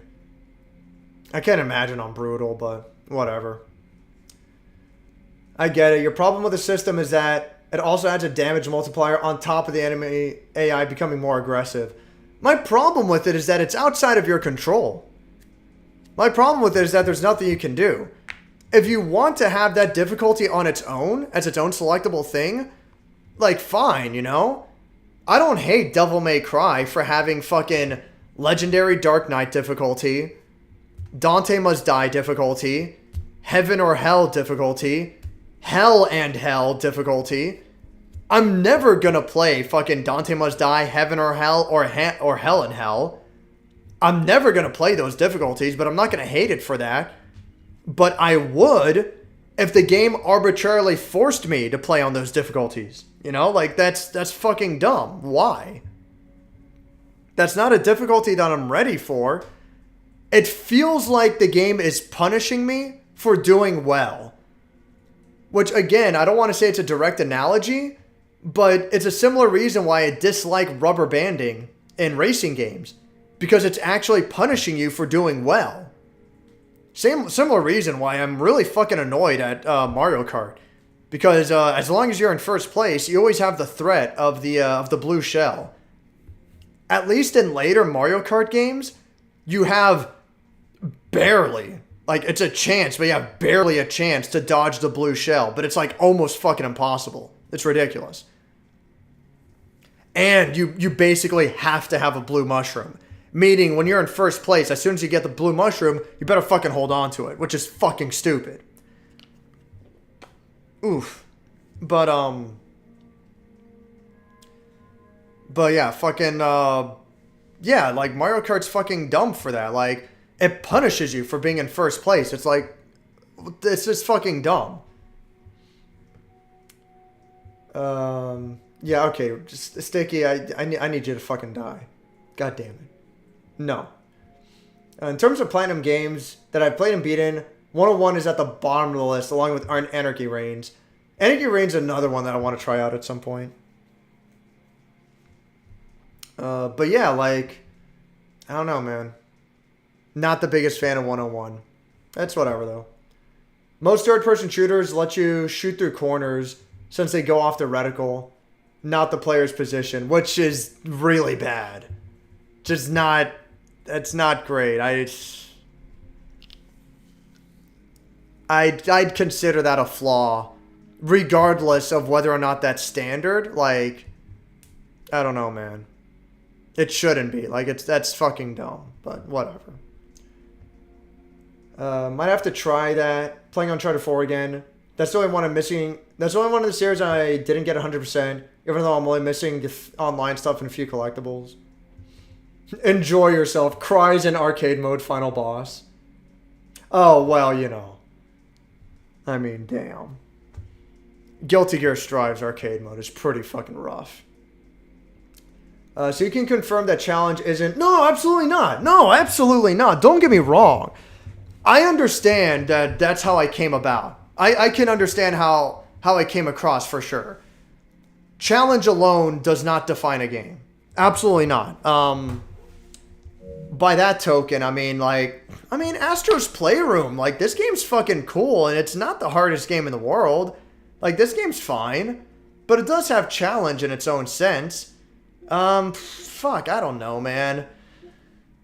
It's not a good example, but, like, I like Katawa Shoujo well enough. And Katawa Shoujo is a fucking visual novel, you know? It's literally challenge-less. But you can consider it a video game for all intents and purposes, and it works in its own medium in a way that, you know, doesn't necessarily work as a movie. So yeah, if you're looking for fringe examples, then for sure, absolutely, you know? Challenge isn't 100% necessary. But I do believe it is a dangerous, slippery slope when fucking people in game development are saying shit like, fucking, you know, when are we gonna have the skip gameplay button? That's not fucking good. You know, like, it's upsetting. In that same video that Core Gaming made, the video is titled something like, I think it's titled something like, Why Aren't Video Games Considered Art? You know? It's a really good video. But, his argument is like, there could be a special edited version of horror movies that he calls the thriller cut, or if you want to even go even further, like the family edition cut, that it gets rid of like the goriest and bloodiest scenes. It speeds up moments that have too much tension. That way, like you don't get like way too worried or too impatient, and you still get like the basic idea of the story, but you know, it's edited and designed to be a lot easier to watch for people who usually can't stand horror movies. You know. So what's wrong with that? Like, why don't we have that? And it's like, are you fucking kidding me? And he was saying, like, he was using it as a purposely facetious example. And yeah, obviously the answer is like, are you kidding me? No. These movies were designed to be shot and edited in a specific way. This is the director's vision. If you're editing out a bunch of tension, then like fucking you're altering the film itself. You're altering the director's intention, you know? You can't just make sweeping changes like that, like it's fucking whatever. Yet, for video games, for whatever fucking reason, a lot of times people don't see it the same way. People are like, oh, why can't we have a skip the gameplay button? Why don't we have an option that makes it so that, like, you know, I don't like this level. Let me just go through this level. It's like, no. That level's there for a reason, alright? As much as we all hate the fucking swamps in Dark Souls, it's there. And if you hate Dark Souls because of the swamp, then, alright, I'm not going to argue against that, for sure. But you don't simply say, get rid of the swamp and that's it. That's why I fucking hate people who rely on modding to play a game, you know? Because these are the same fucking people who are like, oh, I used a trainer for Sekiro, and I don't feel bad about it. And then obviously the meme response was, you cheated not only the game but yourself. But let's be fucking real here. It's like, yeah, a big part of the deal with Sekiro is the challenge to, you know, you go through the game. It's not meant to be an easy game, and if you have a hard time with it, then either you fucking beat that section or you give up and you move on. That's what I got out of fucking Dark Souls. What I got out of like the story, the theme, the world, and the Dark Souls games is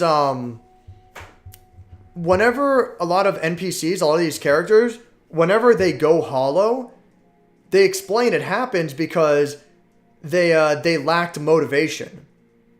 They lacked a reason to live, a reason to go on, you know? And yet your character never goes hollow. Not really, you know? And Demon Souls, your character goes into like the Phantom the Phantom mode. In Dark Souls 2, there is the gradual hollowing and whatnot. But your character never really, quote unquote, goes hollow where they completely lose their mind. So how does that play into the story and lore and whatnot? What I got out of it is that your character truly goes hollow when you stop playing the game. When you give up and you're done playing the game and you don't want to go back to it anymore for whatever reason, you're not motivated to play the game anymore. You're done. Whether it's difficulty or whether it's because you played the game so much you don't have anything else to play, that's when your character goes hollow. You can argue that I'm looking into this pretentiously, and for sure, but that means something to me. I got something out of that. And I would not get that same experience. I would not get that same concept if I was like, man, this part of the game is annoying. I'm just going to make myself invulnerable and just go through it. All right, let me go ahead and play the game normally again. It's like, you're bypassing the entire fucking intention. And that's fucking stupid. either play the game as it was intended or like, or fuck it, you know? Might as well be fucking, you might as well fucking watch Drive on Netflix at 2 times the speed while doing the dishes and watching the news on the side. And then you can turn around and be like, oh yeah, watch Drive. It was okay. It was pretty cool. I like the part where the guy's head got stomped in, you know.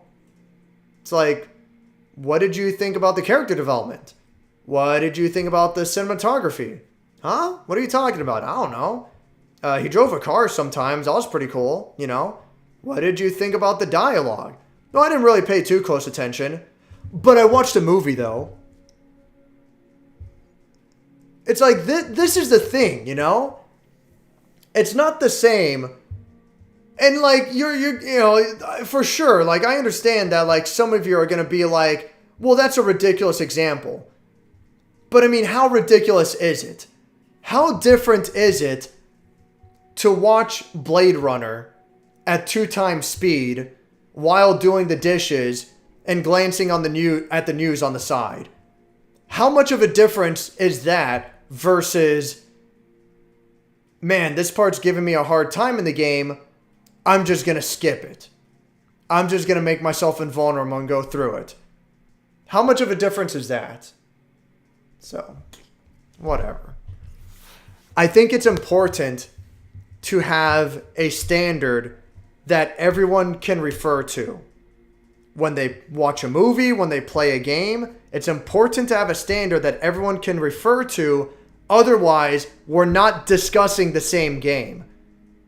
No culture can evolve from this. No debate can be had. And it becomes a moot point when we argue which game could possibly be better than the other. And for whatever fucking reason, art, you know, paintings don't have this fucking issue. You know, no one's like, man, Picasso is fucking gay because his paintings don't make sense. I'd rather watch the versions of Picasso's paintings when everything's not all fucking cubist and twisted. It's like, no, that's fucking Picasso's paintings. Either you're gonna fucking look at it or you don't. No one's like, well, I'm just gonna watch the movie and fast forward and I'll get the basic idea and that'll be fine. And if that's what you want to do, that's fine. But like, then don't be like, well, I watched the movie. It's like, whatever. If you want to watch the movie casually and just get the basic idea, then fine. I'm not going to fight you on that. But then it's not really fair to have a reasonable debate on that, you know? And yet, video games seem to be the only goddamn... No one's going to fucking like... I don't know, man. Video games seem to... No one's going to listen to a music album at fast forward and be like, yeah, I heard the whole album. Yeah, I got the album down. I listened to it in fast forward. No one's going to be like that.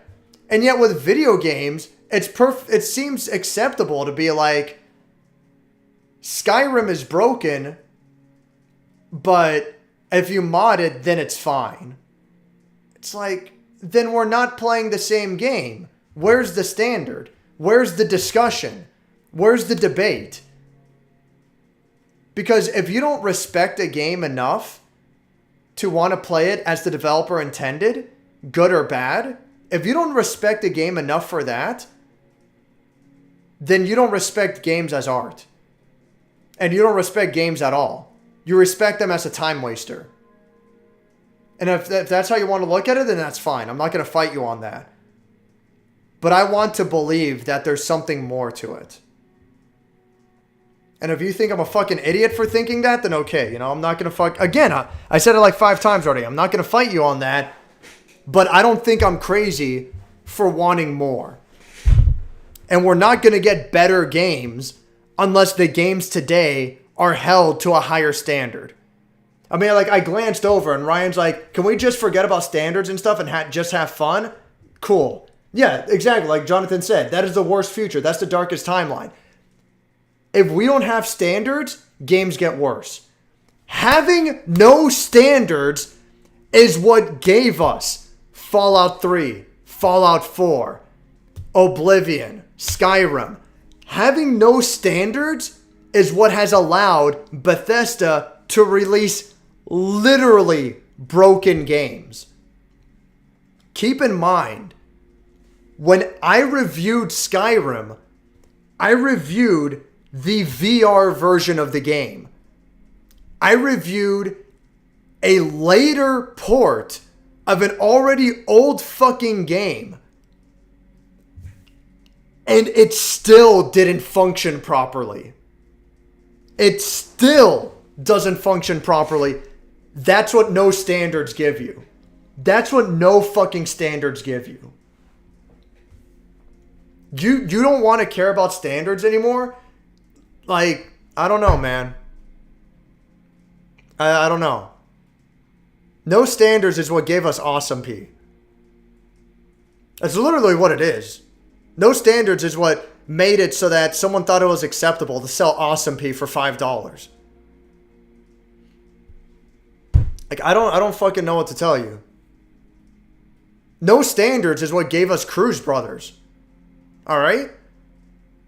That's someone who fucking threw Cruz Brothers together. And like, this works as a fighting game, right? In what fucking way? How? By saying you don't care about standards, you're actively saying you want more Cruz Brothers. You want more Awesome P. You want more Sigi, a fart for Melusina. You want more Agony. Really? You actually want more Agony? Are you out of your fucking mind? You're telling me that you want more of Agony. One of the worst fucking games I've ever played. You want more of that? Really? Alright, have a fucking blast. Have fun. Please. Don't let me get in your way. Go for it. You really want more Agony. Fucking cool. Bombing Busters. A fucking low budget, worthless Bomberman ripoff. No standards. Have fun. More for you. Have a blast. Please enjoy it. No standards is why everyone jokes about every Call of Duty game being so fucking similar. Keep in mind, Black Ops 4, I actually have a physical copy of somewhere. I don't fucking remember where, but I actually have. Do I? Or is this like the beta? No, apparently I just have this game. I don't know why, and it's like the download version? I actually don't fucking know why I have this, but this is PlayStation Plus version. This one, I have it physically, right? Why does it just say... No, I don't have Infinite Warfare. This is weird. Why do I have these fucking games? But this one's PlayStation Plus. This one's PlayStation Plus. This one's PlayStation Plus. At least 4 fucking games I got off PlayStation Plus. And everyone jokes that Call of Duty games are all the same fucking game. This is what no standards gives you. What does high standards give you? Like reasonable standards? They give you Cuphead. They give you Crypt of the Necrodancer. They give you Control. They give you the Crash Bandicoot games. They give you actually decent fucking games, you know? Like, I don't know what the fuck to tell you. It goes both ways. I legitimately believe that they actually tried with Cyberpunk. The game ended up sucking anyway. It is what it is. But standards are fucking important, man. Standards are no fucking joke. Like, you know what no standards give you? No standards gives you a version of Dead Rising where your save file can just end up fucking deleting itself. That's what no fucking standards gives you. Like, I don't know what the fuck to tell you. Like, never say, can we just forget about standards? That is really fucking bad. Good standards gives us Downwell. I don't know how else to put it, man. Bad standards gives us Far Cry 5. Far Cry 5's not even that bad. It's just extremely fucking generic and does nothing special whatsoever. Low standards gives us Far Cry 5. It's hard for me to say low standards gives us Friday the 13th because it's basically just a fucking party game. But high standards gives us Fury. Fury is actually fucking good. I don't want to say high standards for Frogun, but at least reasonable standards gives us Frogun. Because Frogun, you can tell the fucking guy actually tried. And that's what good standards give us. Never, I hope I made my point clear. Never say, can we forget about standards? Oh my god. I'm sorry I ranted so fucking much.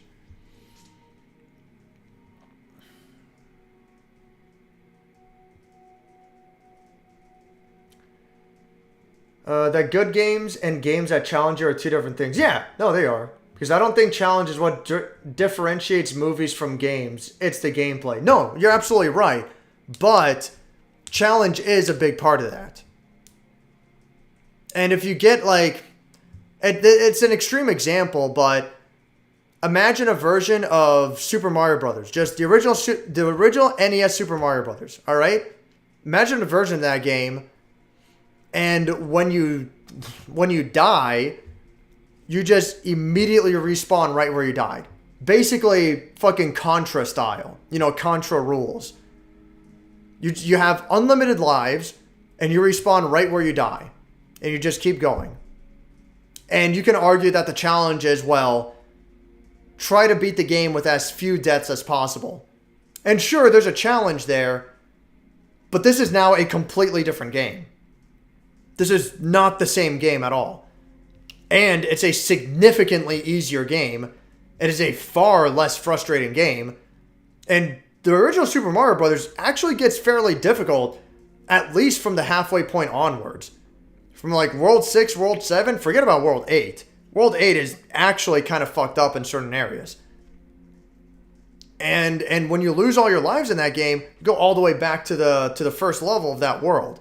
That's the challenge. That's part of the game. If we're going down a road where we just get rid of challenge, that's not good. I'm not saying that's a determiner, period. Because again, you can have games like Kirby's Dream Land, which have very limited challenge, but it's great in other ways, you know, for sure. But challenge is an important factor. And challenge is an important factor in so many games. I mean, fuck, dude. Just off the top of my head, fucking Product Number 3, Devil May Cry, Metal Wolf Chaos has its own challenge. It's not the hardest game in the world, but if Metal Wolf Chaos didn't have the challenge that it does, as limited as it is, at least it has something. But if it didn't have that at all, and I'm just holding up and pressing R1 and like nothing can stop me and I don't have to think about it, the game would suck. It's not the same game then. You have to have challenge in certain games, you know? By the same token, if every game was Kirby's Dream Land, like, I'd be done with video games. It's like, all this shit's the same. You know, I'm just fucking platforming aimlessly and, like, what? Like, I'm just getting through the game without much of an issue. But thankfully, you know, you can have, you know, two challenging horror-themed platformers, and both of them play completely differently. You have Super Ghouls and Ghosts, and you can have Castlevania. And both of them play completely differently, but the challenge is a big part of both of those games, and it wouldn't be the same otherwise. I don't know. I hope I'm making my point clear. I don't know if I am. No, you don't need challenge. What's more important is gameplay, but challenge is an important part of that. I don't know. They made Awesome P 2? Yeah, they did. I will dub it. Awesome P number 2. Oh. Hell in Hell, what game named or named that? Oh, Hell in Hell is a That's an extremely high difficulty in the Devil May Cry games. I think starting with Devil May Cry 3. In the Devil May Cry games, you have Legendary Dark Knight as the hard mode, and you have Dante Must Die as like the very hard or the extreme difficulty, and it is extremely difficult. Then you have Heaven and Hell, and in Heaven and Hell mode, everything, including you, dies in one hit. All the enemies die in one hit, all the bosses die in one hit, you die in one hit. And it's basically a dumb meme difficulty. It's just being silly. It's especially fucking dumb because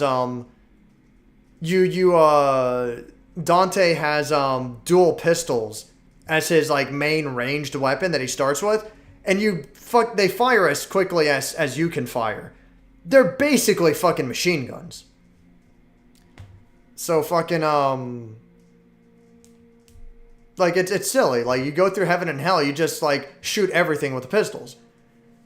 And then the final difficulty is Hell and Hell. That's the highest difficulty. Highest in a way. You can argue it's either Devil May Cry or Hell and Hell. From what I understand, Hell and Hell difficulty, the enemies are on the level of, and they have an aggression similar to Legendary Dark Knight. All right? So there's that, but you still die in one hit.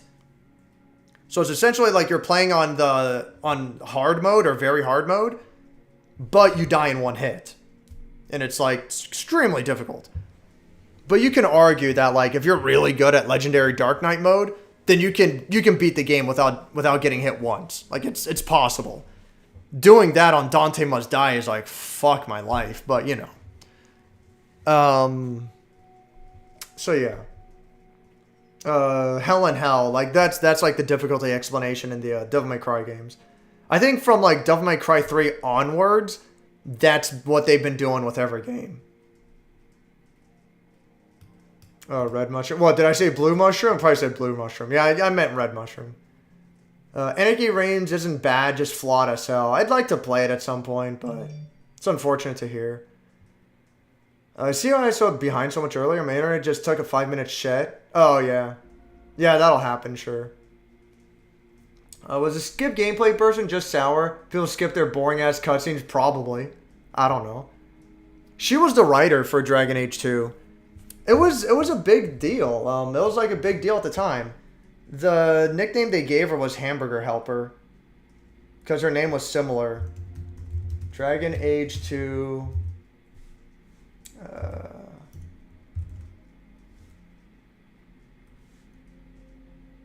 my god, I feel like a retard. I forgot how to spell hamburger.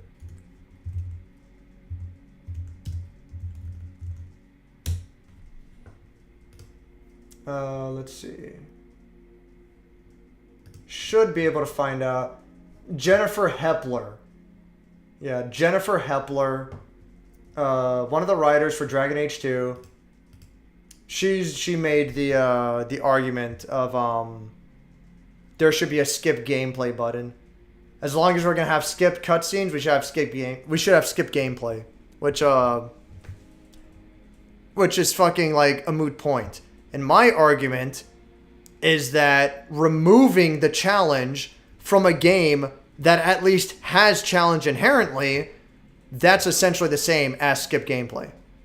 Having a trainer, using that example, the guy who cheated his way through Sekiro, he essentially skipped the gameplay.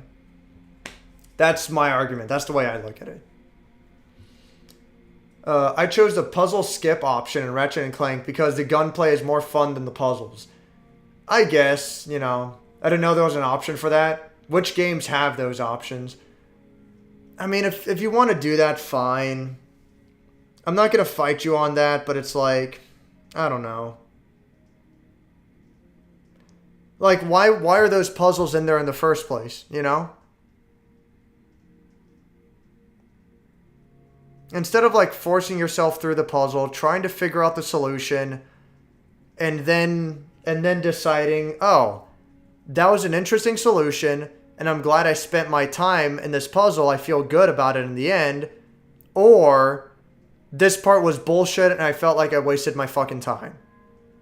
But at the very least, you form an opinion that has a basis and reason. If you were to discuss this game in the future with someone else, and both of you play the same game, at least it's not going to devolve into, I hated the puzzles and it was lame. And then you say, well, in my version of the game, I simply skipped the puzzles. And I thought the game was great. Well, I hated the game because the puzzles bogged down the gameplay far too much. Well, I love the game because I got to skip the puzzle. At that point, you're not even discussing the same game anymore. I think that's a problem. I think that can be an issue.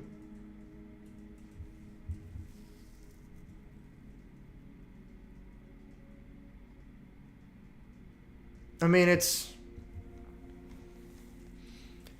a similar case with how Wes experienced The Last of Us 2 when he played the game. When Wes played Last of Us 2, like, don't get me wrong, Last of Us 2 fucking sucks. You know, I did my review. I don't have to, like, fucking go there. But when Wes played Last of Us 2, he played it with the provided in-game options. Shit like, shit like enemies have fucking dog shit eyesight.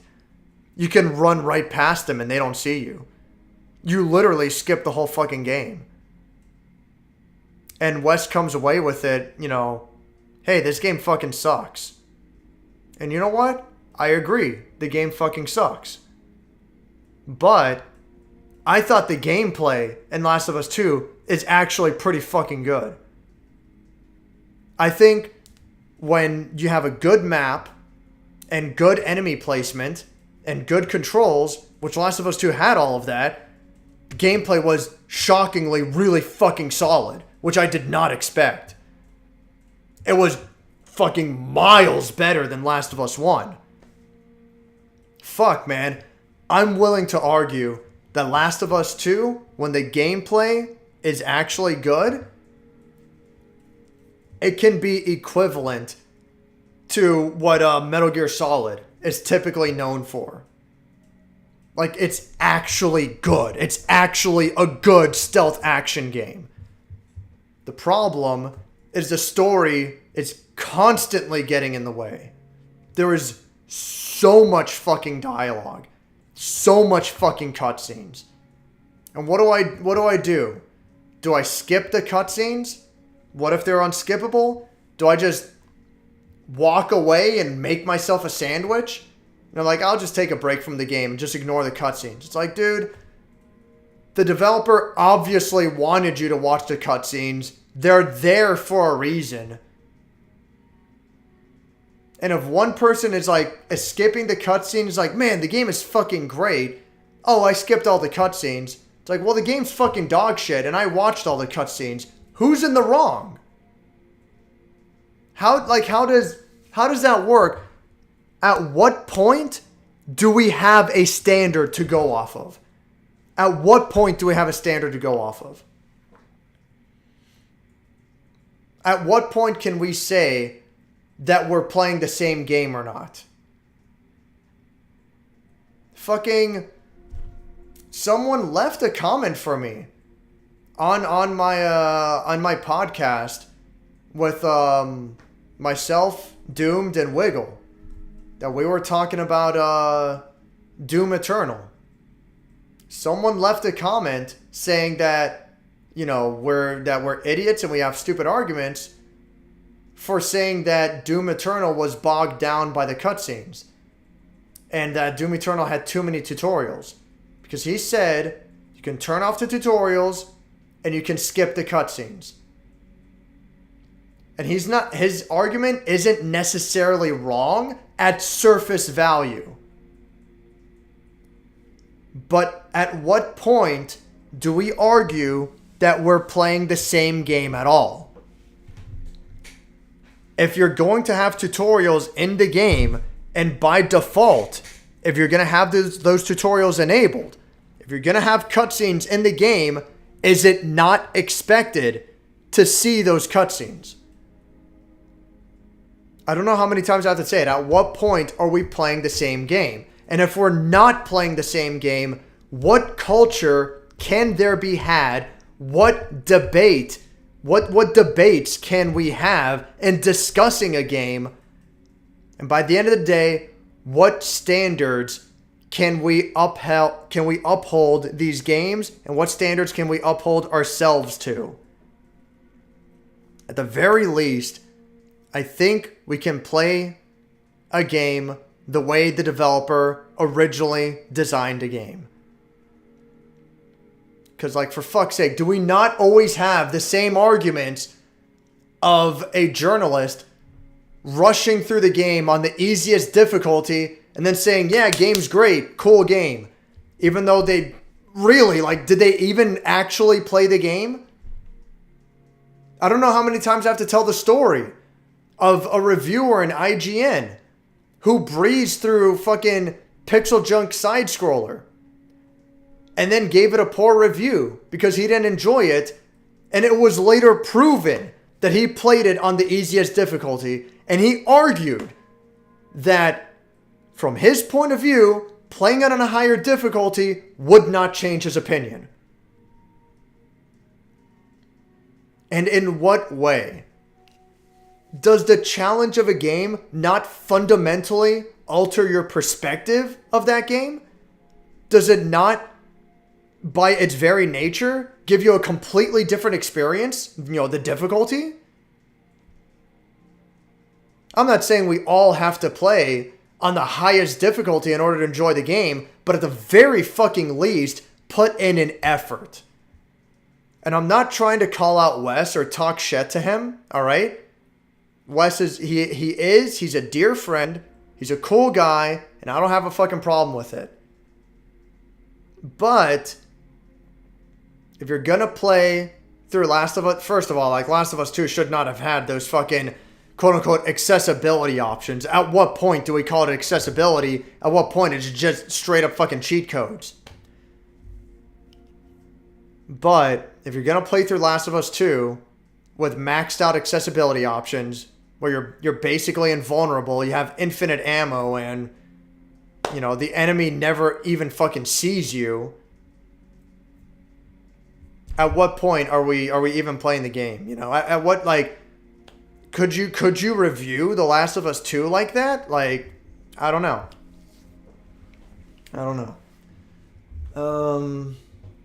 I rely on mods for Skyrim since the base game is boring for me, and I'd rather enjoy someone's hard work who actually cares enough to go to the extent of making a whole gameplay overhaul all for free. Absolutely. Like, for sure, Zino. I like the universe, I like the lore, but the base gameplay incentivizes you to just do stealth archery. Yeah, I agree with that. I 100% agree with that. Absolutely, Zino, for sure. But again, it just rubs me the wrong way. Essentially encouraging Bethesda to go down that route. At that point, I would rather them stop fucking pretending and just make versions of Gary's mod, I fucking guess, you know? Fuck, at the very least, it would give them an excuse to stop selling Elder Scrolls games for $60 when they're not worth that amount by any stretch of the imagination.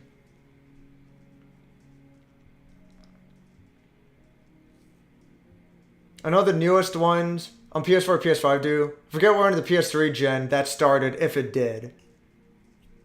Oh, the Ratchet and Clank games? I don't know. I've been playing the PS2 and 3 games. Haven't gotten close to those. I like to play my game in release canonical order. Yeah, I think that's best too, you know. You can see how a game evolves over time. You can see the steps the developers took, you know, down the line. Bethesda game mods are kind of a requirement. Hold on, my chat jumped around. Fuck. God damn it. Bethesda game mods are kind of a requirement because they're all varying degrees of broken. Found 40 mods in my list just to fix missions that should have worked in vanilla. What I hate is that, like, fuck, man, these games are, like, they're fucking celebrated. Like, they're huge fan favorites, and why? I hate that Bethesda is getting a free pass releasing broken games. That shouldn't be accepted. That's the future when people have no standards, that we pay developers $60 to release broken games, and then the fans willingly fix those games for the developers. Is that really the future that you want? Is that really the future that you want to see? That's like, no, man. That's fucking unacceptable. That just shows how little Bethesda actually cares. Yeah. If mods are required to fix missions that are broken in the development of games, then it's not a well-made game. Exactly. I want a new report of Fallout 3 in New Vegas really bad from how much hoop jumping is required to do a playthrough without a single crash. Skyrim PS5 finally broke that trend. Whatever, man. Like what? Fucking like over a decade later? Like, how fucking old is Skyrim? Like 12 years old? You can still soft lock yourself if you lose a follower who won't reappear in certain missions, so they're 99% there with that game at least. Whatever, man. Outer Worlds exists, and that's essentially a Fallout. That's essentially Fallout, but without it being mod required. One thing to consider is how many developers, especially Bethesda games, allow the open public to mod a game. That's what makes these unique. Sure. Don't get me wrong, all right? Don't get me wrong, Zyno. I'm not trying to say mods are bad. And I do appreciate that Bethesda allows for such open modding. I wish more games allowed such free and open modding, you know? Don't get me wrong. But there's a difference between allowing and practically requiring. And Bethesda takes that extra step where it's not just allow, it practically requires. I mean, fucking, on the other hand, fucking Doom is perfectly enjoyable on its own. Alright? I have other issues with Doom, but all things considered, the game is reasonably enjoyable on its own, as its own game. Alright? But fucking, that doesn't prevent mods, though. And fuck, Doom and especially Doom 2 is gotta be the most modded game in existence. But the game is still enjoyable on its own, vanilla, without any mods whatsoever. Agony Platinum Stream when? Never. I already considered it, and like, no. It's not fucking worth it. It's just not. Yeah, you want more Ride to Hell Retribution, Superman 64, Sonic 2006, Two Worlds? How about Two Worlds 2? It's like, no. This is already agony. What pisses me out about Bethesda is that not only are they owned by Microsoft, not only will we see future games on all platforms, they'll still be broken. No consequences. Exactly. No consequences. They get away with it for free. Call of Duty is a baseline.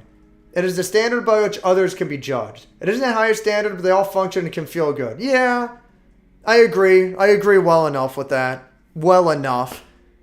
I think select games, I think Modern Warfare 3 is not great. It's like 4 out of 10. This is going off of memory, you know? I think Modern Warfare 3 on PS3, that's like 4 out of 10. Call of Duty Ghost on PS4, that's just fucking 3 out of 10. Call of Duty Ghost just fucking sucks. And then other games can be like 6 out of 10, you know? I think Black Ops 2 is like 6 out of 10. If I'm feeling like real fucking generous, maybe 7 out of 10, but I don't think I would give it that. But yeah, you know, it's around average. It goes up and down for sure. But yeah. But still, like, people gobble that shit up. That's what allows them to just mass produce these Call of Duty games. Yeah, I hope their new direction will have Starfield be a good game vanilla. Highly fucking doubt it, but we'll see. Far Cry 5's complete ass, boring as hell, worst story I've ever seen, so much effort put into. I wouldn't go that far, but I'm not going to argue against it. I don't think Far Cry 5 is a good game. I think when I reviewed it, I gave it a 5 out of 10. I think it's fine. And I also appreciate that Far Cry 5 allows for co-op through the whole campaign, you know? And then my brother and I played through the whole game on co-op, you know? You know what? Honestly, like looking back, I feel like I should give it a 4 out of 10. I don't remember what score I gave. You know what? Fuck it. Let me look it up real quick. What fucking score did I give Far Cry 5?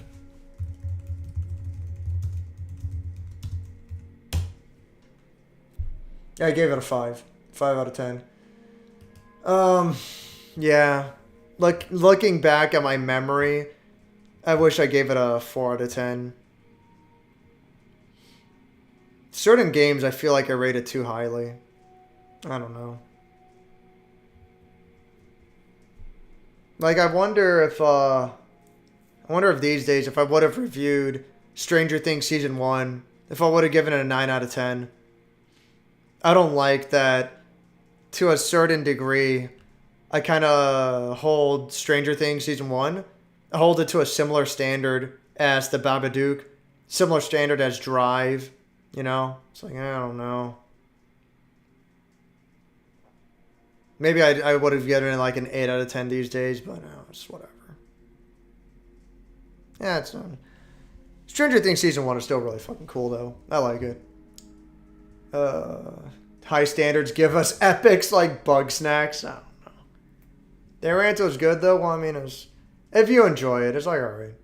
Cyberpunk was doomed to fail when they needed SSD speeds on HDD platforms on an engine that lacked engineers to create fixes for. So they'll drop the game and start fresh Unreal 5 from here on out, yeah. It's a shame because Cyberpunk has potential. It could have been cool. For what it's worth, I like Cyberpunk way fucking more than Skyrim. That's whatever. I mean, honestly, like, I kind of like Cyberpunk. Like, I would have given it like a 4, maybe a 5 out of 10. I think I would have given it a 5 out of 10 if it just functioned properly. But, it was glitchy as fuck.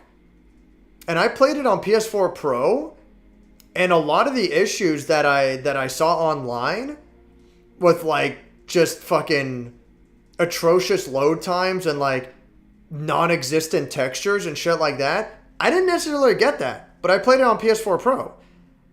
But what I still got was like fucking vehicles spawning inside of each other and like instantly exploding, which is just fucking ridiculous.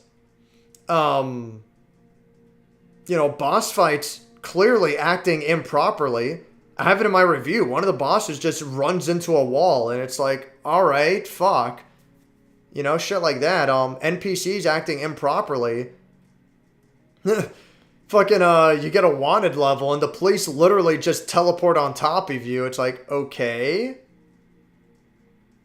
You know? If, like, shit actually functioned properly, like, yeah, it wouldn't be a bad game. It'd be fine. But, like, what brings it down are all the glitches. You know, it sucks. High standards give us Bayonetta, Devil May Cry, Doom, Duke Nukem 3D. There you go. Exactly. Cyberpunk's a weird topic. Can't get into it here with 200 character limit. Solid game, hate it at launch, but love it now due to the anime. You're a hypocrite, right? No, yeah, actually, I actually didn't hate Cyberpunk that much. It's just the glitches like really fucking brought it down. Maybe it's a lot better now, but you know, I can only do so much. I'm not going to review a game twice. I got other games to review. I got shit to do. I've been enjoying Cyberpunk. It's just held together with tape half the time on my poor old HDD. And it actually seems pretty short if you skip the side stuff. Yeah, I could see that. I don't hate that, though. You know? It's like, oh, the main story is too short. It's like, maybe, but you have a lot of side stuff, and the game doesn't necessarily try to limit you either. Like, you're free to do whatever you want. So I don't really hate that stuff. I think it's fine. Actually, Dave, son of Sparta. Oh, Legendary Dark Knight is the difficulty mode with this. Oh, yes, that's right. Yes. Yeah, thanks for that, man. Hell and Hell difficulty is Dante must die, but you... Wow, really? Dude, like, fuck off. That's wild. Jesus. This is Son of Sparta, yeah. Energy Reigns feels stiff to control. Also, is online focused with a single-player campaign. I had some fun with it, but not a whole lot.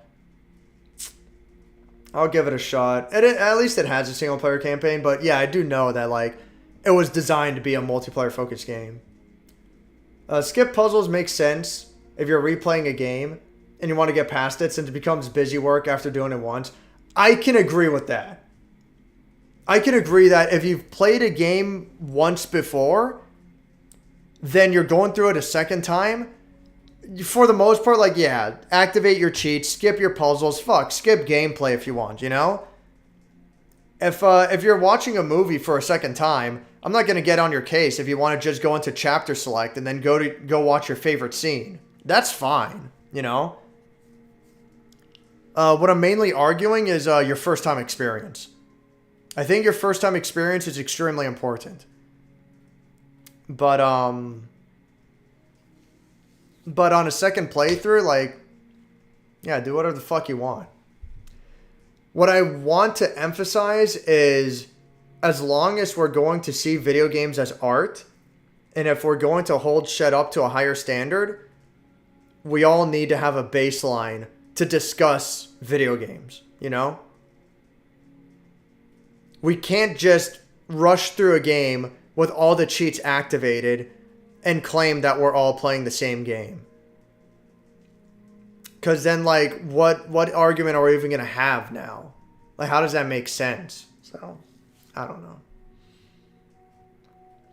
Did enjoy the puzzle and Ratchet and Clank games. Nice break up to the gameplay. That's for sure.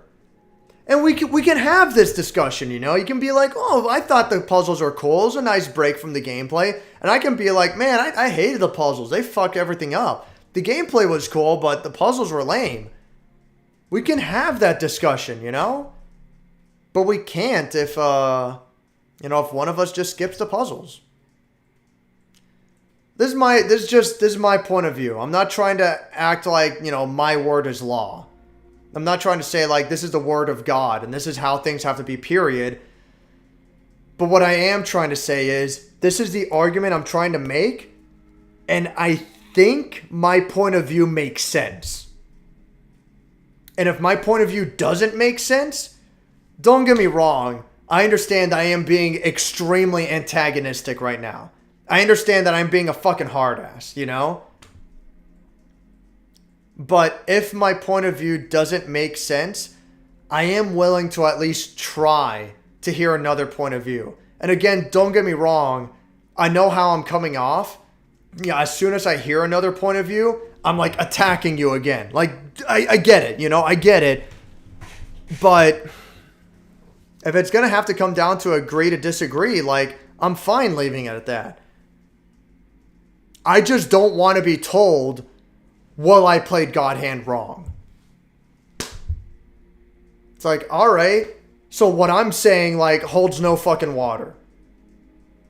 Like, basically, my argument, what it comes down to, is I'm typing you a fucking essay, but the font is in Wingdings.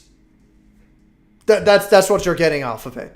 I'm making my whole fucking argument, but what everyone is hearing is airplane, peace sign, arrow pointing to the right, squiggly lines, house, empty road, cactus. That's what everyone's hearing. I'm like writing a fucking essay in Wingdings. It's like, all right, fucking cool, I guess. I don't know what the fuck to tell you. Oh, I just played God Hand wrong. Okay, that's fine. It's like, I don't know, man. I don't know what the fuck to tell you. I'm not trying to be an asshole, but all I'm asking is, instead of saying I played God Hand wrong and leaving it at that, like, is my point of view coming through at all? Can I at least be told I disagree, but I see where you're coming from? That's all I want to hear. And then I can sleep easy at night. That's all I'm saying.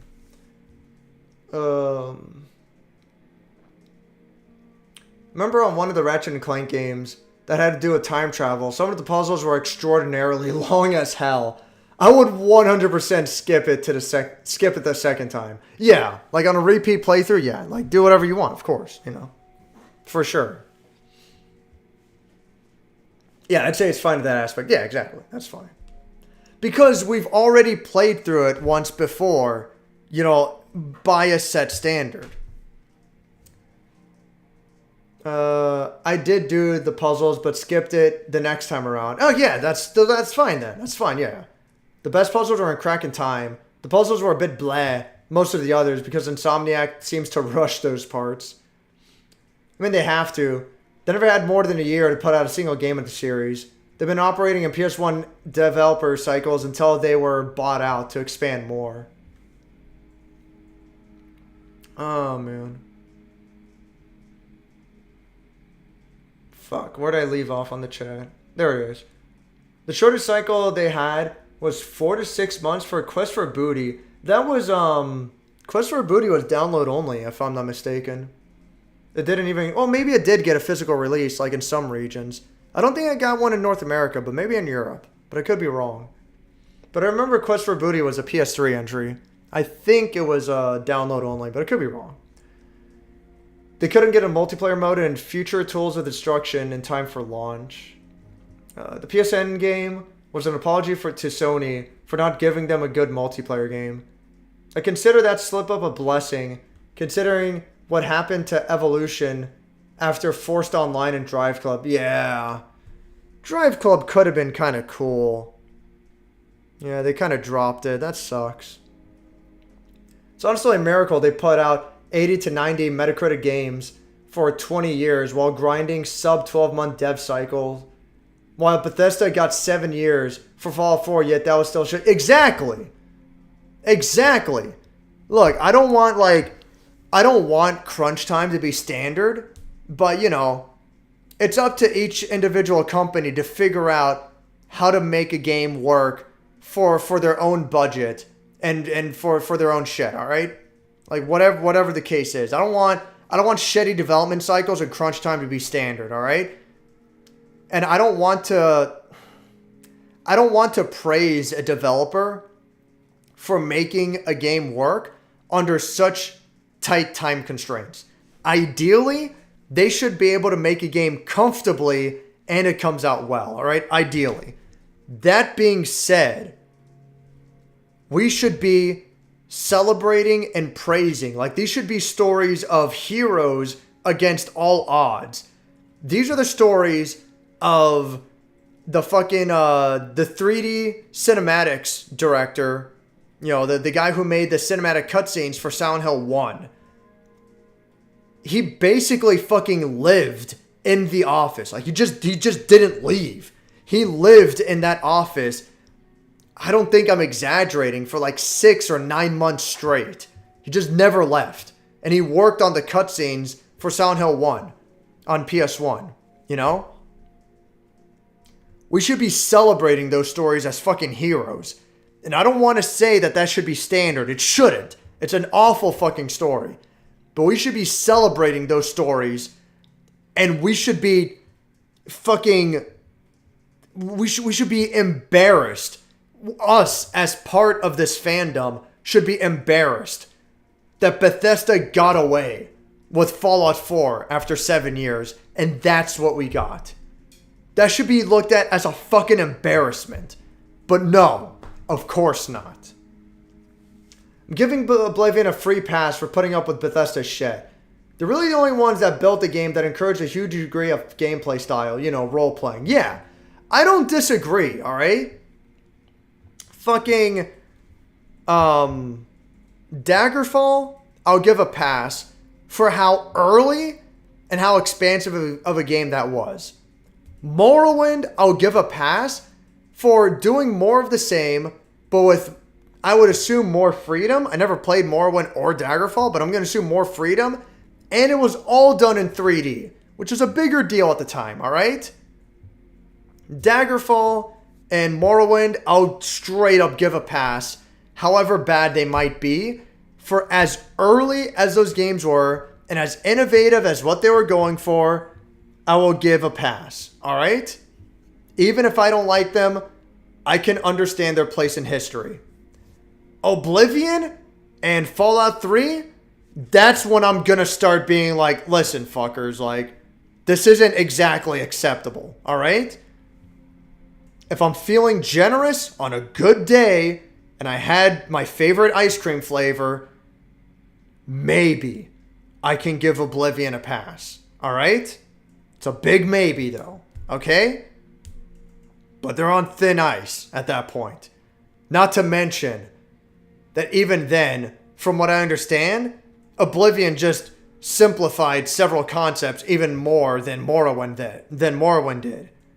Like in Oblivion, you can still technically have like custom spells, but if you do something like, you know, fucking this spell does 33% lightning, 33% ice, and 34% fire, all it does, it just graphically, as you know, aesthetically, presentation wise, it just shoots a fireball, which is like really fucking lazy. It still like does, you know, 33% lightning and 33% ice and, you know, 34% fire. It still does that, but when you shoot it, it just shoots a fireball, which is like really fucking lazy. It's fucking stupid. If I'm not mistaken, I'm pretty sure I have a memory in my head of playing the game myself and trying that out and being very disappointed. But yeah, like Oblivion, I will barely, and that's a big maybe, give a pass.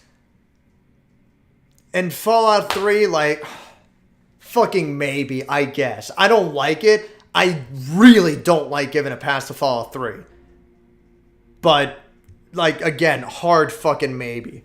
They were making a new world. They were adapting a new lore that they just acquired the rights to. So, like, it's not a fucking excuse for as big of a fucking company as Bethesda is. But you really fucking pushing it if you want me to give it a pass to that too.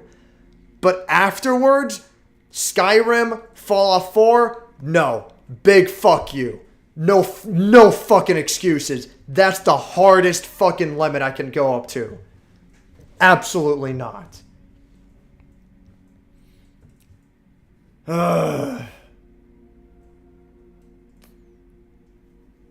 issue is it's so broken, they end up hating it by the time I'm done. Not because it lacked vision, but because it can't stay together long enough to see what the developers wanted us to see. Yeah, 100% agree. Like, fuck, man. And I kind of wanted to... I did like Oblivion for a fair bit when I was younger. When I was a kid playing through it. And it's just... Nah, dude. It's just not there. Far Cry 5 pissed me off. Gameplay was a step back from 4, which was a step back from 3. Story was also a step back from 4, which was also a step back from 3. I've heard. That's what I've heard. Part of it is... You know, to be clear, I never played... The only Far Cry games I ever played were Far Cry 3 Blood Dragon, specifically. I never played the actual Far Cry 3. I only played Blood Dragon. And Far Cry 5. That's all, you know? All that being said, I do believe it's important to look at a game at its own merits. Which is exactly what I did with Far Cry 5. So I didn't look at it from the point of view of, well, the story and gameplay were worse than the previous two games. I was just looking at it at its own merits. That being said, that kind of thing is impossible to get away from. I don't want to say impossible, but it's almost impossible to get away from. when I reviewed Doom Eternal, I inevitably compared it to Doom 2016. When I reviewed Guilty Gear Strive, I couldn't help myself. I had to. I compared it to previous Guilty Gear games.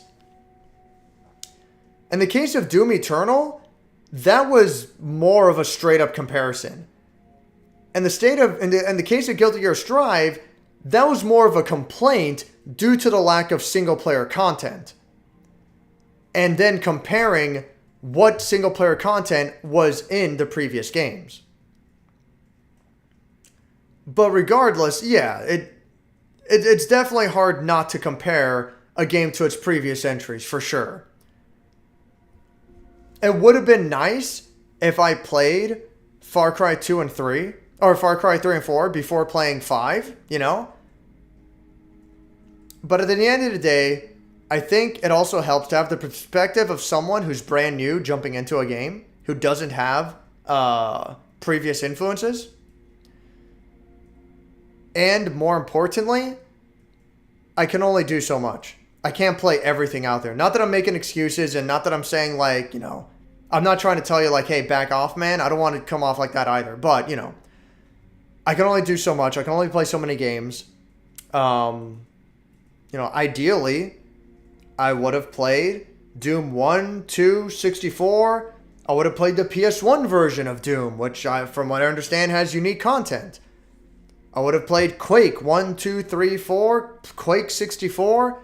All of these are unique, and without a doubt, the newest Doom games were in some way at least partially influenced by Quake in some way. Would have been nice if I played them all. Would have been nice if I played fucking Far Cry 1, 2, 3, 4, and 5. But, you know, I can only play so much. I thought Far Cry 5 was fine, even though the game's like fucking whatever. But I do sympathize that it's like, and I can see it. I can see it being fucking worse than the previous Far Cry games. You know, it's whatever. The issue is what they put so much effort into making you participate in the story and sounding so profound, and then they fucking rip all satisfaction away from you at the end. I don't know. A lot of people complain about the ending. It wasn't great. That it was fine, you know, but whatever. I thought the whole game was kind of dumb, but fuck it. I remember that, yeah. Obsidian's paycheck was held ransom, and they didn't give it due to 1 Metacritic point, yeah. Well, I mean, it wasn't their paycheck. It was a bonus on top of their paycheck. I'm not going to outright say that Bethesda was in the wrong. You know, you want to look at it like, hey, this was in the contract. It is what it is, you know? But I will say that it was a scum fucking move. It was a really scummy fucking move. Especially considering how big of a publisher Bethesda is. Like, that was just a really dick fucking move. You should have been fucking nice and given the bonus anyway. Whatever. I do not care for any Far Cry Beyond 3.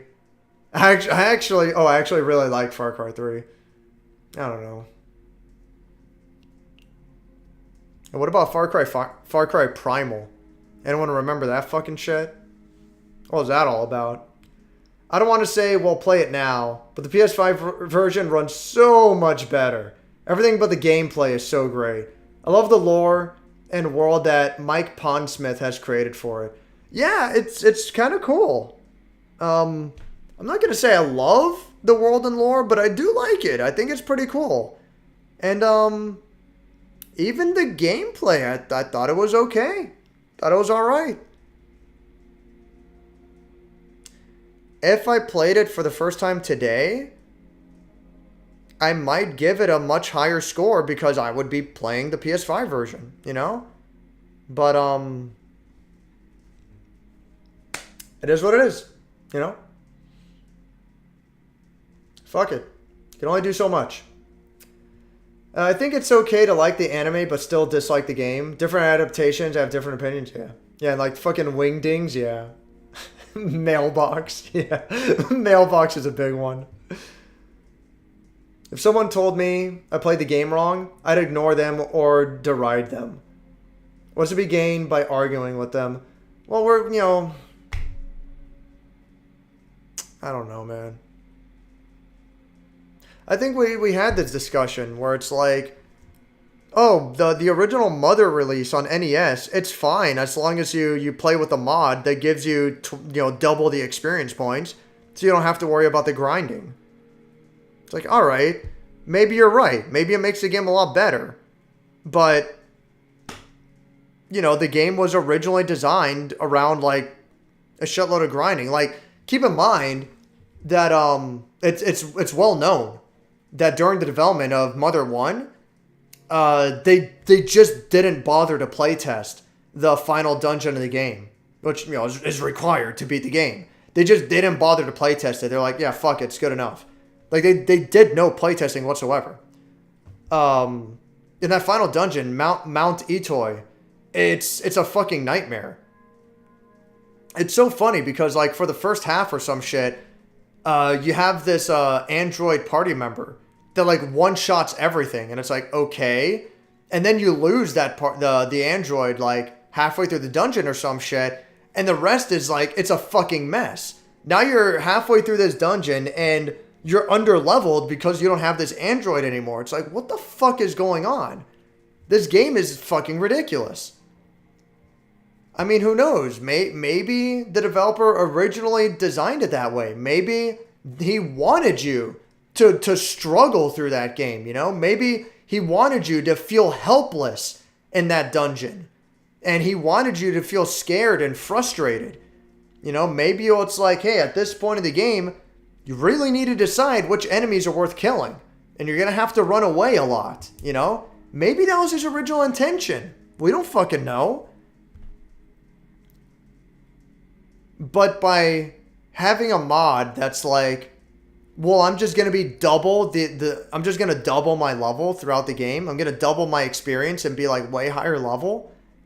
By having that mod, you're essentially telling the director, no, I know the better way to play the game that you made.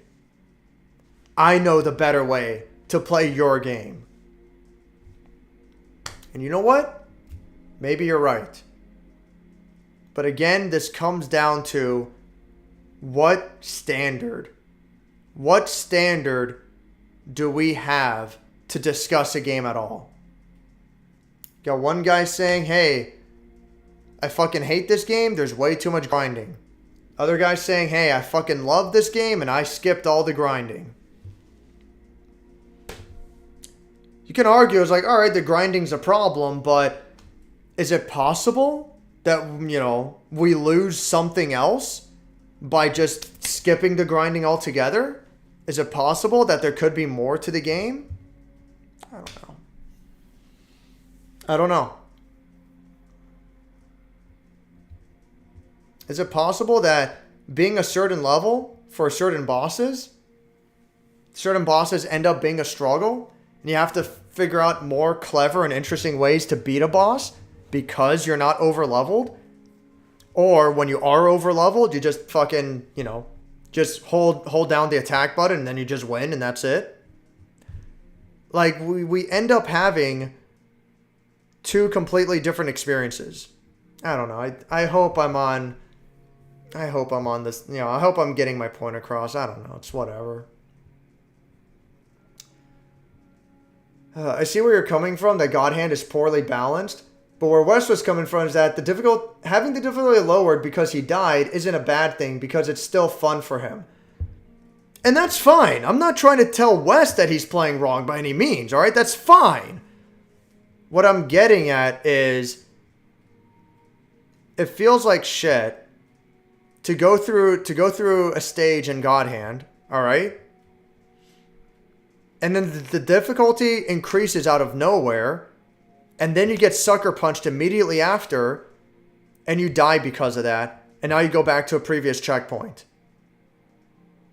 All because of an unnecessary fucking dynamic difficulty system. At the very least, if the difficulty was static, then you could work around it. You can have an expectation of what's going to happen at what point, you know? Like, I don't know, man. I don't...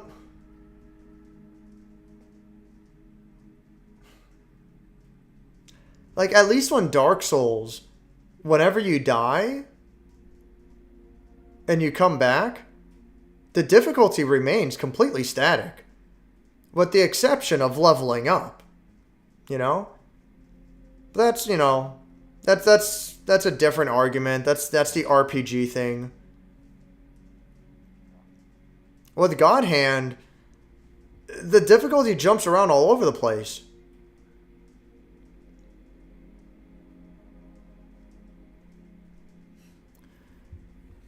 Like, put it this way, right? Put it this way. Let's put it this way. You're playing God Hand. You die at level die.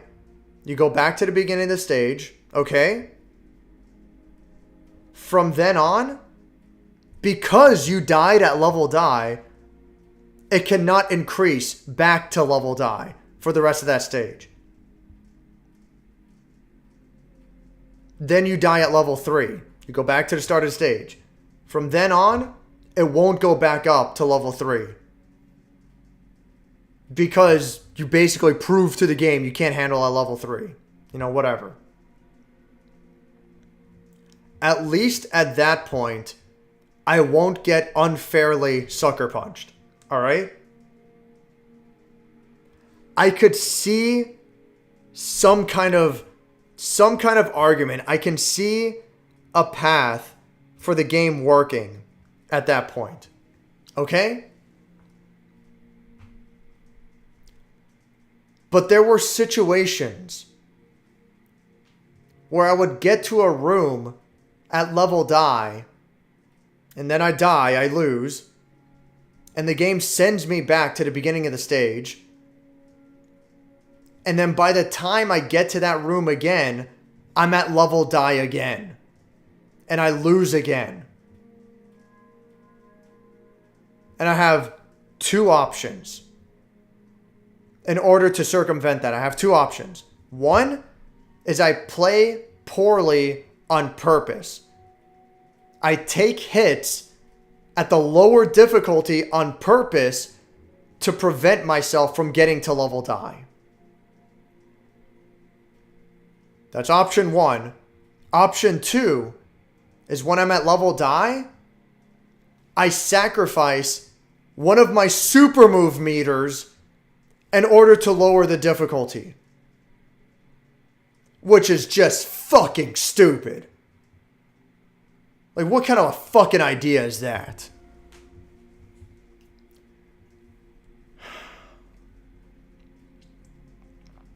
Even on level 1, 2, even if it's easy, because the part he enjoys is punching shit and slapping asses, that's fine. But I'm not allowed to have both?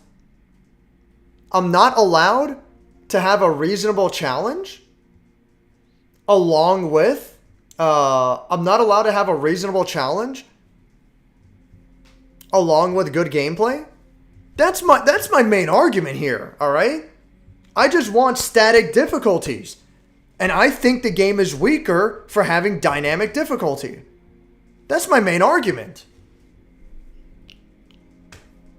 Am I crazy for wanting that?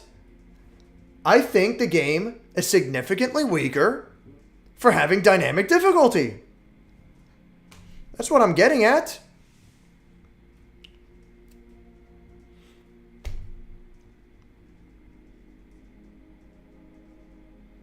I don't know what to tell you. Yeah. If you have fun at level 1 and 2, that's fine. But you can't see that, you know, me having a hard time with the game as is. Like, does my argument not hold merit? My whole argument since the beginning has always been, I just want static difficulties. If you give me static difficulties, I won't have a fucking thing to complain about. Then the game's fucking awesome. You know?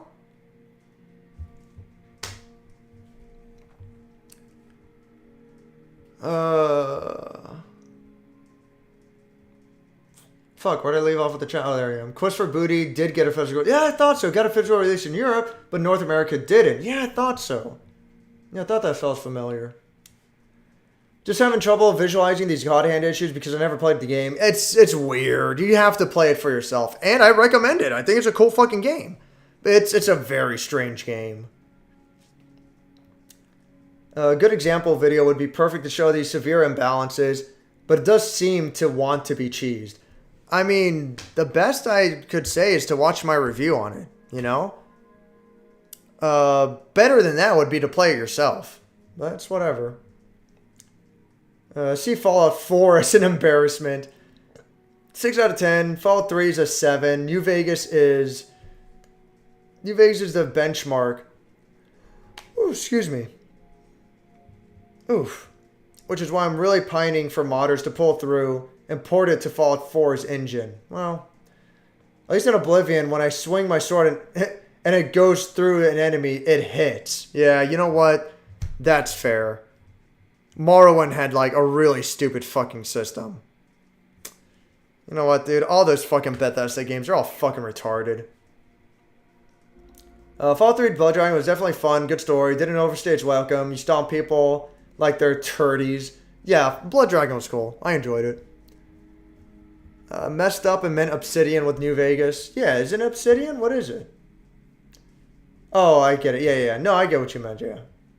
Kept hearing Skyrim when I was typing. My brain made the connection between the two. Because both are, oh yeah.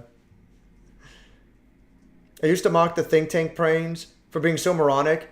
Yet I did the same thing until I heard Dave catch up to my comments. What? That's whatever. Never even finished an Oblivion playthrough because, shocker, the PS3 version sucked. Yes. The PS3 version of Oblivion infamously had an insanely, like, really bad, like, some kind of memory leak issue or something. Like, the longer you played the game, something like that, each save file would get more and more bloated. Up to the point that it was like, the gigs were in the double or, God forbid, triple digits. Like 100 gigs for a save file or something ludicrous. And it would take longer and longer to load or something along those lines. Essentially, the game becomes unplayable. Yeah, I mean, it's ridiculous. I have Primal, but never played it. I only say I love the lore because I have like decades worth of source books to read from tabletop. Yeah, that is the cool thing, that it was originally a tabletop game. No, I do think Cyberpunk's lore is really cool. I like it.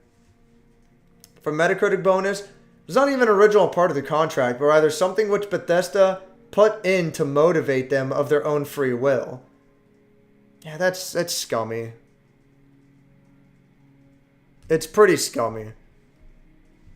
I don't necessarily hate Bethesda for that, but I would say that it would be like really fucking atrocious if they did meet the Metacritic and Bethesda didn't pay them the bonus. That would be fucking horrible. As it is, I mean, technically, they had an agreement. It didn't work out. I do think they're fucking dicks for not going through with it, but whatever. Mother, yeah. I just unplugged every cord in my room so I could run my PC VCR RetroTink PS2 CRT speakers and a hard drive at the same time. It is done. And Mother, the Easy Ring only lasts for so long. Well, that's whatever.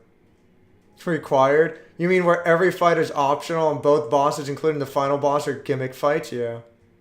Have fun collecting the ultimate gear for your party members who will stand there and heal while one person sings. Yeah. The final boss was kind of blah. Yeah, well, what is it? Like, do you have like 100%, can you run 100% efficiency in Mother 1? What a dumb game. Whatever. I never played it, so I have a hard, it's not the best example for me to use because I never played it, but whatever. Doom. Hey, what's up, Doom? What's up? Mother sucks. Play Doom, no. I just had it there because it came up as an example. I think, if I'm not mistaken, Ryan said something like, can we forget about standards and just having fun playing games? Like, who cares about modding and who cares about this or that? Just play a game you find fun. And I said, bad standards gave us Agony, gave us Awesome P. Bad standards gave us Cruise Brothers. Good standards gave us Doom. Good standards gave us Frogun. Even Frogun's not an amazing game. I think it's good. You know, good standards give us fucking, you know, good fucking games. Duke Nukem 3D. Good standards gave us Bloodborne, you know. Standards are important. Bad standards is what allows Bethesda to keep making their Elder Scrolls games the way they are. What's your take on that thing Mike Matai said? If you use a rewind feature, the now standard of many NES, SNES games available on Switch, you did not, by any stretch of imaginations, beat the goddamn game. I don't disagree. I don't disagree with what Mike Matai said. I know what you're talking about. He put that on Twitter or something. I don't disagree. I think having that rewind feature is extremely helpful if you're trying to collect footage, you know. More than that, save states are extremely helpful for trying to, you know, capture footage and shit, you know. If I'm doing a review of a game and I get to a certain point and I'm like, that was kind of weird. Let me make a save state here and then let me rewind. Let me go through that section a couple of times. And it's like, oh, so like this weird glitch happened this time, or this enemy reacted a certain way this time. That's kind of odd. You know, that's something to point out in the game. I see rewind features and save states extremely useful as a tool, and for repeat playthroughs, you know, like, yeah, do whatever the fuck you want, you know. But as far as like, did you actually beat the game? It gets muddled really fucking bad. I've had this discussion with Doom as well, and I would argue that we kind of agree to disagree on this point, but you take a traditional game like Final Fantasy VII, or, you know, any Final Fantasy game, whatever. Final Fantasy VII limits your saves to arbitrary save points, and you can save anywhere in the overworld, and that's it. If you could save at any time, period, you'd have a different game. In my opinion, you'd have a weaker game. Final Fantasy VII isn't really the best example because it's pretty fucking easy, but, you know, just as a general example, if you could save at any point, period, you wouldn't have the same game. This is where it gets muddled. Games like Doom was, if I'm not mistaken, was designed at launch for a PC to have a save anywhere system. And that was, and I'm sure even to this day very much still is, the standard for games that were born and raised and developed on PC. They're designed to be save anywhere. Play however you want. What I find really strange about Doom is that if you die in Doom without saving, it restarts you back to the beginning of the level, but it removes all your weapons, except the pistol, for whatever that's worth. So what's the true intention of playing Doom? Are you meant to, you know, never really save the game? I mean, you know, you can save at any point and take a break and come back, but when you come back, is it disingenuous to reuse that save? You know? When you die, do you go back and restart the stage And, now you only have the pistol. And then Doom has a fair argument where, like, this has been tried and tested. You can beat every level in Doom with just the pistol start. And I wouldn't be surprised if you can beat every level on Doom with just a pistol start on the highest difficulty. I would not be surprised. But at what point do we say that this is a reasonable challenge? At what point do we say that that this challenge is reasonable to a certain extent?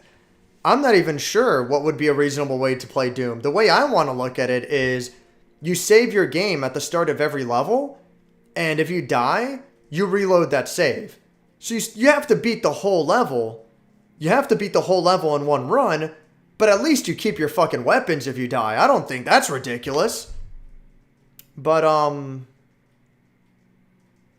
it's hard, and I can't really know. And for the case of Doom, I guess they designed it as a way of, like, the developers designed it as, like, play however you like. Play what makes sense to you. It's like, all right, I guess. But it gets really muddled, It gets really muddled because Mike Matei's argument with the rewind feature, I know he 100% feels the same way about save states. There's no fucking way he doesn't. In fact, I wouldn't be surprised if he's ranted about save states as well. But what do you say when save states were built into the game? Even back in the day, before save states were considered save states, I don't know. I never really understood how to approach that. It's just weird. The only thing you can say is that, like, well, you play the game in a way that makes sense to you, and you leave it at that. So it's like, fuck it. It's whatever.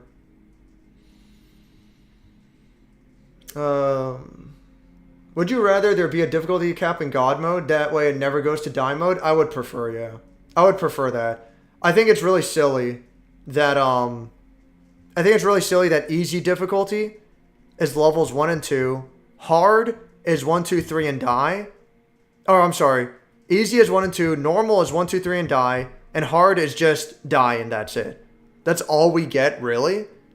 Why isn't there a difficulty that's 1, 2, and 3 and no die? I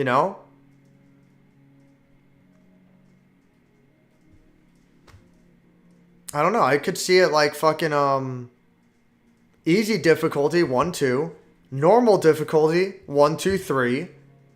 I don't think that's ridiculous. I think that's fine. Hard could be like 2, 3 and die. It never goes below 2. That could be hard is 2, 3 and die.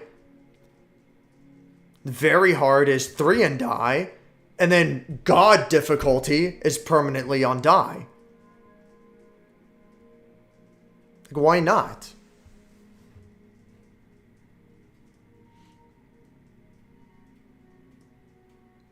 The way I look at it, it's like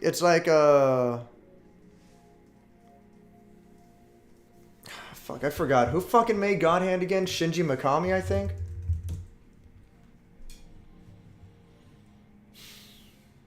Yeah, Shinji Mikami. The way I look at it, it's like Shinji Mikami had this idea for an experimental dynamic difficulty, and he went all in. And he demanded, which, I mean, to a certain extent I respect, I just don't agree with the way it was implemented, but he demanded that if you're going to play my game, you're going to play my game the way I want you to play it. Period. It's like, all right, I don't like it, but fuck. I give you respect for going all in on this idea. I don't know. I hope we never see another game with a dynamic difficulty that fucking aggressive.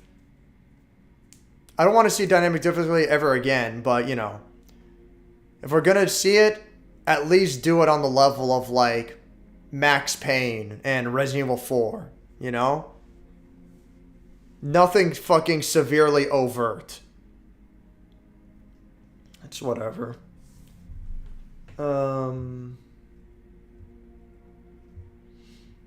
Default's criticisms are fair. There are things I noticed, but I don't mind them. Oh yeah, for Mother, yeah. You could grovel and not die. Yeah, so what? I have to sacrifice one of my super moves? Which those things are rare as fuck. It's such a strange fucking it's such a strange cop out. It's like, well, you could just grovel. So what then? I'm saving my super moves just to grovel? I'm like, all right. All right, sure. I'm just gonna, you know, I'm just gonna not use my fucking super moves. I'm gonna, you know, I'm gonna keep my super meter just in case on the off chance that that I end up going into level die. And then that's what I use my super move for, is to grovel. Sounds fucking lame to me, number one. Number two, I don't know. I don't like the idea of admitting defeat like that. I want to at least fucking try. I don't know, man.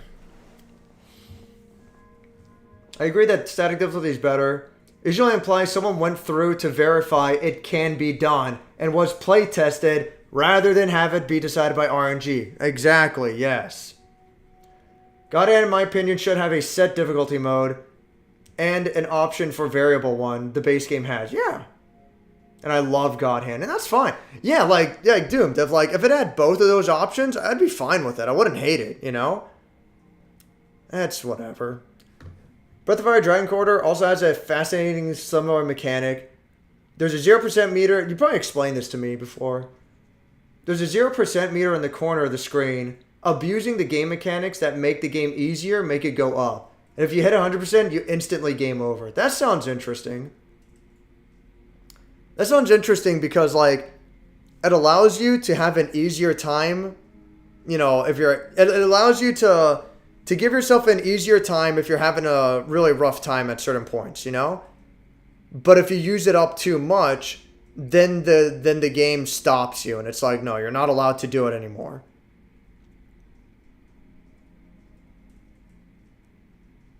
So that's interesting. I don't hate that. Love me Dark Souls 1, no shame, simple as. Love me Cyberpunk, love me Bayonetta, ate me Dark Souls free, simple as. What do you mean, like Dark Souls 3, Dark Souls free? Oh man. That was every PS3 port. The longer you played, the worse it became. Yeah. Oh, okay. A fucking of Oblivion, right? How bizarre. That, like, what? Did they never fix it? The longer you played, the worse it became. The engine is inherently shit. Should have died in the 90s, yet here it is with Starfield. The creation engine, right? Like, I don't know, man. You have Capcom during, like, the PS3 era. They made their own engine called MT Framework, which worked for, you know, it worked. It was fine. Imagine if Capcom was still using MT Framework today. And maybe it would still be fine, you know? It'd be nice if they did something else, but imagine if they never made another engine. Except they did. And the RE engine is fucking awesome. It's pretty fucking nice, dude. Thanks to that engine, Capcom has made some of the best looking games I've ever seen. But imagine if they never bothered. Now imagine if the MT Framework engine wasn't even fucking good in the first place. That's Bethesda.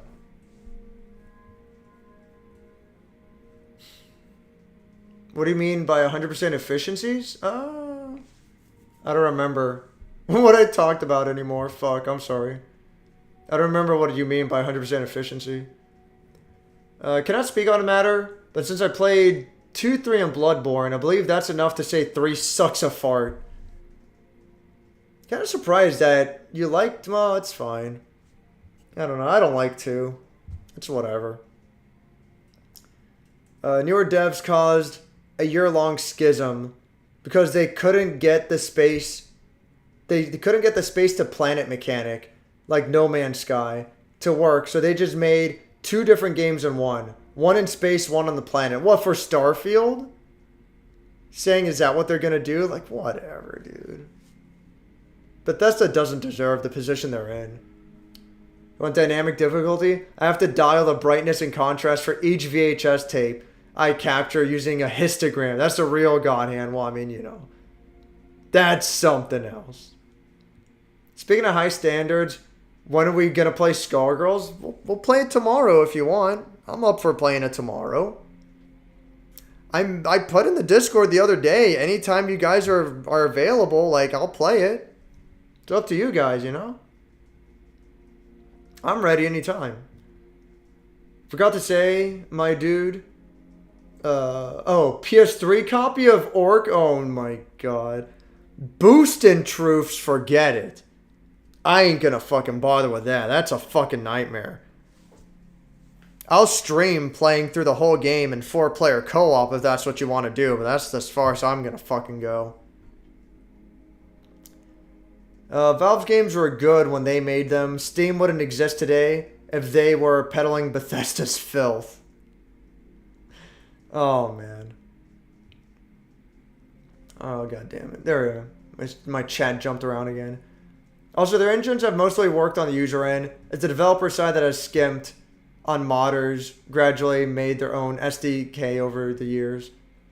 Modders made their own fucking developer kit? Whatever. So sad. Peace out, Crazy Mosby. Have a good night, man. Just like Dark Souls in general, and my Kantarian ass has to hold the line against current boy sentiment. It's fine. I still stand by...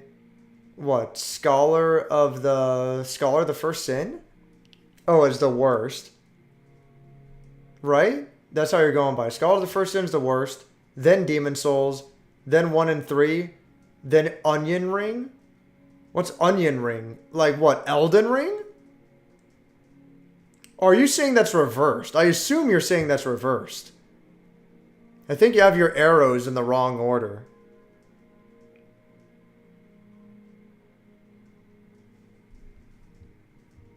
At least, unless I'm like reading it wrong. Whatever though. No, yeah, you have it in the wrong order because you're saying that Scholar of the First Sin is less than Demon Souls. Well, whatever. Half-Life 1 PS2 forced you into a habit to manually save. An unsaved death mean going all the way back to the 5-minute train ride. Fucking hell. Yeah, that's pretty bullshit. Finishing Bloodborne might be a Halloween stream idea. I don't know so far. Bloodborne's cool. I'd say give it a shot. This God Hand stuff reminds me of some of my parents' cars. You can select gears 1, 2, and 3, while 4 and 5 get lumped into one selection. That bothered the shit out of me. And that 5th gear is a huge overdrive gear, which kind of blows when you need 4th gear specifically quite often when driving in the mountains. That sucks. Capcom is. Last game on it was Monster Hunter World and Iceborne. Yeah, that sounds about right, yeah. MT Framework would still be... Oh, no, yeah, absolutely. MT Framework is still way better than fucking Creation Engine. Even RV5 runs better than any Bethesda game. Yeah, no, it does. Mostly just waiting for schedules to sync up, yeah. I'm ready pretty much any time. And I'm mostly joking when I'm pestering you to play. No, for sure. Last time I thought you were free, but you're an attorney. Fuck. Sunday nights usually I'm not available. We'll see. This Friday, like pretty much all day Friday, it might not be available either, by the way. But all day Wednesday, Thursday, and Saturday, I should be fine. Should be.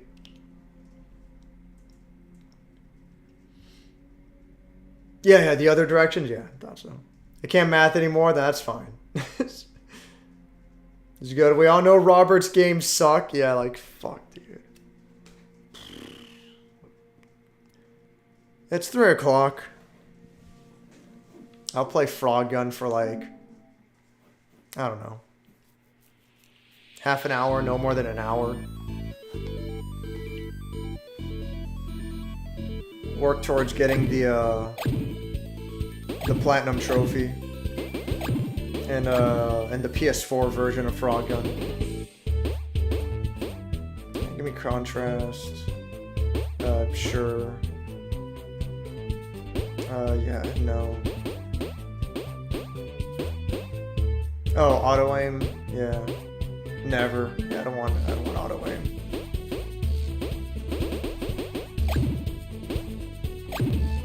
Oh, that was this. Okay. English. What else? Espanol. Oh, that's it. Just English and Spanish. Yeah, that's fine. All right. Hi, I'm Renata.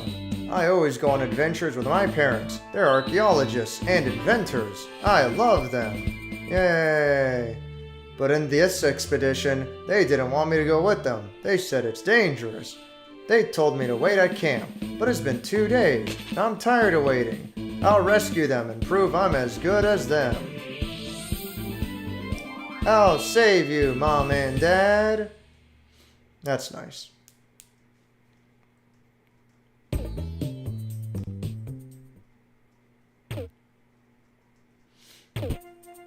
All right.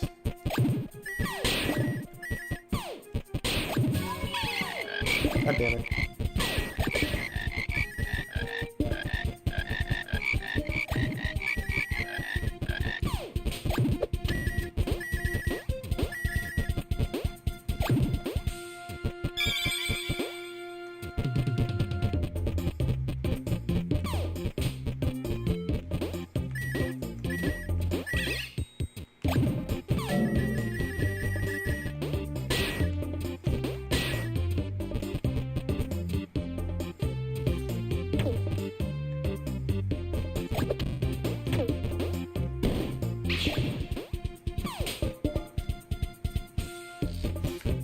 Going this way, yeah.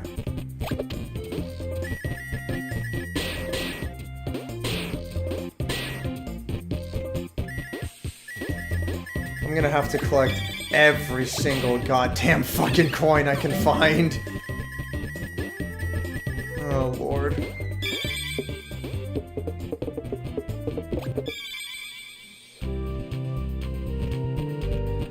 Yay, you caught up. Yeah, I didn't get the time challenge. Let me go ahead and do that again. Just beat the level real quick.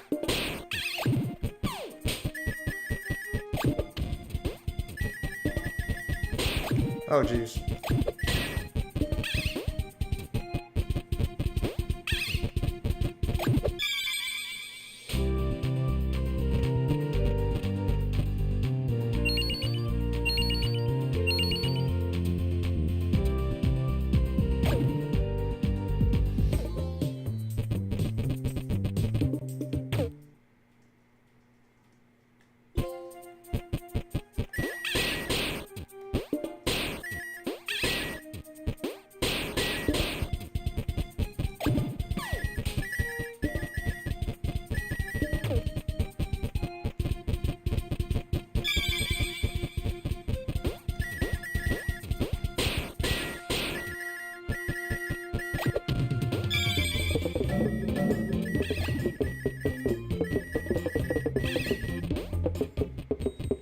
Well, apparently that fly was just stuck in the wall, so whatever.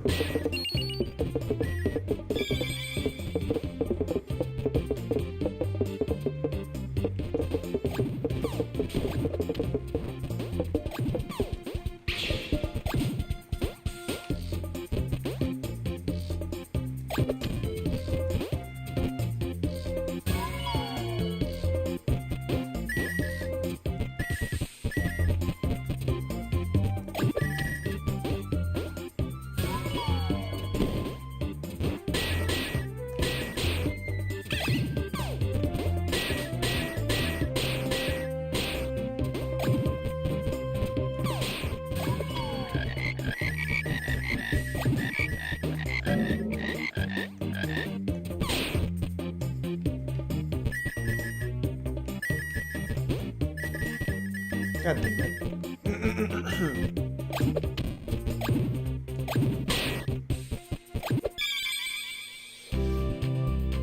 Really random, but what's with that weird hand thing anime loves to do, where the index and pinky fingers are separate? Like, oh, like this? Or pressed together. So, like, do you mean this, or do you mean this? Only noticed because the stream held up in that exact spot for me. Oh, you, by the way, my internet is shit. I don't know. Anime just thinks they're being fucking cool.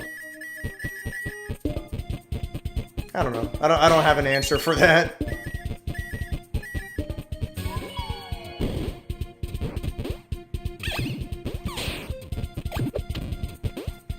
They just think they're they think their anime gang signs are cool.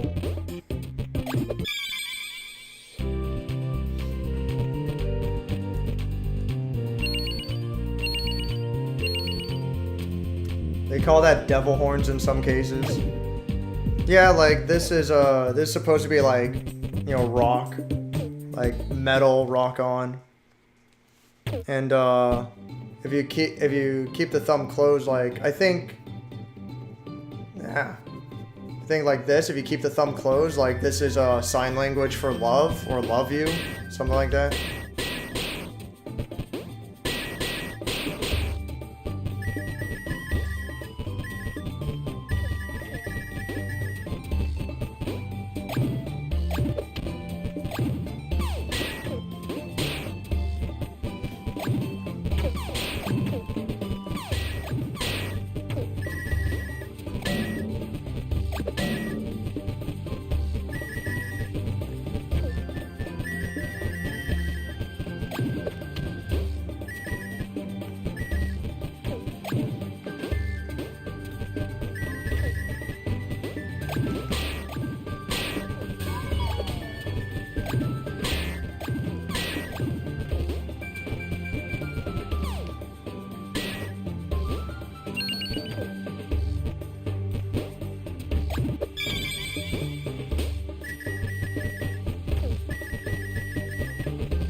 Oh my god.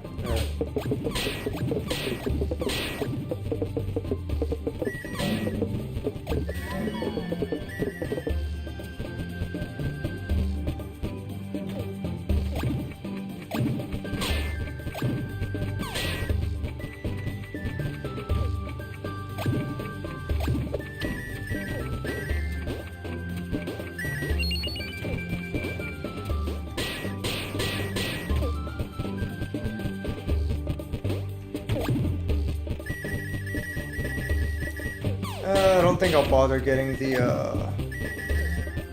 time trial challenge for this level. I don't know, maybe I should, since I just did the level, so I have a good idea of how to get through it. And I'm sure I'm gonna have to beat some of those challenges down the line. Oh, whoops.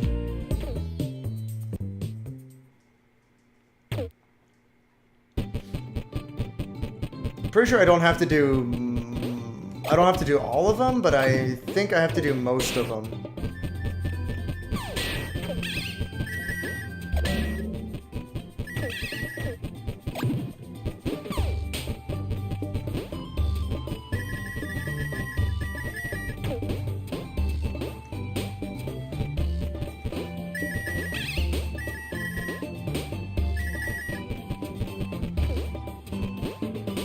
Yeah, this was easy. That's fine.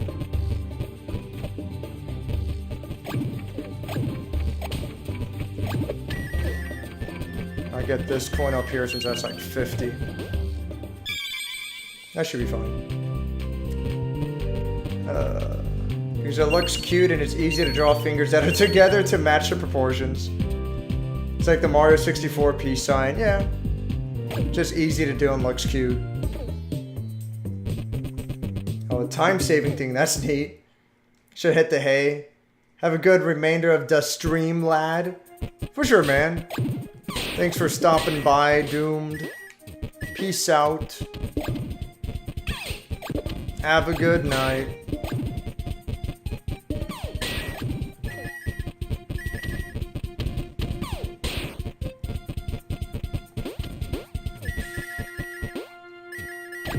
Oh, fuckers.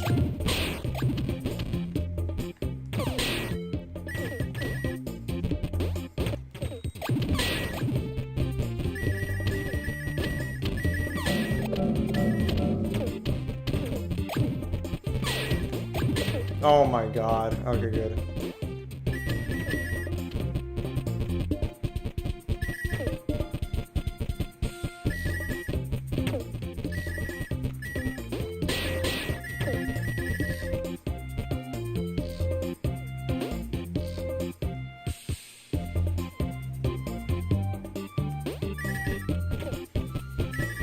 Man. Hey. I'm feeling kind of hungry. Taco Bell is long closed. I think I will cook myself up some instant noodles. I'm not missing anything. Oh, fuck. God damn it.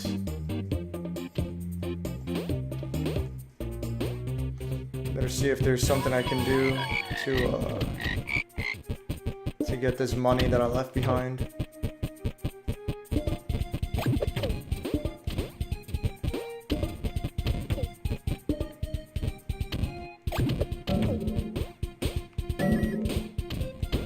Hey. Hey. Oh, god damn it.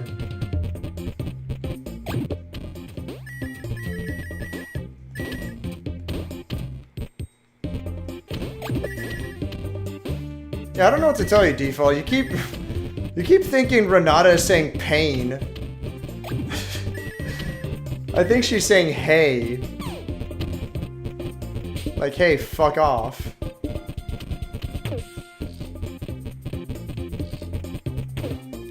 But I also don't necessarily think it's like meant to sound like anything in particular. It's just supposed to be a very generic sound effect. Oh, wait a second. Fuck. God damn it, no. How can I go back? Alright, good.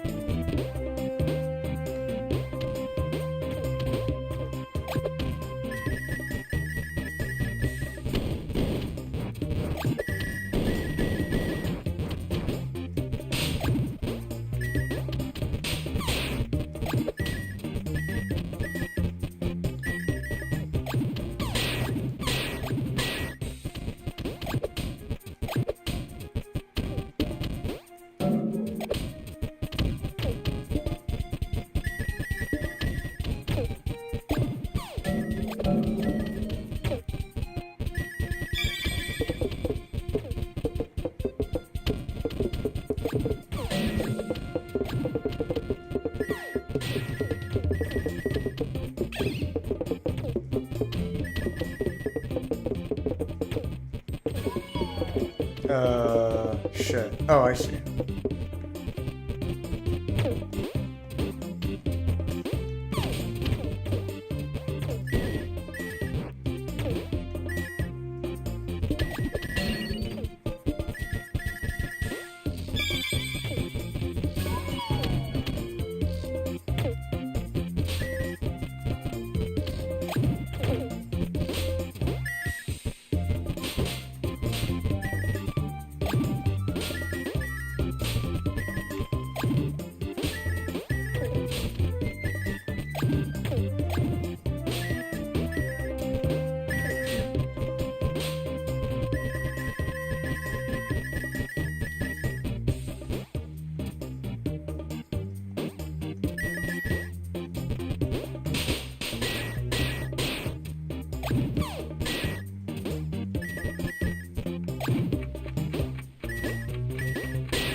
fuck?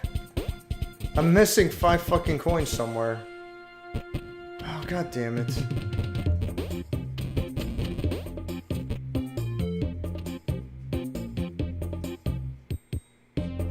Like, where would it even be?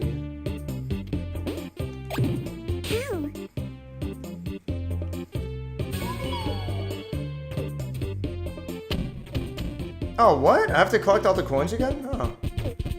I thought they changed that, so it wasn't necessary anymore. Oh, fuck, I know where, one of the things I missed. Fuck.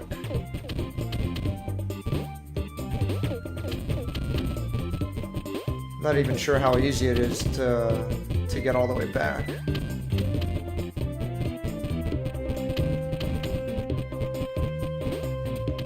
Fuck. Alright, there we go.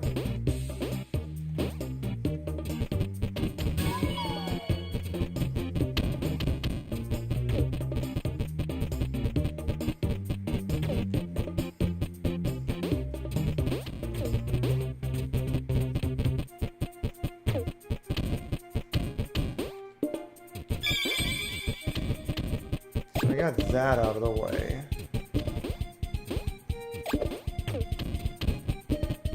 Already got up there.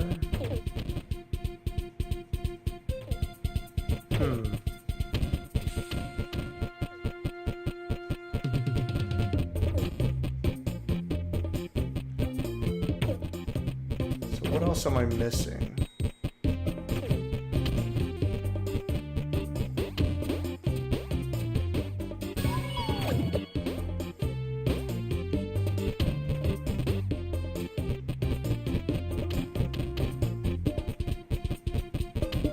Oh, fuck.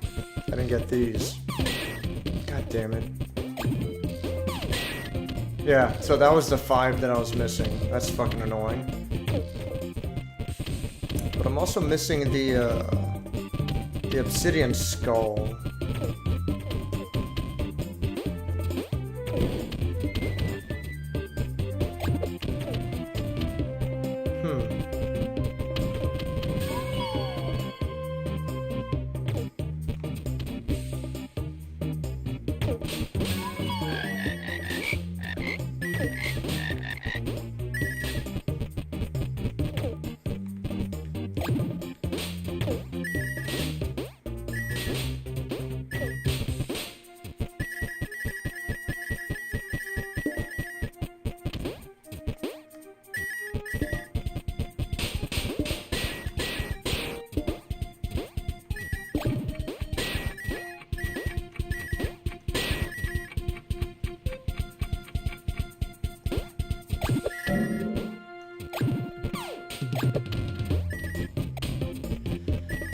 Well, shit. Fuck, I'm not sure where it is.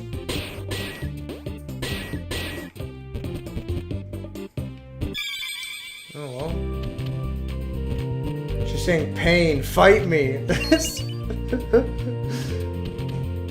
Probably head off too. Got a bit of a headache to sleep on, for sure. It's clearly most absolutely pain. So long, pain, Bowser. What the fuck? Alright, so... where the fuck is the obsidian skull?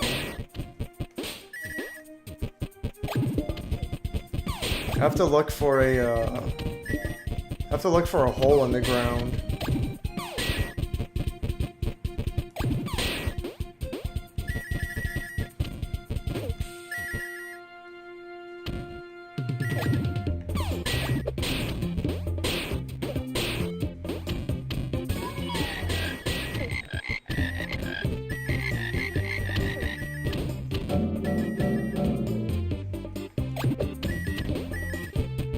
Like, back here would be a good place to put it, but it doesn't seem to be the case.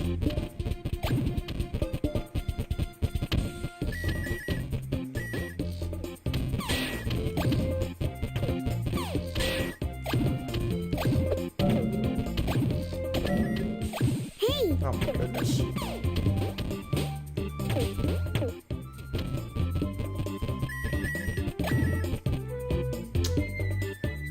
fuck, or where the fuck is it? Huh.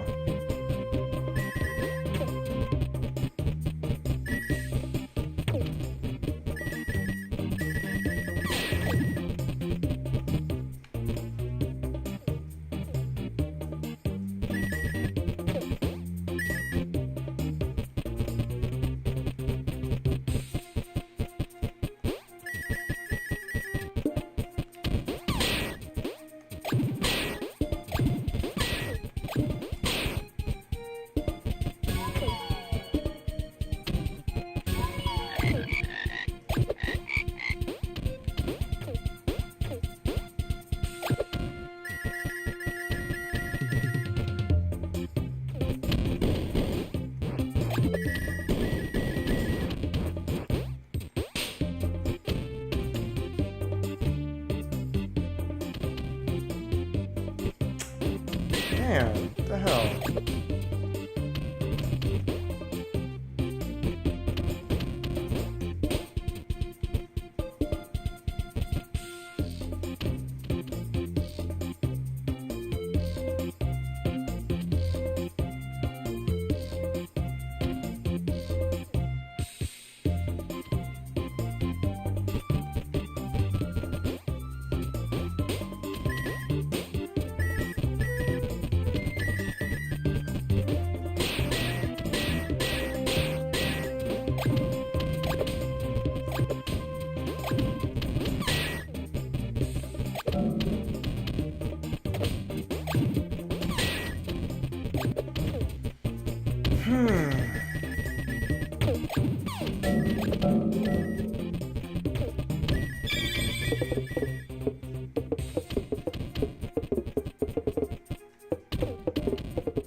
Weird. I don't know.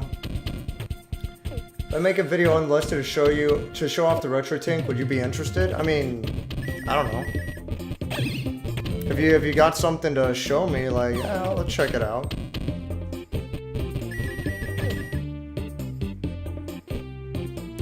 If it's something you think I'd be interested in, then I guess.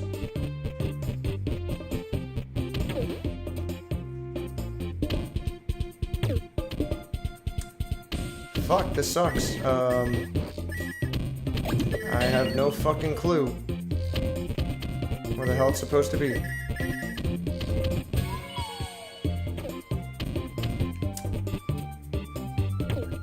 Well, it is what it is.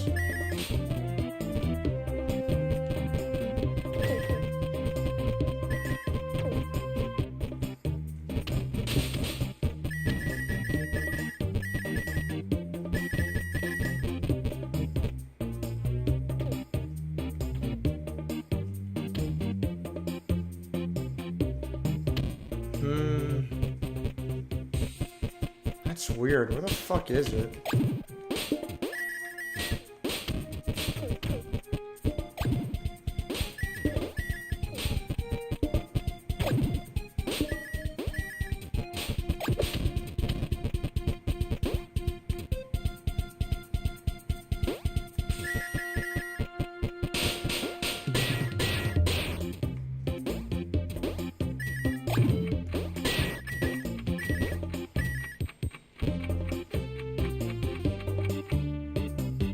Man.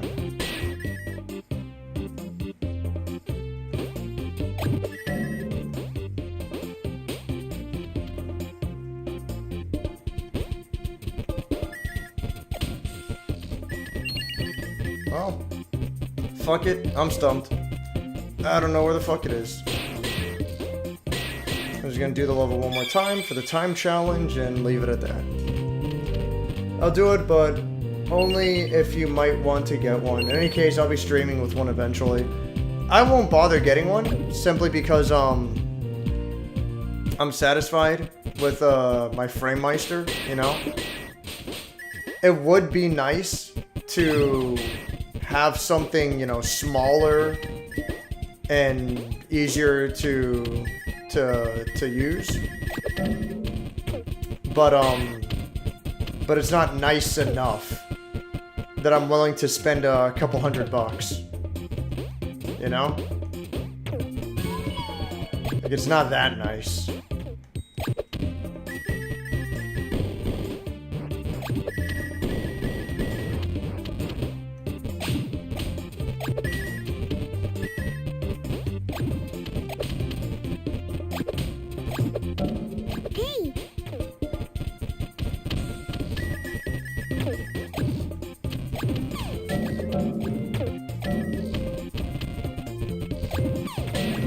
Oops. Fuck, that's not good.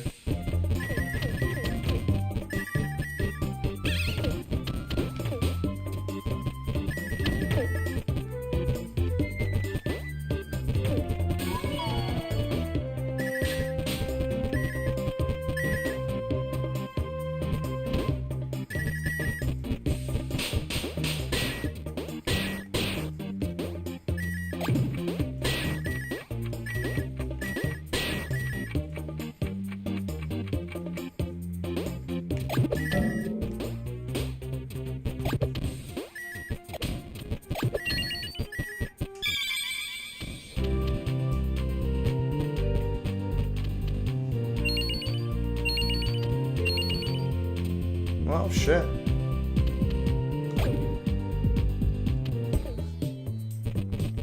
Oh, it's the first racing level. Got it. It's basically the thing for composite, though. Tried my VCR at something like 256 by 1440, and it was phenomenal. Yeah, that is the nice thing about RetroTink. Like, really nice is that it upscales super fucking well. I can't skip this? Probably like lets me skip if it's on a second playthrough, which makes sense. But yeah, like the RetroTink upscales extremely well.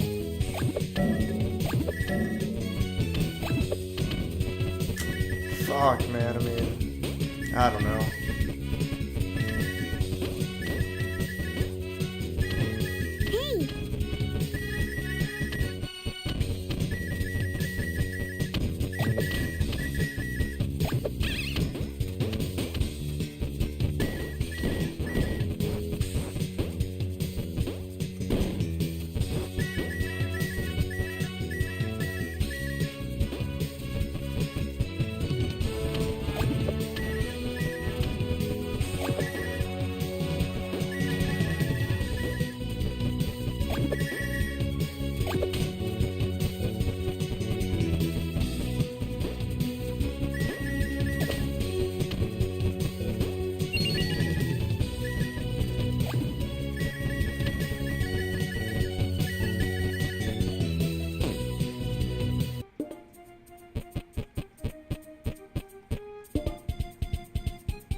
Hopefully I got the time bonus.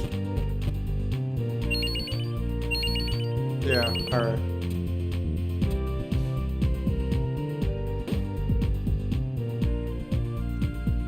If you're not playing things in composite video, it's not much of an upgrade. If I wasn't ripping VHS and de-interlacing them manually, it'd probably be a good way to rip VHS too.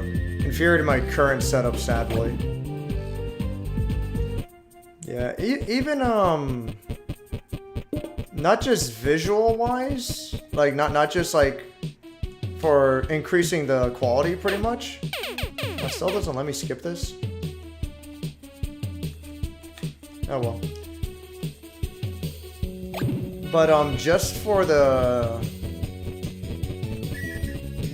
being able to, upscale older content into 4K. It's fucking crazy.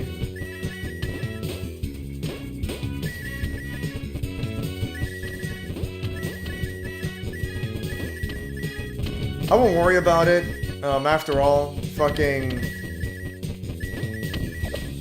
a lot of content wasn't even designed for fucking 1080, let alone 4K.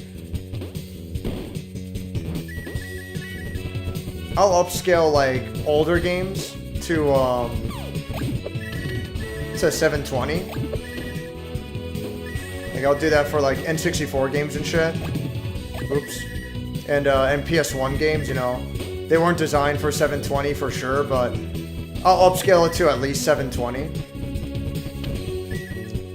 But like 4K is definitely excessive.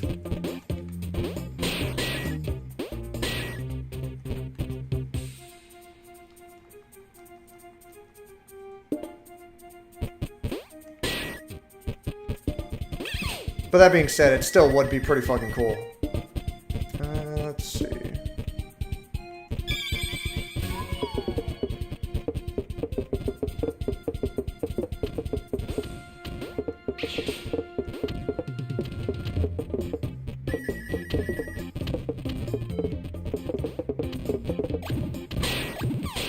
Fuck, there's no way to go back. God damn it. Just have to play through the whole level again.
Fuck.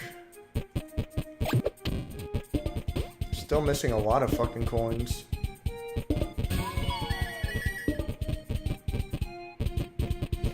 I'm still missing one more of the... Oh, no, that's not an emerald. Yeah, I'm still missing... Oh, there's the other emerald. Okay. So I'm missing a bunch of coins. That emerald...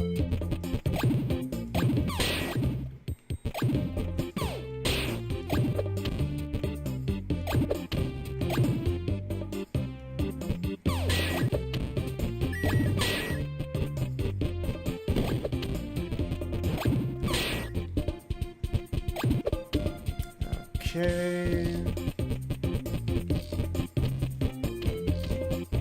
Still missing a lot of coins. Oh. I was missing one coin that was worth 50. So I'm only missing one more coin.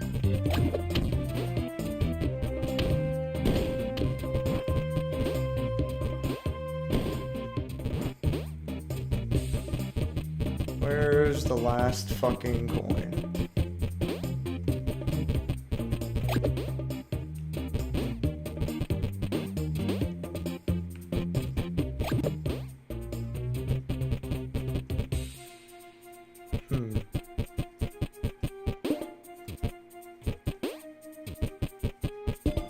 Motherfucker. Where the fuck's the last coin?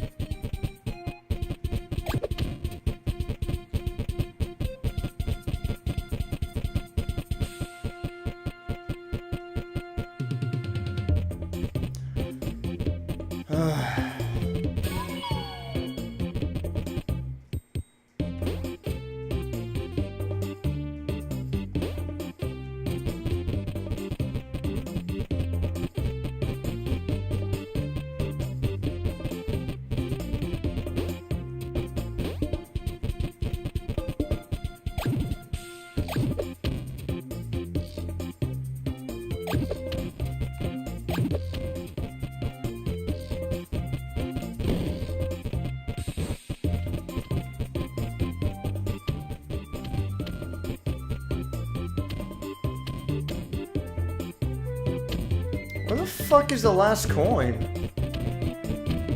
God damn it.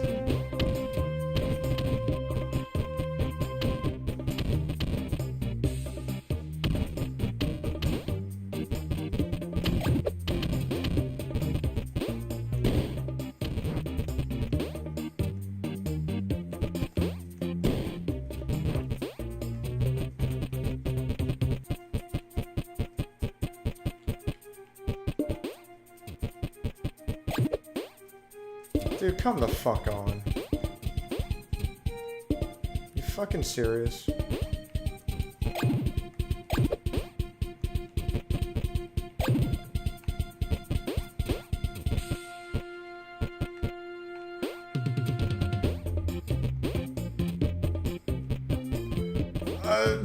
Okay. Fucking cool. I don't know where the last fucking coin is. Fuck it.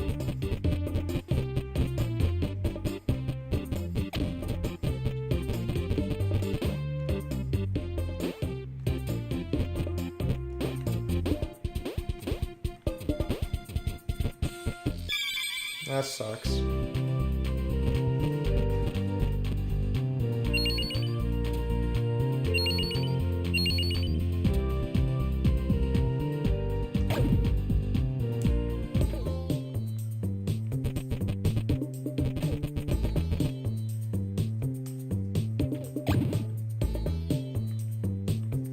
Yeah, I'll wait until I unlock more stuff.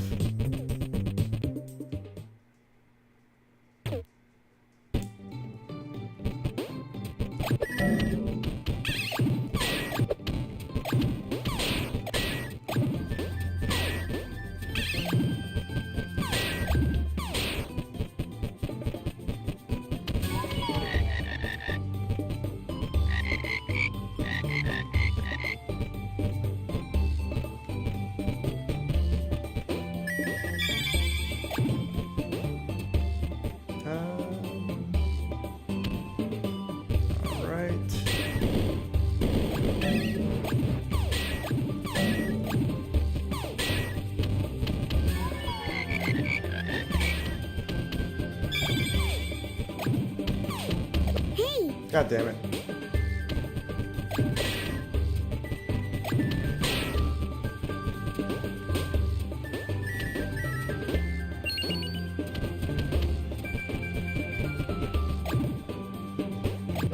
Fuck. God damn it. There we go.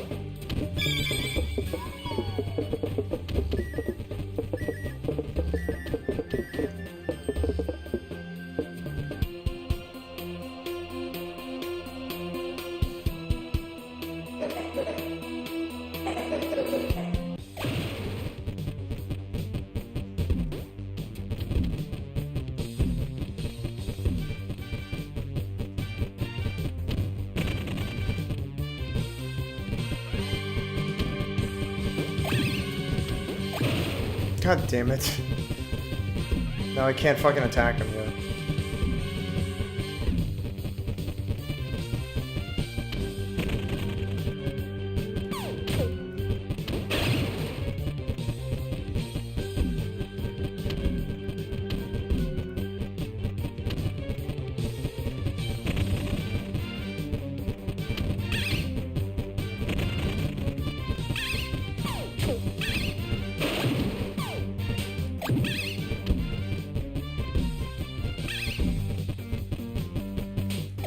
Oh, Lord.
Oh, there's the switch.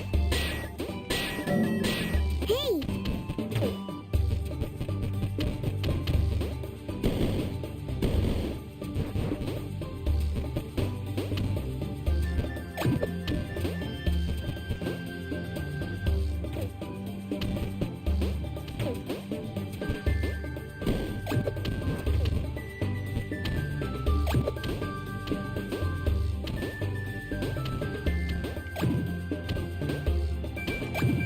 Fuck.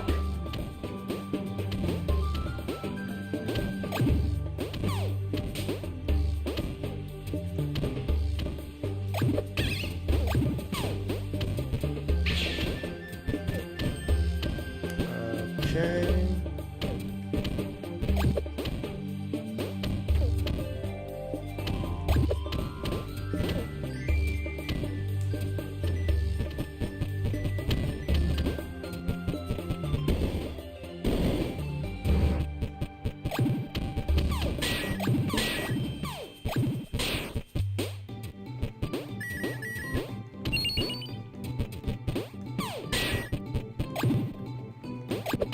Oh, come on.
Hey! Oh, god damn it.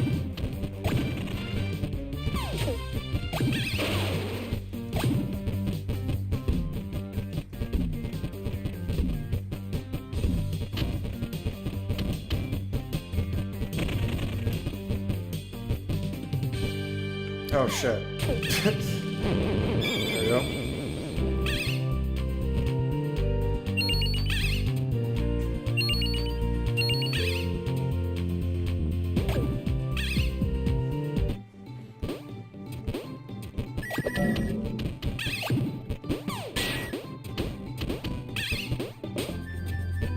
I can jump over this, right?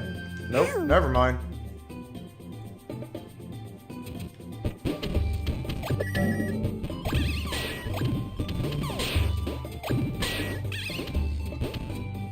Can I not fucking make that jump? No. Oh, there we go.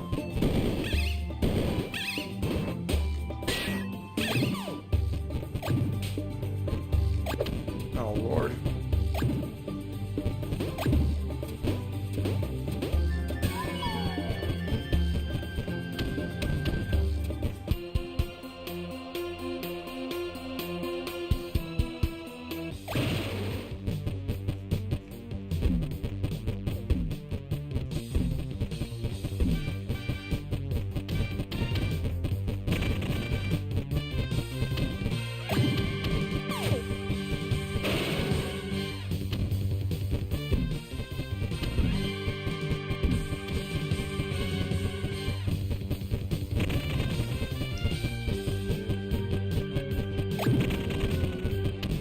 Hey!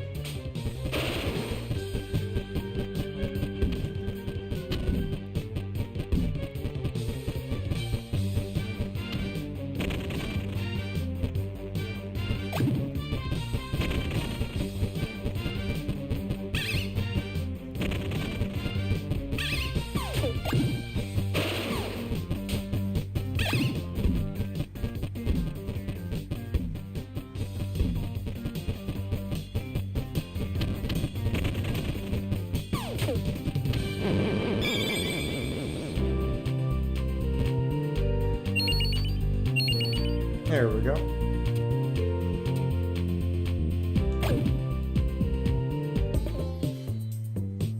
Let's see, what time is it? Alright. That's good.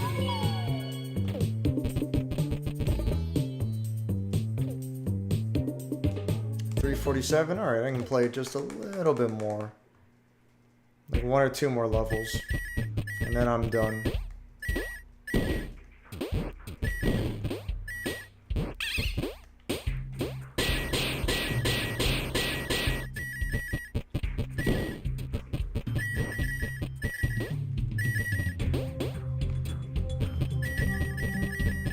Oh shit. There we go.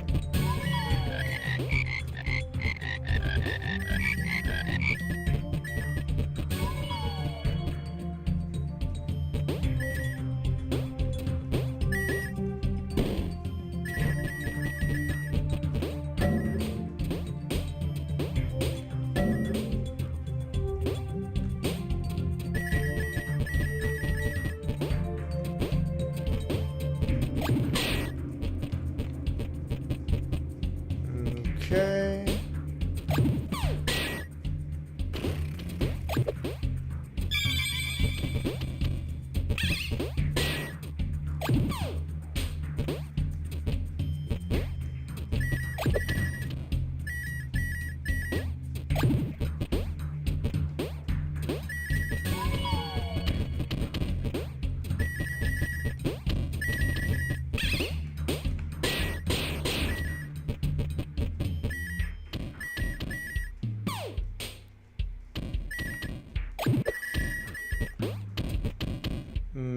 Oh.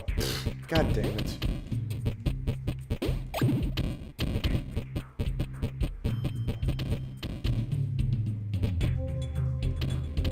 Dropped a filter test in Discord. Alright.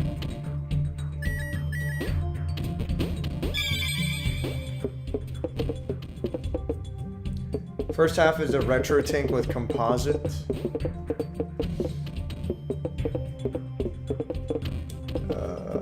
Hold on. Oh shit. There we go.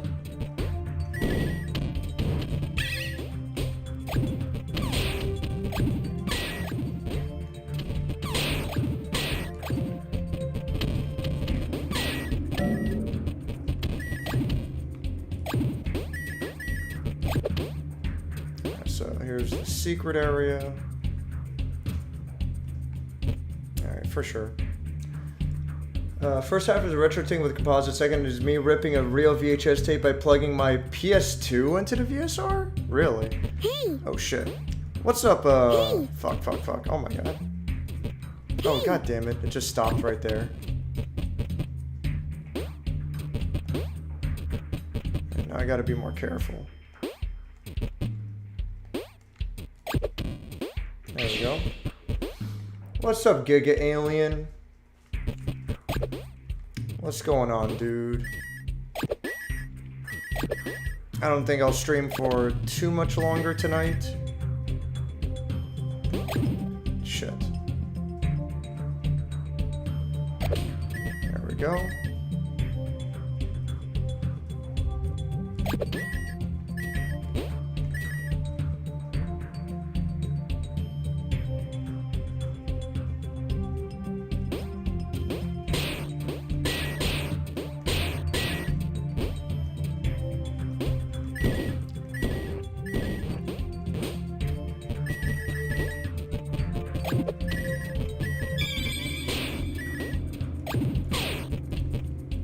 Let's see. Missing 5 coins. There we go. Okay. Nice. That's 100%. Never record gameplay to a VHS tape? I used to do it all the time. No. I know that was a big thing for the Angry Video Game Nerd. When he was a youngin', he recorded a bunch of his really old stuff to VHS. But no, I've actually never done it myself. Let's see, I can go this way. There we go.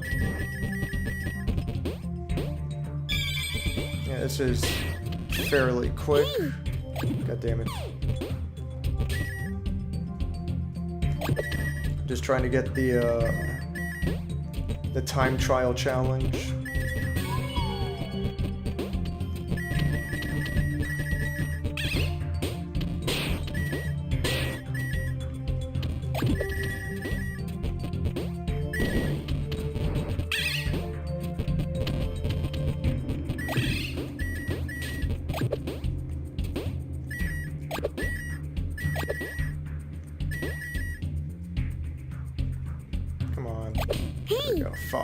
That didn't go so well.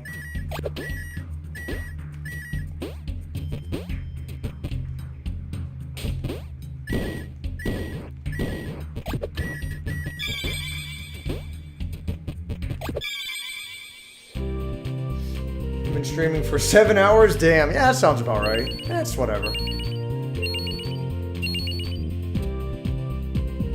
What time is it? 3:53? Alright, I can do another level. Whoops. God damn it. Come on. There. As when I start getting into the swamp levels, bleh.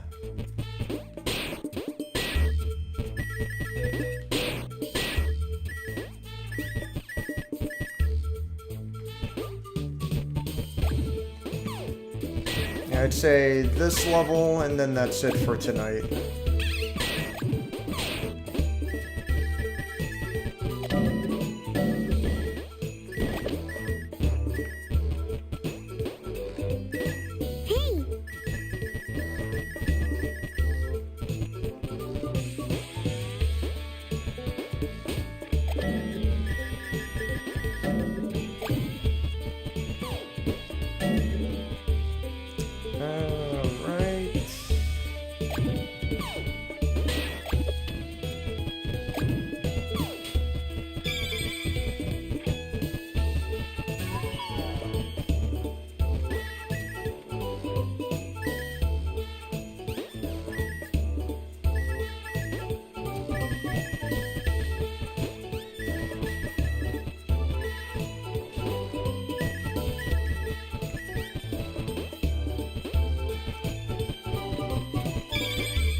Okay.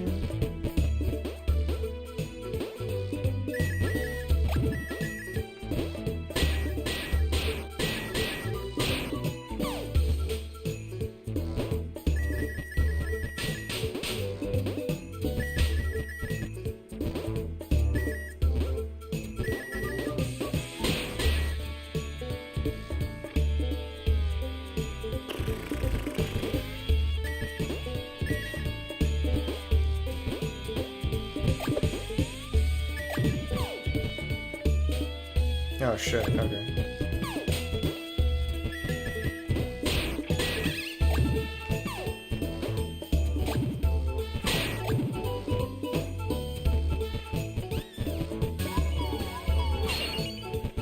God damn it.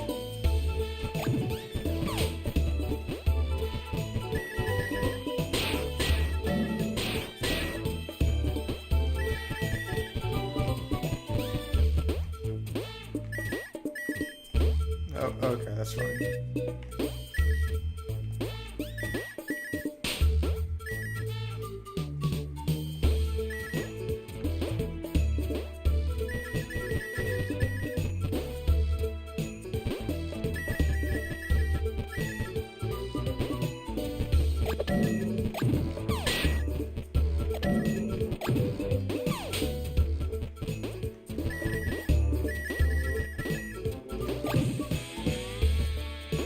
Yeah, there we go. So that's all the coins. That's both emeralds, that's the note. And here's the skull. Oh, fuckers.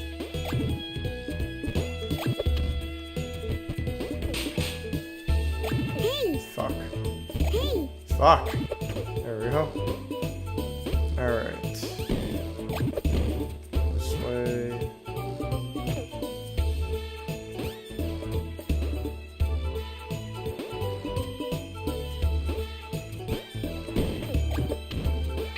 Okay.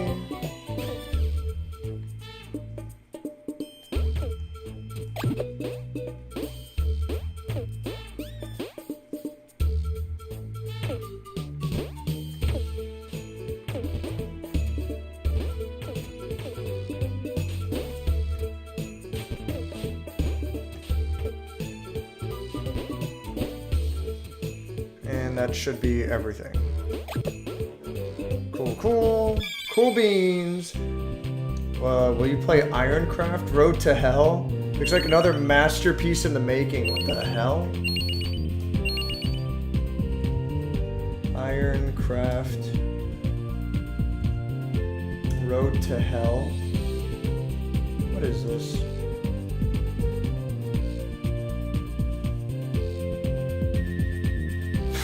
What the fuck is this?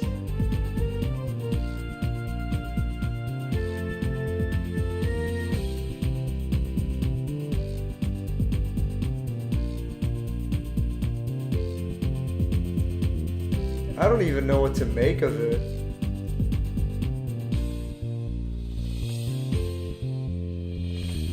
I'm guessing, like, just based off screenshots, it doesn't look very good. Alright, whatever. I don't even know about all that now. Let's do this for the time trial.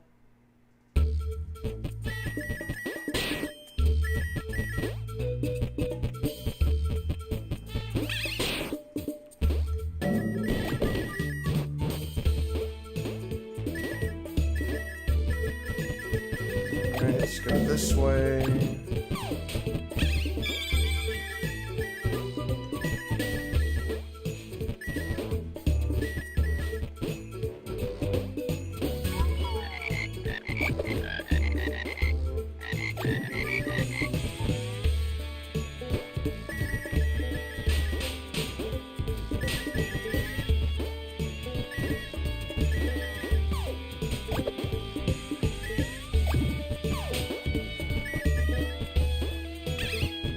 Oh, fuck.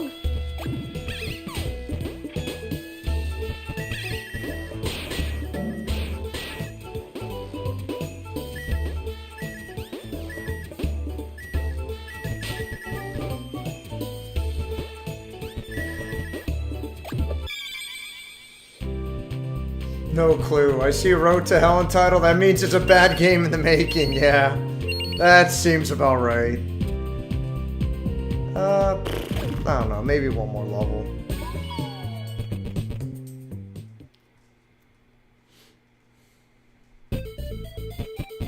Oh yeah, this is one of the better songs in the game.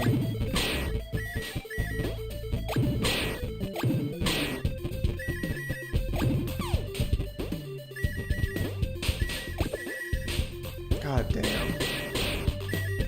What was that fucking game? Retribution Ride to Hell?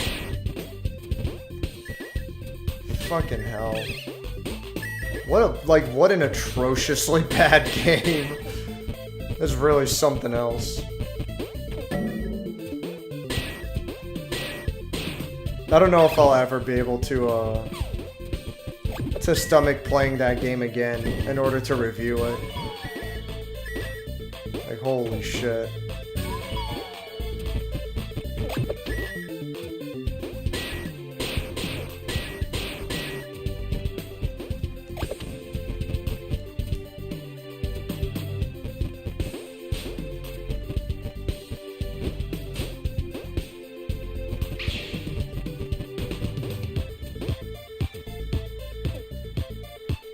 Let's see here.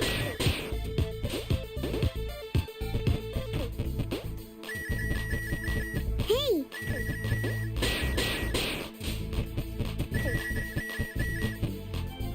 All right.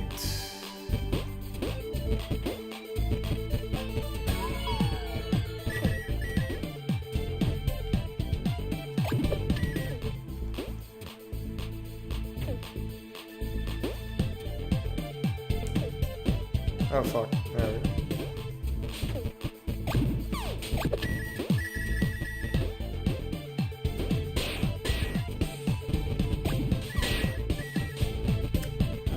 Alright.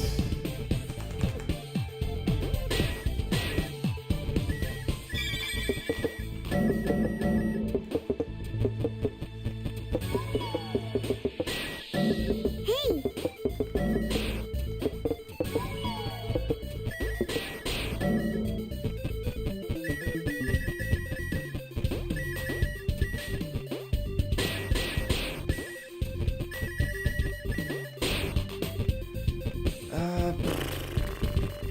this way, I guess.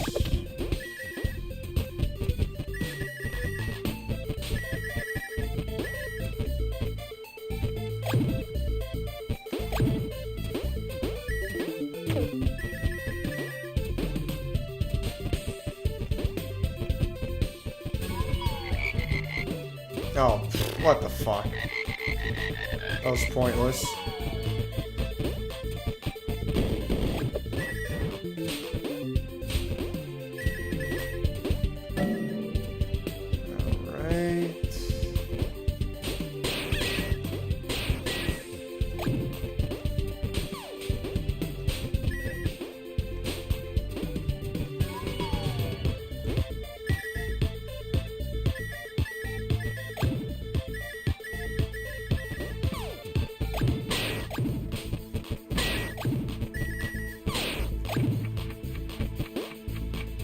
Oh fuck, I don't want to go this way yet. Shit. No! Yeah, so that's the end of the level. Alright. God damn it.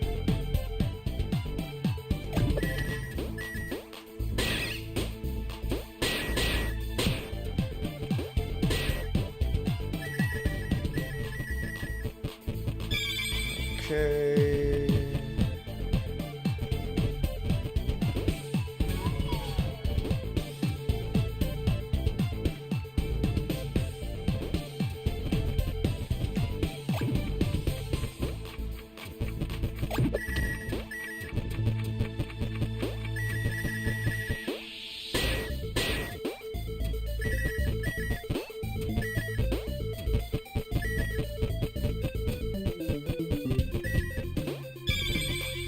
I'm missing one fucking coin.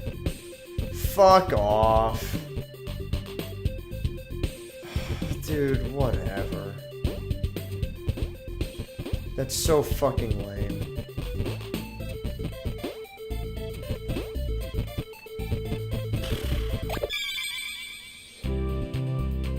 This game music is legit? Yeah, right. I like the soundtrack. I think it's pretty good. To get all the coins and do the time trial.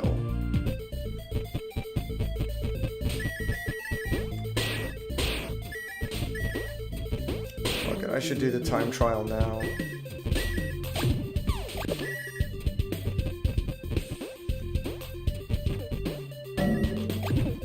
Fuck.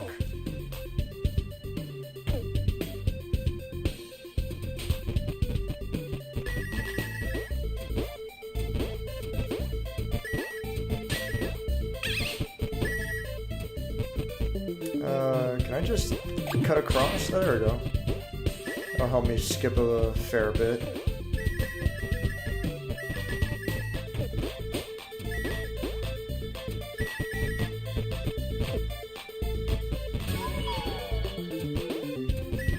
I gotta go this way.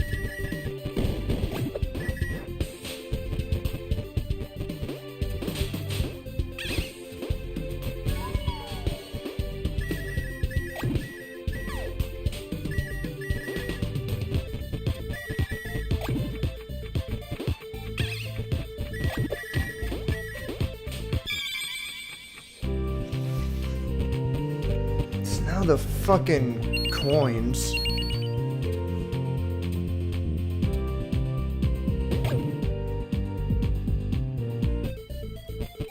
Ah, jeez.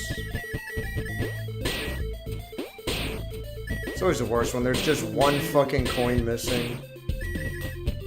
So I have to scour the entire fucking level. It's like, god damn. Oh, whatever.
Okay.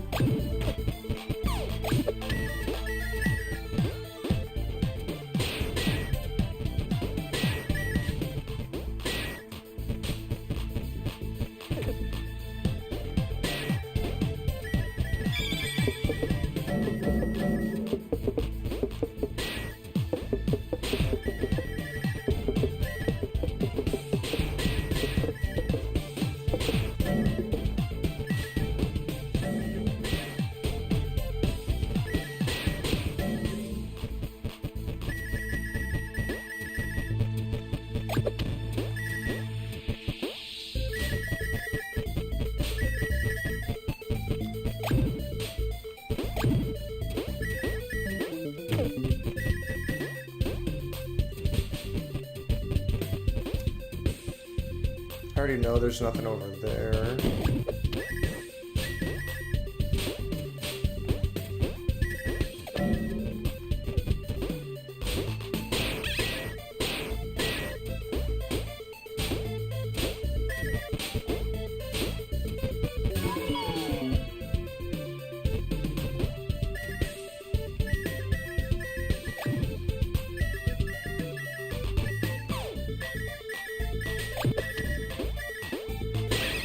Worst part is this level doesn't even have that much money either.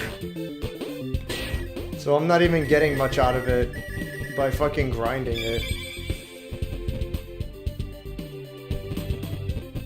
Fuck it, if I don't find all the coins this time, then I'm just gonna move on. Like, it is what it is.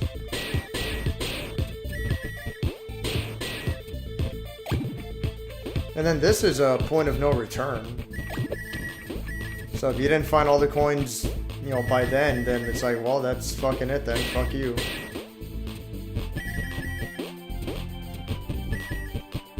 Oh, I think, yeah, I got it this time. Alright, I don't know what the fuck I missed last time, but I got it this time, so whatever. I missed platformers, yeah, this is a good one. This game's not amazing, but, what time is it? One more. This game's not amazing by any stretch of imagination, but, it's good.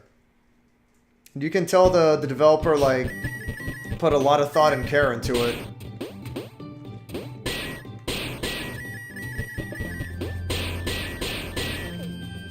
I don't know if you've seen my review of this already or not, but I recommend this game.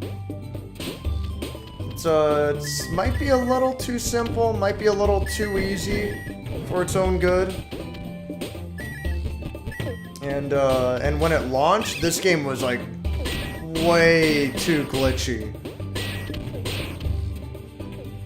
Way too glitchy. But this is now the patched version. It took them like a fucking month to patch the game.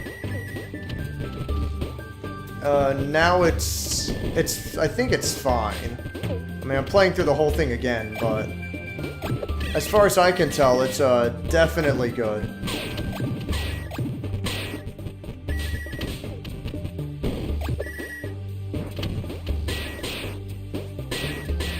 So if you see it on sale, I would definitely recommend it.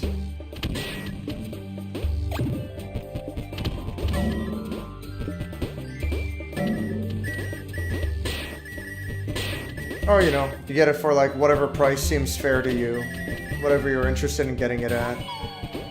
But I think it's a good game. I think it's a cool game.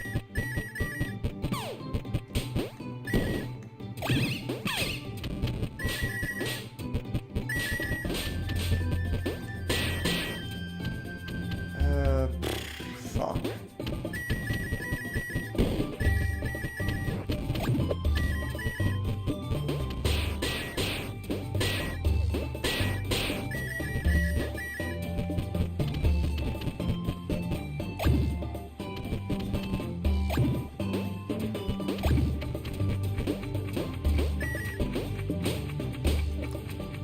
Let's see here.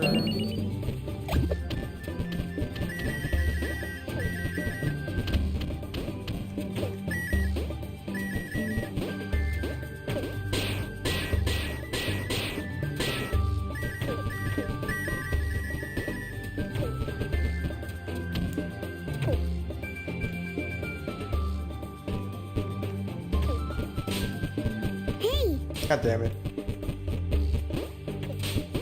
Hey! Fuck. Hey! God damn.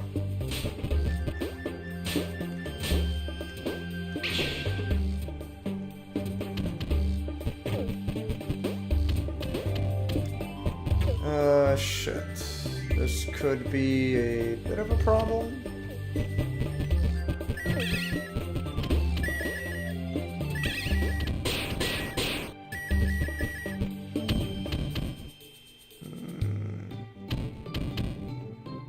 Fuck.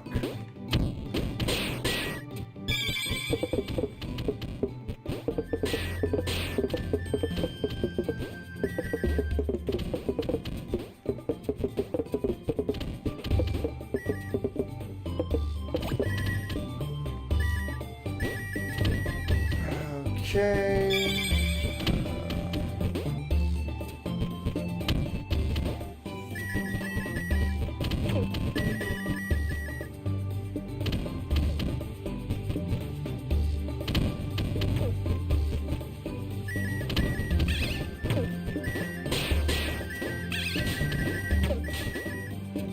God damn it. Oh no. All these fucking enemies. Alright. Shit.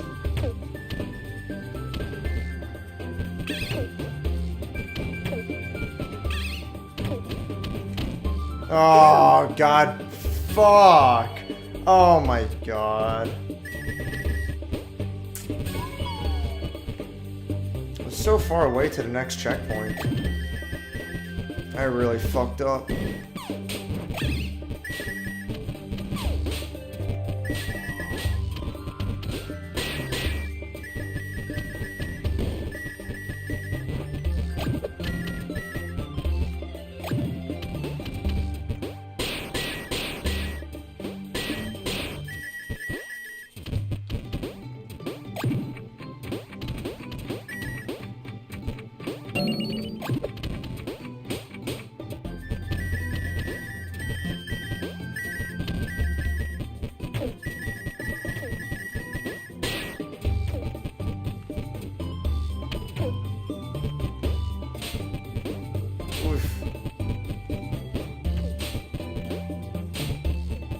Hey! God damn it.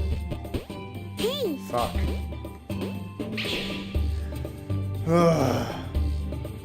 Yeah, I'm whistling it. Oh, wishlisting it. There's a Metal Gear Solid inspired game called Undetected. If you're interested in reviewing it. With all this whistling and engine sounds, either someone has been opening a gate to hell for these last few hours or launching artillery strikes. What the fuck? What the hell are you talking about? Undetected.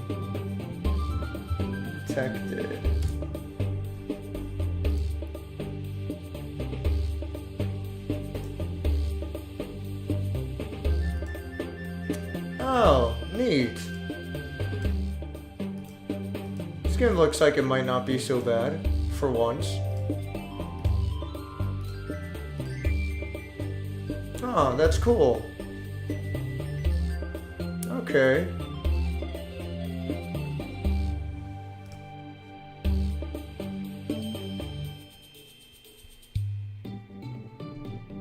It looks like it's gonna be on consoles too. Is it already on the PlayStation Store?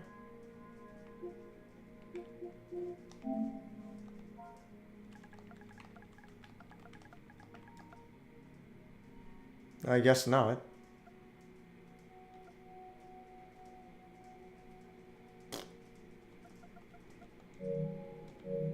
I'll look into that. I'll look into that more tomorrow.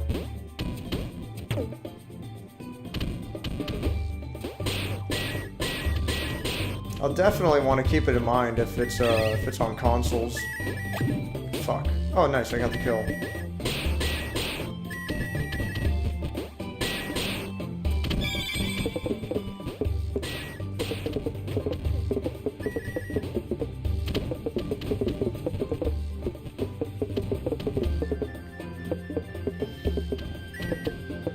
The hell?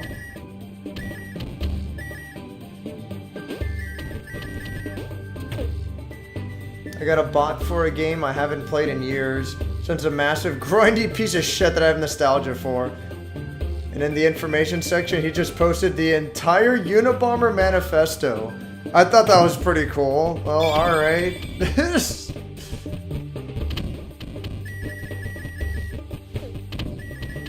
That's quite a wild way to go about it.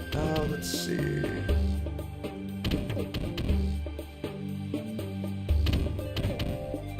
How can I get up on that second story? No, not like that.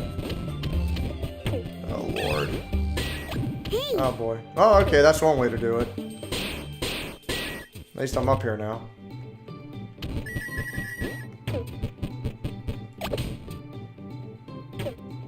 God damn, dude. Oh, there's the checkpoint.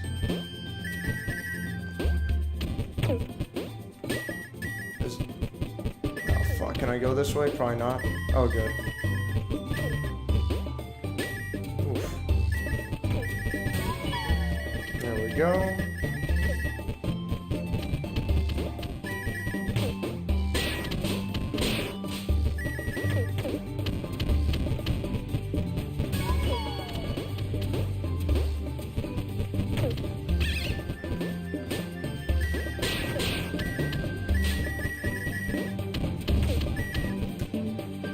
Oh. How the fuck am I supposed to get up there normally?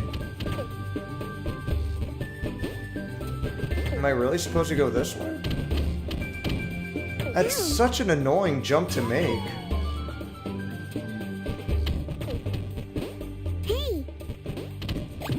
Whoops. Oh, come on. That doesn't count.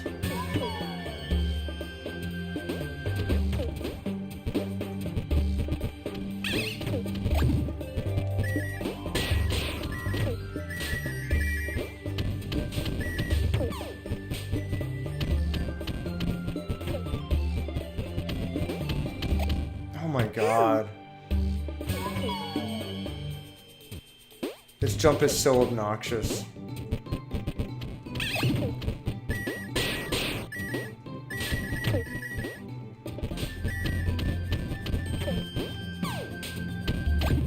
Yeah, I can't just... yeah. There we go.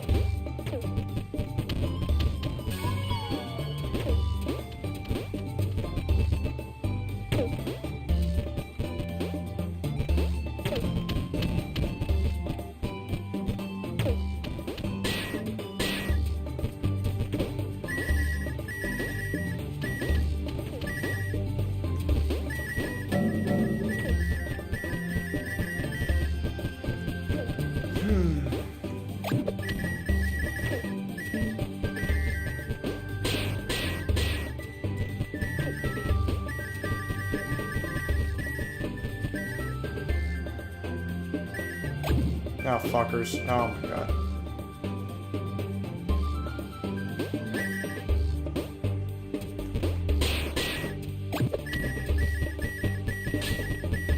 Yeah.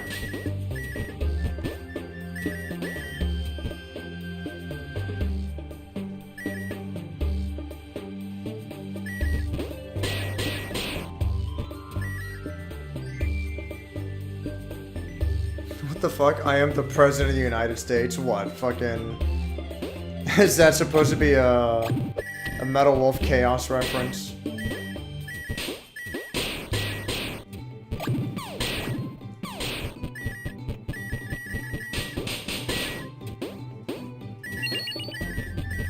Nice, so that's 100% everything. Now I just gotta beat the time trial and beat the level without dying.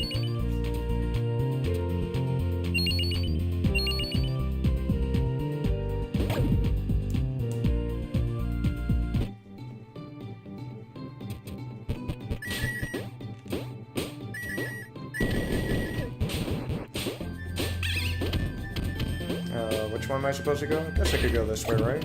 Or not, apparently. Cool.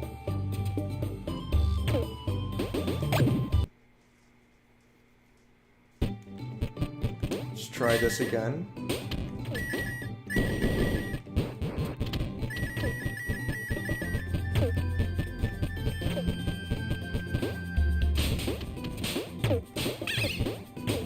Oh, I remember now. I'm supposed to pull that. That's right.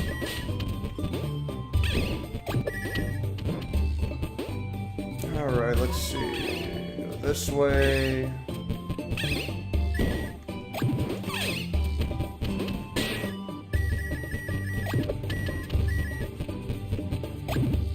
Oh, come on.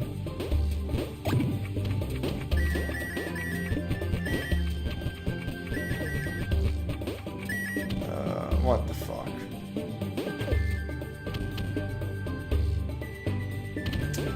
If only I could, like, just cut across there, but I'm not sure if I can.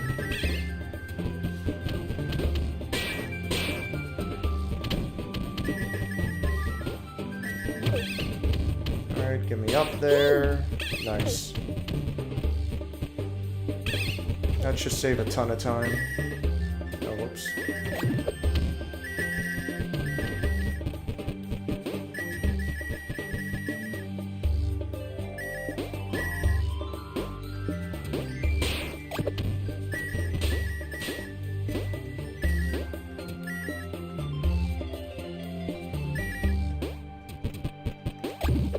Jeez. There we go. That should cover everything, right? Cool beans! Cool beans! Fucking radical.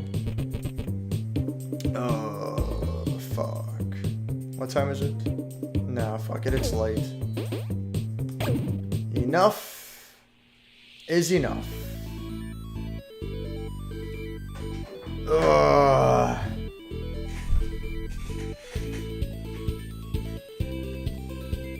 Yeah.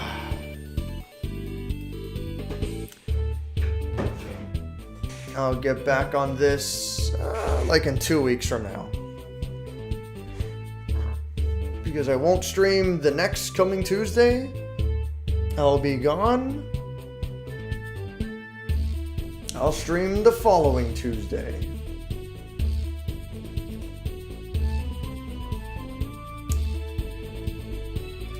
So, until then, adios. Enoit is enite. The hell. Good night. Good night, everyone. Peace out.